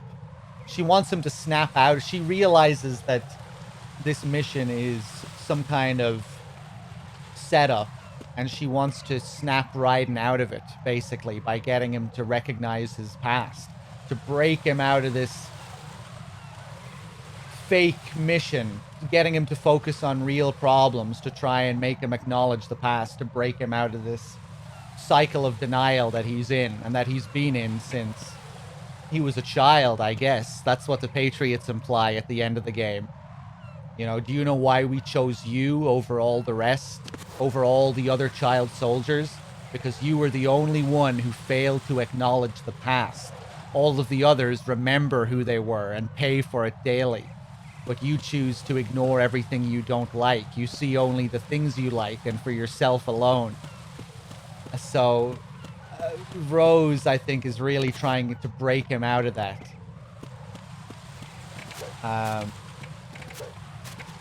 But yeah, I mean, maybe while she is doing that, the Patriots are also using that to put pressure on him as well. I'm not really sure, because surely she's being used by the Patriots as a part of the plan as well. Whether she is acting of her own free will as well, or maybe her acting of her own free will is also tying into what the Patriots want to achieve. Like, if, you know, getting back to what we were talking about Snake, he's not supposed to be an intentional part of the simulation, but maybe he is. That's what they're just saying. Him being an unintentional part of the simulation is maybe there to stand in for Gray Fox not being a part of MGS1. Not, you know, him not being an intended part of that mission. But yeah, interesting things to think about anyway. You know, Raiden is kind of in a war between his real self and his VR self in this. And Rose is trying to guide him back to who he really is, whereas we are projecting our VR selves onto him. And that's why he throws away the tags at the end of the game. That's why that's his big character moment. He throws away the player and accepts who he really is and forges his own new identity.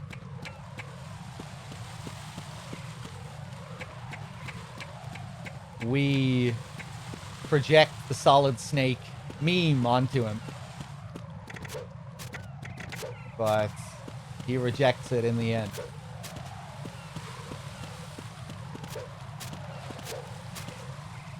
One second, guys. And then MGS4 happens and he says, actually, no, fuck all that shit. I'm going out, getting drunk. I'm gonna become a ninja. I'm not gonna become my own person. I'm gonna be like Gray Fox. Hey, that ninja was actually pretty cool. I'm gonna be just like him.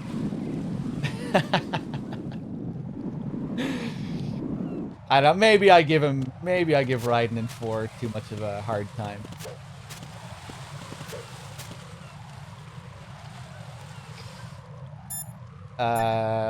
Let's see.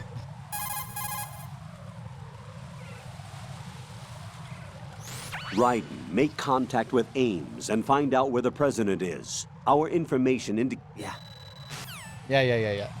But yeah, the only reason Raiden is the way he is in 4 is because of the backlash. People not liking the character, so they turned him into the cool ninja that everybody liked in MGS1.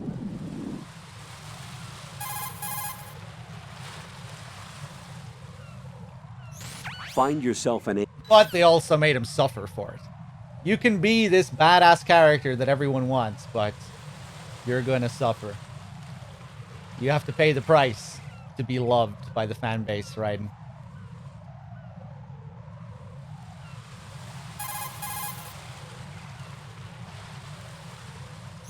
Raiden, make contact with Ames. Colonel, should I really believe what he says? The fact is that there is no other option, unfortunately for us. I'll understand once I go to see him then, right?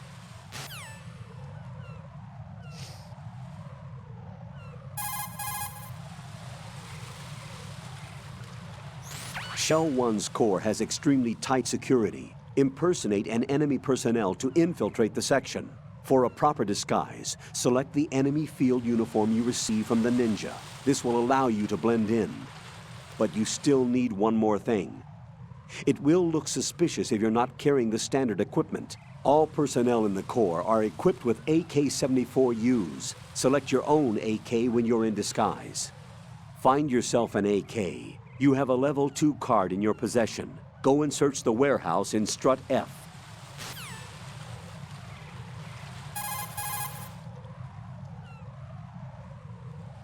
Even the most successful disguise can't protect you if you decide to blow your own cover by attacking the enemy. Do not engage the enemy while you are in disguise. There's a particular call I'm looking for here. Raiden, don't act in any way that will excite the enemy's suspicion. A perfect disguise can be ruined by a single odd behavior. Be careful.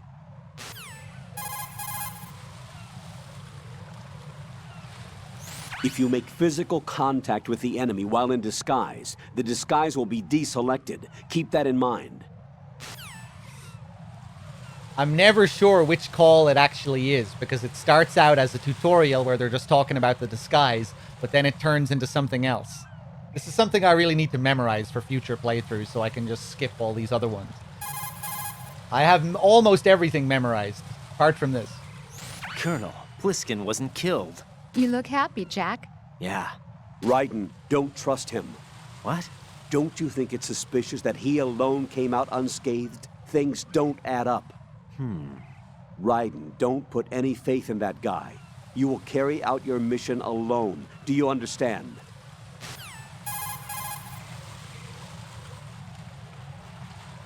Colonel, who's that person Ames? I checked the roster of Secret Service members serving the president. There was definitely a person on the list named Ames. So what that ninja said then was not a lie after all. As far as the roster goes, no. Rose, do you have any other information? All right, I'll look into it for you. I'm counting on you.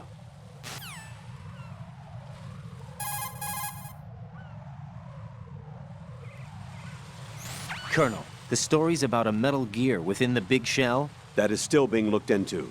Sorry, Jack. And stories that the big shell is just a cover. Well, every record I've looked through only ever has it as a legitimate offshore decontamination facility. On paper, it's clean. So you're saying that we have no choice but to talk to Ames or whoever else? On paper, it's clean. Hey, maybe that goes back to my brochure theory. Where she's talking about everything she's looked at says it's clean. What about the fucking database, Rose? That isn't paper.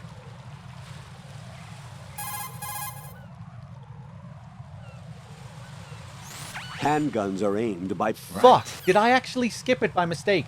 Hey, Rose butts into that conversation about handguns. I wonder what she says there. That's interesting. Raiden, the tranquilizer... Maybe I have to equip the uniform for them to mention it? No. Find yourself an AK. You have a level 2...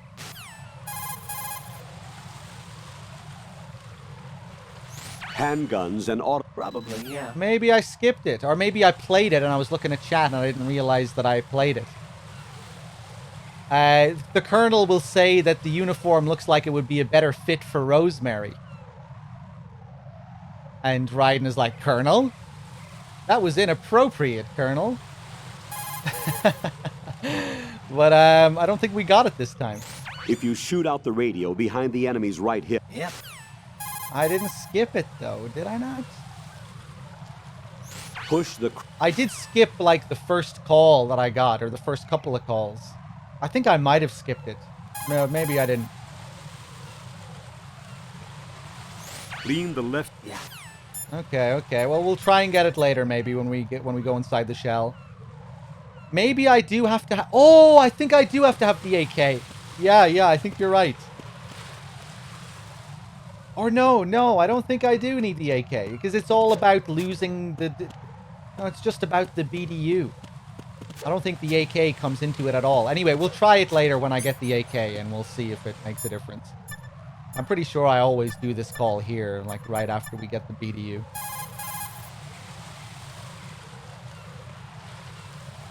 Pliskin, do you read me? What's up, Raiden? I just ran into a guy decked out like a ninja. A ninja? Yeah. Do you know anything about this? No. Can you trust that costumed freak? I don't know. But the Colonel told me to follow the guy's instructions. And like a good soldier, you'll do it, right? I'll let you in on a little secret, kid. The ninja that was publicized in the Shadow Moses incident no longer exists. The guy you met has no connection whatsoever with the incident. And how do you know that? Because I do. Huh? Just be careful who you trust, okay? That line always feels a bit out of place to me. Can you trust that costumed freak? Something tells me that it doesn't sound that awkward in Japanese. Maybe too literally translated or something. Just feels weird to hear Snake say that. There's another weird use of the word freak later on as well. In Emma's lab when they're talking about all the posters and stuff. What kind of dork brings all this to work? Must be a super freak.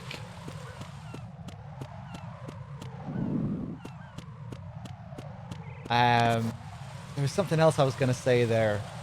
Although the way he describes it as a costume is interesting, because that might be there to tie into the fact that it's not the real Grey Fox. It's not really a cyborg ninja, because it is just a costume. It's a suit. You know, Olga doesn't, you know, it's not a real exoskeleton. She isn't fused to it like a cyborg. It's a suit, which kind of fits with the whole theme here. Everything being a setup or an artificial recreation, not a real cyborg ninja, just a suit. I think Bad Humans mentioned there that he didn't really like that ninja design. I like it. I feel like it works. It definitely isn't as cool as Grey Fox's design or anything like that, but I kind of like how sterile it looks. Well, maybe sterile isn't the right word, but you know, it doesn't really have an identity like like Gray Fox. The way it's very clean looking.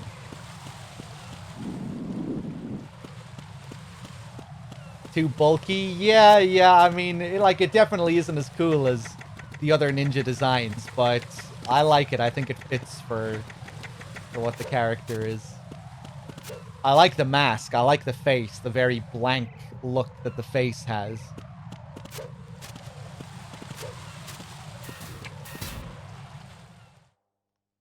Yeah, you like the helmet as well? Okay, we're going to pick up the camera next. I'm probably going to wrap up soon. We might try and get a few more dog tags before we wrap up.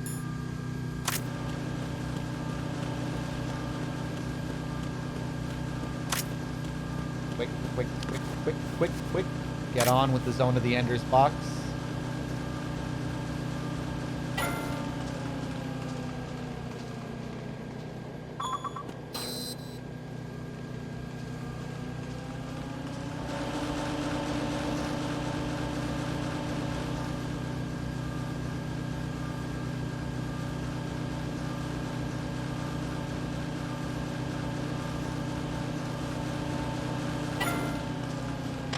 Nothing here.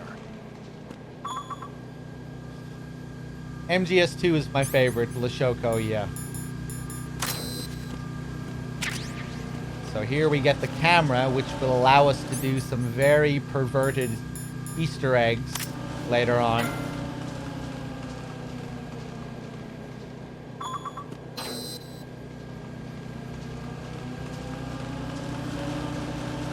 Didn't know you could get in here this early? Yeah. As soon as you get the Zone of the Enders box from the room.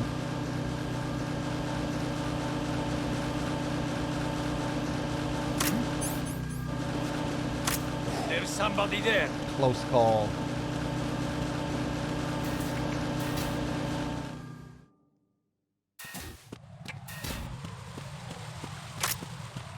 Ooh, here are some dog tags.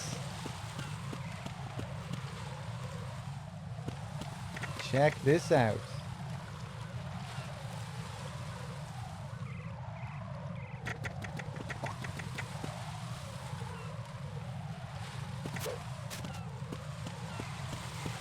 Freeze!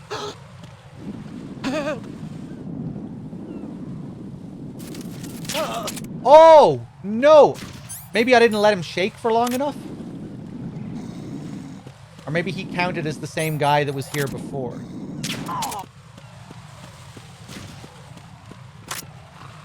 I think I'm safe here underneath the bridge. I don't think this guy will see me.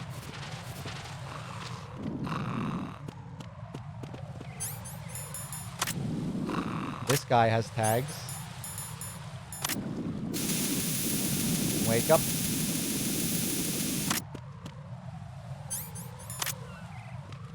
Freeze! What are you? Don't kill me. Hey! Yeah, I need to take another look at this guy. Hey, what's up, Lacosta? Yeah, no, we have his already. Earlier on, there was a guy who was up top. And I guess that's him. He just changes position. Still supposed to be the same guard. In Strut D, I think we got all of them. Because we went back to get that other tag that we didn't have. And I think that's all that was there for Strut D.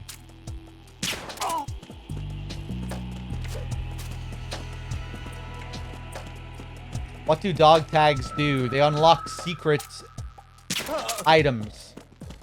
Like stealth and wigs. Which will give you infinite ammo and infinite O2 gauge and stuff like that. But you mainly just do it for the sake of doing it. But yeah, you do get some secret shit. Who's that?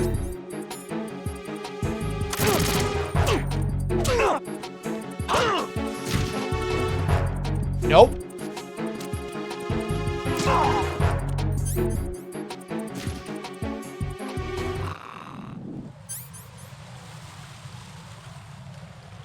Did I stun him with the SOCOM? Does a SOCOM hit after an M9 hit knock them out? Because it counts as like a stun?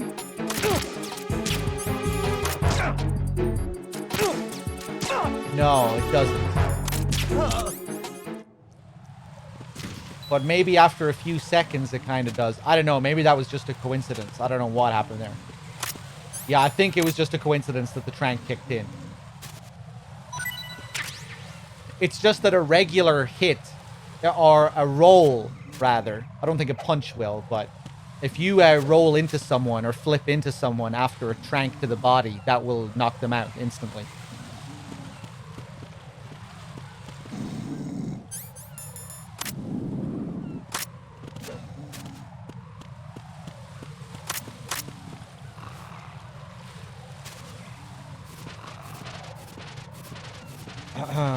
Yeah, the MGS4 situation was rough. Murata being appointed director, and there being another backlash to that.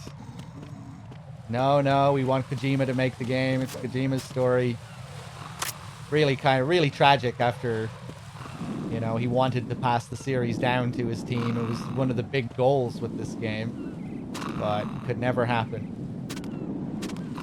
Rising is really tragic in that regard as well.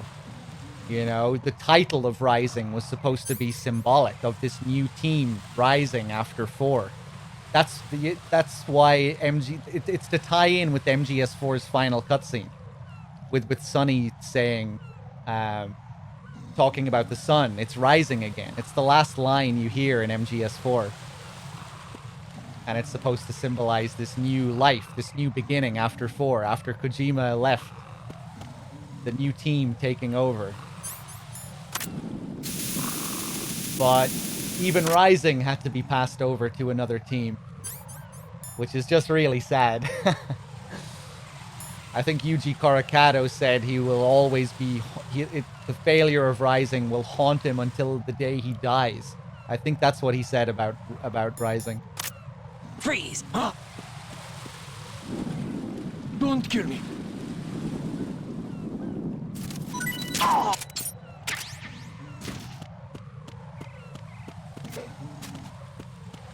A real shame.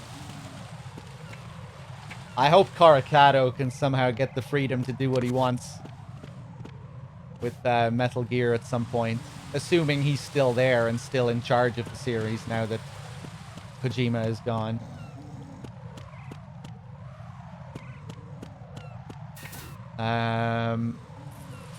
Okay.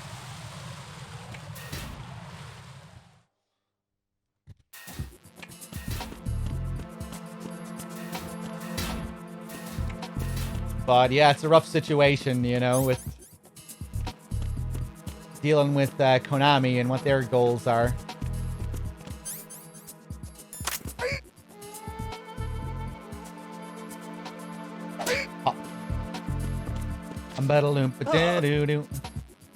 I don't think there's another guy here.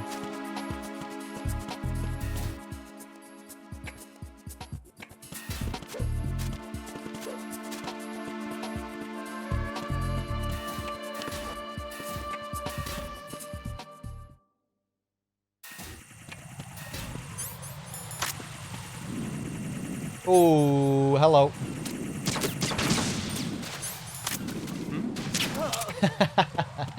This guy.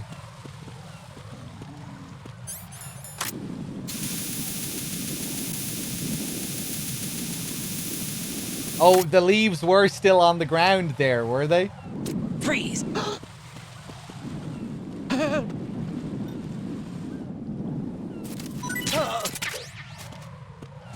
Drew J. Elmer.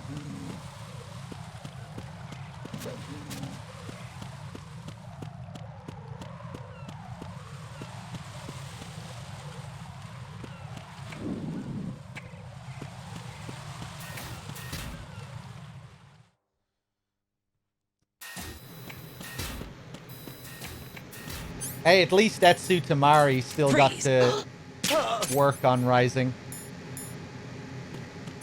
At least it had some Kojima Productions influence. The Yoji Shinkawa designs. Okay, I think that is... I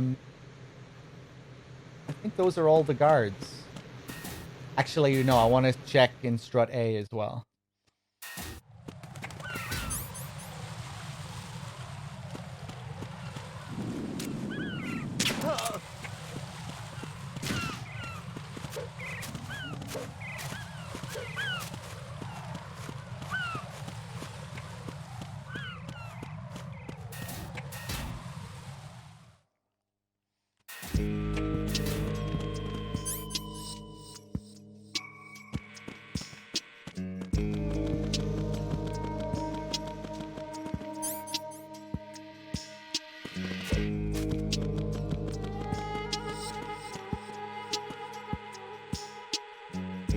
Apparently, we're still missing one dog tag in this strut.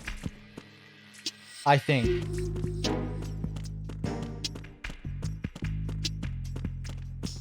Freeze!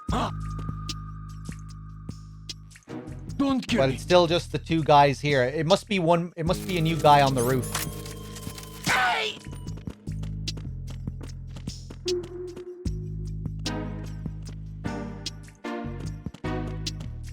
Between which two MGS games do you think there's a bigger difference? Oh, I don't know. I mean, there are lots of different types of differences, you know? After 4, the mainline series obviously reinvented itself pretty drastically with Peace Walker and the structure of that game being a PSP game, the mission-based structure, the tapes, and all of that. That carried over to 5 as well, so like structurally and gameplay-wise and all that, I would say Peace Walker was a pretty big reinvention. That worked out really well, I think. Freeze! Yeah, I don't know.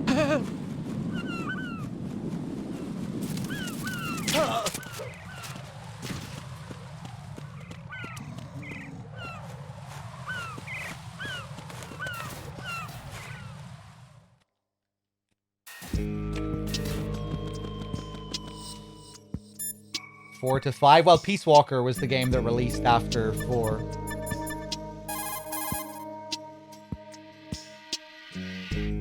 Jack, do you need to save? I'd probably say going from 4 to Peace Walker, that was a pretty drastic change in almost every respect.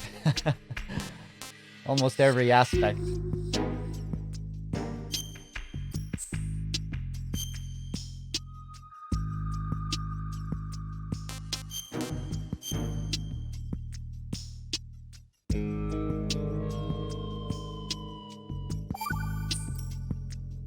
Got a minute, Jack? Rose? I found some information on where Solid Snake is interred. Great. Shoot. I've located the gravesite. And the body? Exhumed for DNA testing. Well, do you have the results? The right arm was missing, but there was no doubt that it was him. That body belongs to Solid Snake. So the head of the terrorist group must be... An imposter. Right. You sound disappointed. I guess I was kind of hoping to meet the legend in the flesh. I get you. But it looks like he's not behind this incident. Raiden, the president needs you, I think. Disguise yourself as enemy personnel and infiltrate the core section. Your priority is to contact Agent Ames. All right. Yeah, when he says "I think" there, I think a lot of people misinterpret that. Maybe it's just because he says it so coldly, but I think it's supposed to be sarcastic, you know? Obviously, he knows obviously he knows the president needs him. He's just trying to hurry things along. It's like, you know, I think he needs you, I think. He needs you, I think. Could we move this along? Chop, chop. Okay. Guys, I'm going to wrap it up for now. And we will continue this next time. Someone asked about acid. Yeah, I really want to do acid sometime soon. In real life and also the game. But, yeah, I'd like to do that within the next month or so. Hopefully. I got Police Knots crossed off, which was something I really wanted to do. And I'd like to do acid as well. Sometime soon. Maybe not within the next month, but within the next couple of months. Definitely before Christmas, anyway. But hopefully long before then as well. Maybe Portable Ops as well. Which I've never played Portable Ops either, by the way, in case you didn't know. I've watched the game many times, but I've never actually played it myself. Other things that I have planned are a big Peace Walker playthrough where I do online co-op with viewers. I never really investigated the co-op in Peace Walker, so I'd really like to do that. You guys are going to have to teach me all the co-op skills. Other things that I want to do, non-MGS stuff, like God Hand. I really want to play God Hand again, revisit that game. I haven't played that in a few years. I highly recommend tuning in for God Hand as well. If you, chances are there are a lot of people here who've never even heard of it. It's a really funny game. If you're in the mood for some laughs, definitely tune in for God Hand because it is very funny. And is there anything else in my mind that I'm thinking about playing right now? I'm sure there's lots of stuff. I just can't think. Guys, till next time, we'll wrap up, and I'll see you soon. Take it easy, everyone. SD Snatcher is definitely one that I want to get to, yeah. Guys, till next time, take it easy.